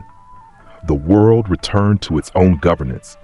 Naruto looked at Sasuke across the aftermath, both of them battered, both of them burning with their respective energies, both of them alive and having accomplished something that history would measure everything else against. "Good teamwork," Naruto said. Sasuke's expression held for 2 seconds. Then, "Your technique names are still embarrassing. They are iconic. They are embarrassing. Kuha!" Then the world shifted. Kaguya emerged from Madara's defeated body, the mother of chakra, the original deity, the being who existed before nations, before shinobi, before the concept of human combat was invented. She materialized in the space above the battlefield like a curtain being pulled aside to reveal something that had been watching all along. White skin, white eyes, horns that reached toward the sky like the antlers of something primordial. Her presence was nothing like Madara's. Madara had been human intensity at divine scale. Kaguya was simply prior. Everything in the world had come after her. Her existence predated the framework everyone else operated within. She raised one hand. The dimension shifted. The battlefield became something else, a burning landscape of volcanic stone and magma flows, the primordial space where her chakra roots grew, a world before human names. The allied forces were gone, left behind in the real world, separated by dimensional barriers. Only those within Naruto's immediate proximity had been pulled along. Team 7, complete. Together for the first time in the way that mattered. Naruto, Sasuke, Sakura, Kakashi. 4 people standing in a dimension that belonged to something older than humanity, facing a being who did not regard them as threats, because regarding them as threats would require acknowledging them as entities of comparable significance. Naruto looked at Kaguya and felt Veldora's memories stir. 2,000 years of existence. The knowledge of what a being who existed before classification looks like from the inside. The recognition of something that belonged to the same scale as himself. Different in nature, different in origin, but equivalent in the fundamental sense of operating outside the rules everything else played by. "You are very old," he said. Kaguya's white eyes turned to him. She regarded him with an expression that carried millennia of experience in a single glance. "You are something I have seen before," she said. Her voice was the sound of mountains growing, slow, vast, inevitable, something from beyond this world's boundaries. "I am the storm dragon," Naruto said. His true dragon manifest was still active, scales burning, wings spread, eyes golden. But his voice in this moment carried something beyond the usual declaration. "Veldora Tempest, reincarnated, present, and I will stop you from taking this world's freedom." Kaguya attacked. Her techniques operated on principles that predated ninjutsu. Dimensional shifting, gravity manipulation at planetary scale, bone ash projectiles that could kill with a touch. Each attack carried the weight of something divine applied through mortal space vectors. Team 7 moved, together. As a unit, Sakura held the dimensional anchors, her chakra control refined over years into something that Tsunade herself acknowledged as superior to her own, keeping the dimensional barriers stable enough for their techniques to function. She was the foundation. Without her holding the space together, Kaguya's dimension shifting would separate them instantly. Kakashi operated as coordination, his Sharingan reading Kaguya's attack patterns, his experience translating her movements into information that his team could use. He called directions. He identified openings. He was the mind that made 4 people operate as one. Sasuke matched Kaguya's dimensional techniques, his Rinnegan allowing him to perceive and counter her space-time manipulation, his Sharingan predicting her physical attacks. He was the countermeasure. Every technique she used, he had an answer for. And Naruto was the force that made everything else possible. His domain held their immediate space stable against Kaguya's environmental manipulation. His aura shielded them from her gravity attacks. His power created the openings that Sasuke exploited and that Kakashi identified and that Sakura's foundations allowed them to capitalize on. They fought as a team, genuinely, each person contributing within their actual capability, each contribution mattering within its parameters. The war was being won because of Naruto and because his teammates were genuinely themselves in support of what he could do. Kaguya shifted dimensions again.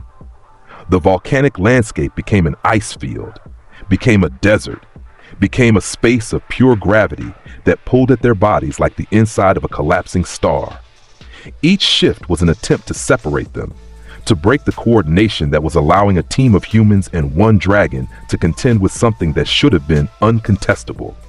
Naruto held them together. His domain moved with them through each dimensional shift, maintaining the atmospheric bubble that kept them functional, keeping the space around them stable enough for human physiology to operate.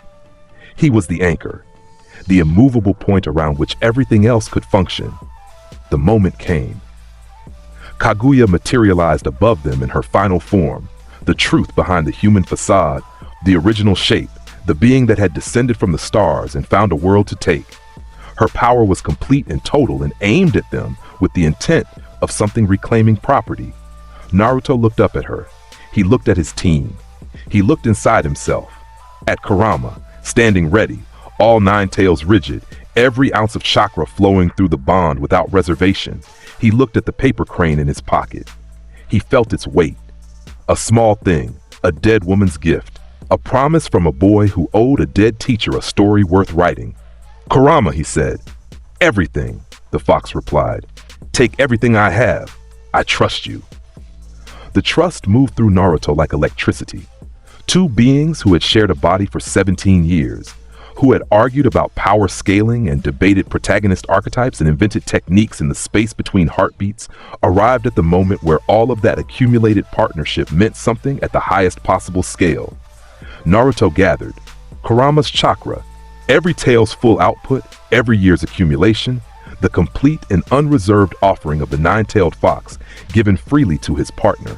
True dragon magic, Veldora Tempest's fundamental nature expressed at maximum volume, the will of a being who had existed for 2 millennia and had never once considered the possibility of being insufficient, the atmospheric energy of the entire dimension. Because inside his domain, even the air of a god's personal space belonged to the storm dragon. The gold rose. It rose until his scales were invisible beneath the light, until his wings were sheets of pure radiance, until his eyes were stars and his body was a silhouette inside a furnace of concentrated power. The dimension shook at its foundations. The space around him warped, reality protesting the density of what was forming, the fabric of this world bending under the weight of the storm dragon at absolute peak. His team fell back. Sakura maintained her dimensional anchors from behind Kakashi's position. Sasuke held his Rinnegan ready, prepared to seal what Naruto was about to break. Kakashi watched with both eyes wide, and his heart beating at a rate that would concern a medic. Naruto looked up at Kaguya, the being who predated nations, the goddess who treated humanity as a resource, and he spoke. His voice was the sound of storms. His voice filled the dimension like water fills a vessel, but the words came out soft. Veldora Tempest, storm of creation. The release was everything, the domain concept taken to its logical extreme, the storm dragon declaring the surrounding dimension to be his territory. All of it, every molecule of air, every quantum of energy, every particle of the space that Kaguya called her own. He asserted his nature over it. The incarnation of chaos standing in the domain of primordial order and saying, "This space is mine now, and everything inside it responds to my will." The dimensional fabric changed. The reality around them stopped belonging to Kaguya and started belonging to Naruto. The air moved for him. The energy flowed toward him. The very physics of the space reorganized themselves around his will, because his will was the will of a true dragon at maximum expression, and a true dragon's will was an absolute authority over whatever space it occupied. Kaguya felt her dimension slip from her control. For the first time in her existence, in thousands of years of absolute sovereignty over her personal spaces, she felt something stronger than her claim take hold of the reality she had built. She fought it. She pushed back with everything she was, divine will against dragon will, primordial authority against fundamental chaos. The dimension flickered between their competing claims, reality stuttering like a candle in a hurricane, unable to decide whose rules to follow. Naruto pushed harder. Kurama's chakra flooded through him in a torrent that made his body glow from the inside out. His own magic poured outward in waves that washed over the dimension like golden tides. His will, 2,000 years of existence, a lifetime of believing he was the protagonist, every sacred text he had ever read telling him that this was the moment and he was the one who would define it, pressed against Kaguya's resistance and found it insufficient. The dimension broke from her control, completely, totally. The space that had been hers for millennia became his in the span of a breath. She floated in what used to be her domain and found herself subject to someone else's rules for the first time in her existence. Now, Naruto roared. Sasuke moved. The Rinnegan blazed.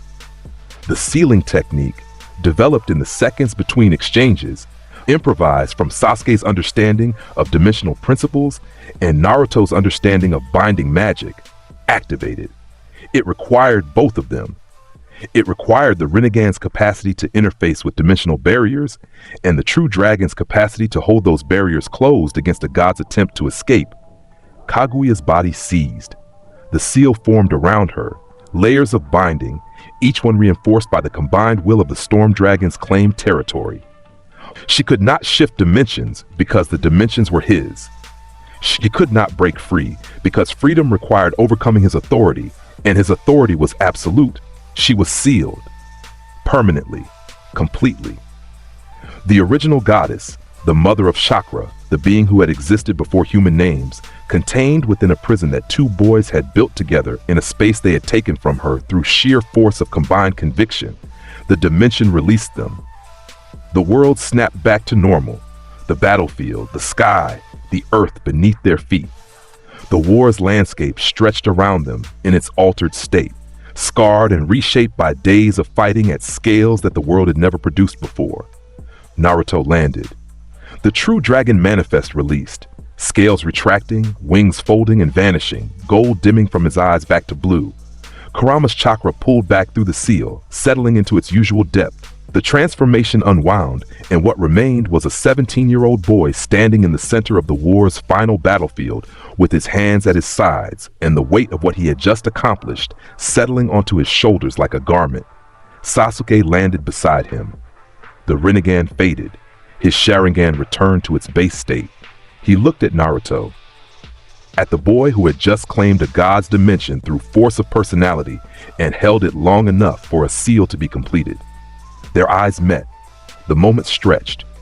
Two boys who had fought each other at the Valley of the End, who had destroyed national monuments and burned away curse marks and sat on riverbanks reading manga together, who had just sealed a goddess through teamwork. Naruto extended his fist. Sasuke looked at it. He looked at Naruto's face. He bumped it. Good teamwork, Naruto said. Acceptable, Sasuke said. And the ghost of a smile that crossed his face was more real than anything he had shown the world in years. Sakura landed behind them, breathing hard, her chakra depleted from maintaining dimensional anchors through the entire engagement. Kakashi landed beside her, his Sharingan closed, his body reflecting the exhaustion of someone who had just participated in killing a goddess through coordination rather than brute force. Team 7 stood together in the war's aftermath. 4 people, different in every measurable way, united by years and bonds and the simple truth that they had chosen each other. Ka! Naruto threw his fist skyward. The laugh echoed across the battlefield, reaching the allied forces who were regaining consciousness, reaching the surviving shinobi who were emerging from shelter, reaching every person who had wondered during those final minutes whether the world was ending or being saved. The laugh told them which one it was. The war ended. The infinite Tsukuyomi victims recovered. Kaguya remained sealed.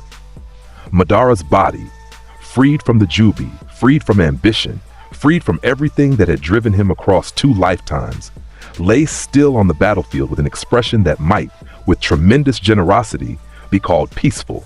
The world recalibrated. It recalibrated the way the world always recalibrates after something enormous, slowly, messily, with arguments about credit and blame, and what the future meant now that the present was so different from what anyone had expected.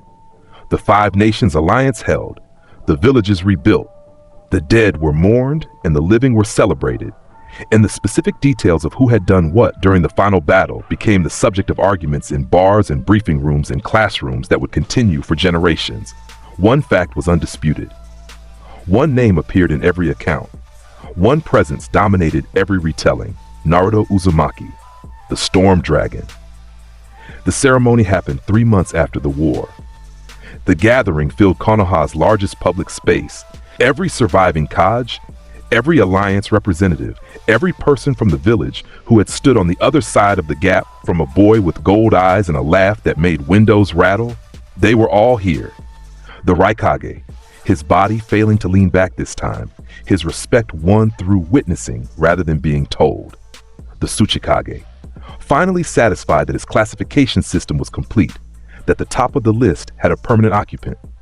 The Mizukage, her curiosity matured into genuine respect. Gaara, standing at the front of the Sand delegation, his green eyes steady with the pride of someone watching their first friend prove everything. Naruto stood before all of them, arms crossed, head tilted, gold flickering at the edges of his eyes because it always flickered now. The true dragon's nature showing through the human surface like light through a lantern's walls. He looked at the assembled world, and he looked at it the way he had always looked at it, with the ancient, unstoppable confidence of something that knew exactly what it was. The protagonist arc is complete, he said. His voice carried, the natural resonance filling the space without effort, reaching every ear. Part 2 has concluded. Whatever comes next will be Part 3, and I intend to read it with great enjoyment before I begin writing it. Sasuke stood beside him. The Uchiha who had left and returned and left again and been brought back and finally chosen, for himself, by himself, without curse marks or revenge or anything, except the simple decision to stand where he was standing. He said nothing. His presence said everything. Sakura stood at Naruto's other side. Her model of the world was complete and she was at peace with it. Naruto was the storm dragon reincarnated inside a human body. The appropriate response was to be his teammate anyway. She had been his teammate through everything, and she would continue being his teammate because that was what teammates did. Kakashi stood behind them. His Sharingan was hidden under his headband. His book was in his pocket. His expression carried the particular piece of a man who had spent years being professionally astonished and had finally arrived at acceptance. His students had surpassed him in every measurable way. This was, he realized, the entire point after the ceremony, after the crowds, after the world moved on to its next set of discussions and the evening settled over Konoha in shades of orange and amber, a rooftop, the same rooftop where Kakashi used to read by moonlight. The village spread below in its rebuilt state, different from before, marked by the war and the pain attack and the rebuilding, but alive, stubbornly, defiantly alive. Naruto sat on the roof's edge with his legs hanging over the side. The sky was clear above him, stars emerging one by one as the light faded. The wind moved through Konoha in patterns that belonged to no natural meteorological system. Tamari appeared. She came up the stairs rather than from the trees. She was not a person who made entrances through windows. She was a person who walked through doors because doors existed for a reason. She sat beside him, close, their shoulders touching. Neither spoke for a long time. The silence was the kind that only exists between people who have moved past the need for filler. The kind where both parties are comfortable with the space and neither needs to prove anything by filling it. Eventually, Naruto took a breath. The sacred texts have a consistent pattern for this scene. If you cite a manga at me right now, I will throw you off this roof. He closed his mouth. He opened it again. He closed it. He grinned. The real one. The boy one. The one that had nothing to do with technique names or protagonist posturing. You would try, he said. I would succeed, she said.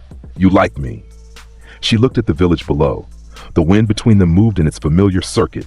Shoulder to shoulder, the slow spiral that had been building since a ramen counter in a border town 2 years ago. I like that you gave me 3 seconds, she said. I gave you 11. 11 was better. He found her hand in the space between them. His fingers closed around hers without announcement, directly, completely, the way he did everything. She looked at their joined hands. She looked at his face. She held. Inside the mindscape, Kurama was producing a sound that had been building for months. The full, unrestricted laughter of a being who had watched this specific development approach with increasingly obvious signs and was finally released from the agony of waiting. Naruto ignored the fox with absolute commitment. He held Tamari's hand and looked at the stars above Konoha and thought about the people who had brought him here. Jiraiya, who wrote about a world of understanding and died before he saw it. The paper crane was still in his jacket pocket, pressed flat, slightly worn at the folds, still there, still present, still meaning what it meant. Hiruzen, who stood in an alley behind a sake shop and watched a 7-year-old point at him and demand an allowance, who said that is our future and spent the rest of his life making sure the future survived long enough to arrive. Kurama, who had been a weapon and became a partner, who shared 2,000 years of manga opinions and contributed the other half of every technique they built, who called him Veldora in the mindscape and meant it with the warmth of someone who had found the first genuine friendship of his ancient existence. Sasuke, who left and came back and left and was brought back and finally chose to stay because staying was harder than leaving and he had become someone capable of hard things. He thought about the 7-year-old in the alley, the mob falling, the gold in his eyes, the laugh that made the torch flames bend sideways. He thought about what Hiruzen said that night, "That is our future," without specifying whether he meant it with hope or fear. He thought, hope. He was sure now. The old man had earned that interpretation. He looked up at the sky above his village, his sky, his territory. The storm dragon's domain stretched from one horizon to the other. The wind, the clouds, the weather patterns that would always carry his signature, no matter how far from this rooftop he traveled. Tamari's hand was warm in his. The wind moved between them in its confirmed spiral.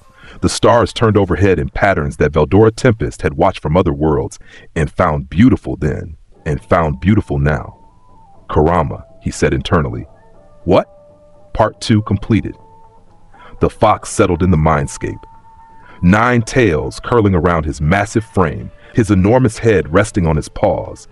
The manga volume stacked around him like a library built for a creature the size of a mountain. Part 2 completed, Kurama confirmed. Was it worth the read? Naruto thought about the waterfall that used to exist. He thought about Gaara's laugh and Sasuke's fist bump and Tamari's hand holding his and Jiraiya's book and Nagato's tears and Chiyo's sacrifice and the paper crane over his heart. He thought about the valley he had reshaped and the sky he had split and the goddess he had claimed a dimension from and the world that knew his name. Best arc yet, he said. Kurama's smile was invisible to anyone outside the seal. But Naruto felt it through the bond, warm, genuine, the expression of a being who had lived longer than civilizations and had never found a partner until now. Naruto looked at Tamari. She was watching the village below. The lights coming on in windows, the movement of people heading home, the rhythms of a world that had been saved and was now doing the more difficult work of continuing to exist. Hey, he said. She looked at him. When the wind follows me, he said, that is you, right? She held his gaze for 3 seconds. She did not confirm or deny. She turned back to the village below, and the corner of her mouth curved upward by a fraction that said everything words could have said and more. He squeezed her hand. She squeezed back. He stood. He pulled her up with him. He looked out at Konoha, at the rebuilt streets and the glowing windows and the monument faces on the mountain and the people below who had feared him and fought him and followed him and were now simply his village, his territory, his story. He tilted his head back. The gold flickered in his eyes, once, twice, settling at the edges like a permanent frame around the blue. His chest expanded. His lungs filled with the air that had always answered him, that had always belonged to him, that carried his presence across rooftops and through streets and into the ears of everyone who lived here. Kaaah! The laugh rolled across Konoha's rooftops. It climbed higher than the monument. It reached the clouds that hung at the edges of the sky and curled them at their borders. It spread outward in every direction, north to the valley that bore his mark, south to the desert where a Hokage slept peacefully every night, east to the nations that had fought beside him, west to the places that had heard his name in stories that would only grow. The wind carried it. The wind always carried it. Because the wind belonged to the storm dragon, and the storm dragon's laugh was the sound of something ancient and unstoppable and alive.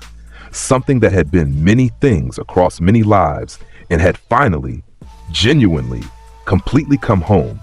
Tamari stood beside him on the rooftop and listened to the laugh cross the village and felt the wind respond to it, the way the wind always responded to him, with obedience and joy and the absolute certainty of an element that had found its master. She did not let go of his hand. Below them, the village received the laugh the way it had always received it, with the particular acceptance of a place that had grown accustomed to housing something extraordinary. Windows rattled, dogs lifted their heads. A few civilians smiled without knowing exactly why. The story of Naruto Uzumaki was not over. It was never going to be over. Stories about beings like him continued past any ending that tried to contain them. But this chapter, this tremendous, ridiculous, earth-reshaping chapter, closed the way it opened. Gold in the sky. Wind bending directions it was never meant to bend. And the sound of the storm dragon, the incarnation of chaos, the protagonist of every arc he had ever entered and every arc that would ever follow, reminding the world exactly what it was dealing with. The stars turned. The wind moved. The laugh faded into the distance and became part of Konoha's permanent atmosphere. A resonance that would linger in the village's air for as long as the village stood and the storm dragon lived within its walls, which would be, by any reasonable estimate, forever. Ku-ha-ha-ha! What a ride. That storm dragon just wrecked everything. If you felt that power, smash like, subscribe for more insane crossovers, and drop your favorite ku-ha-ha-ha moment below. Thanks for watching, you absolute legends. Next time we go even harder.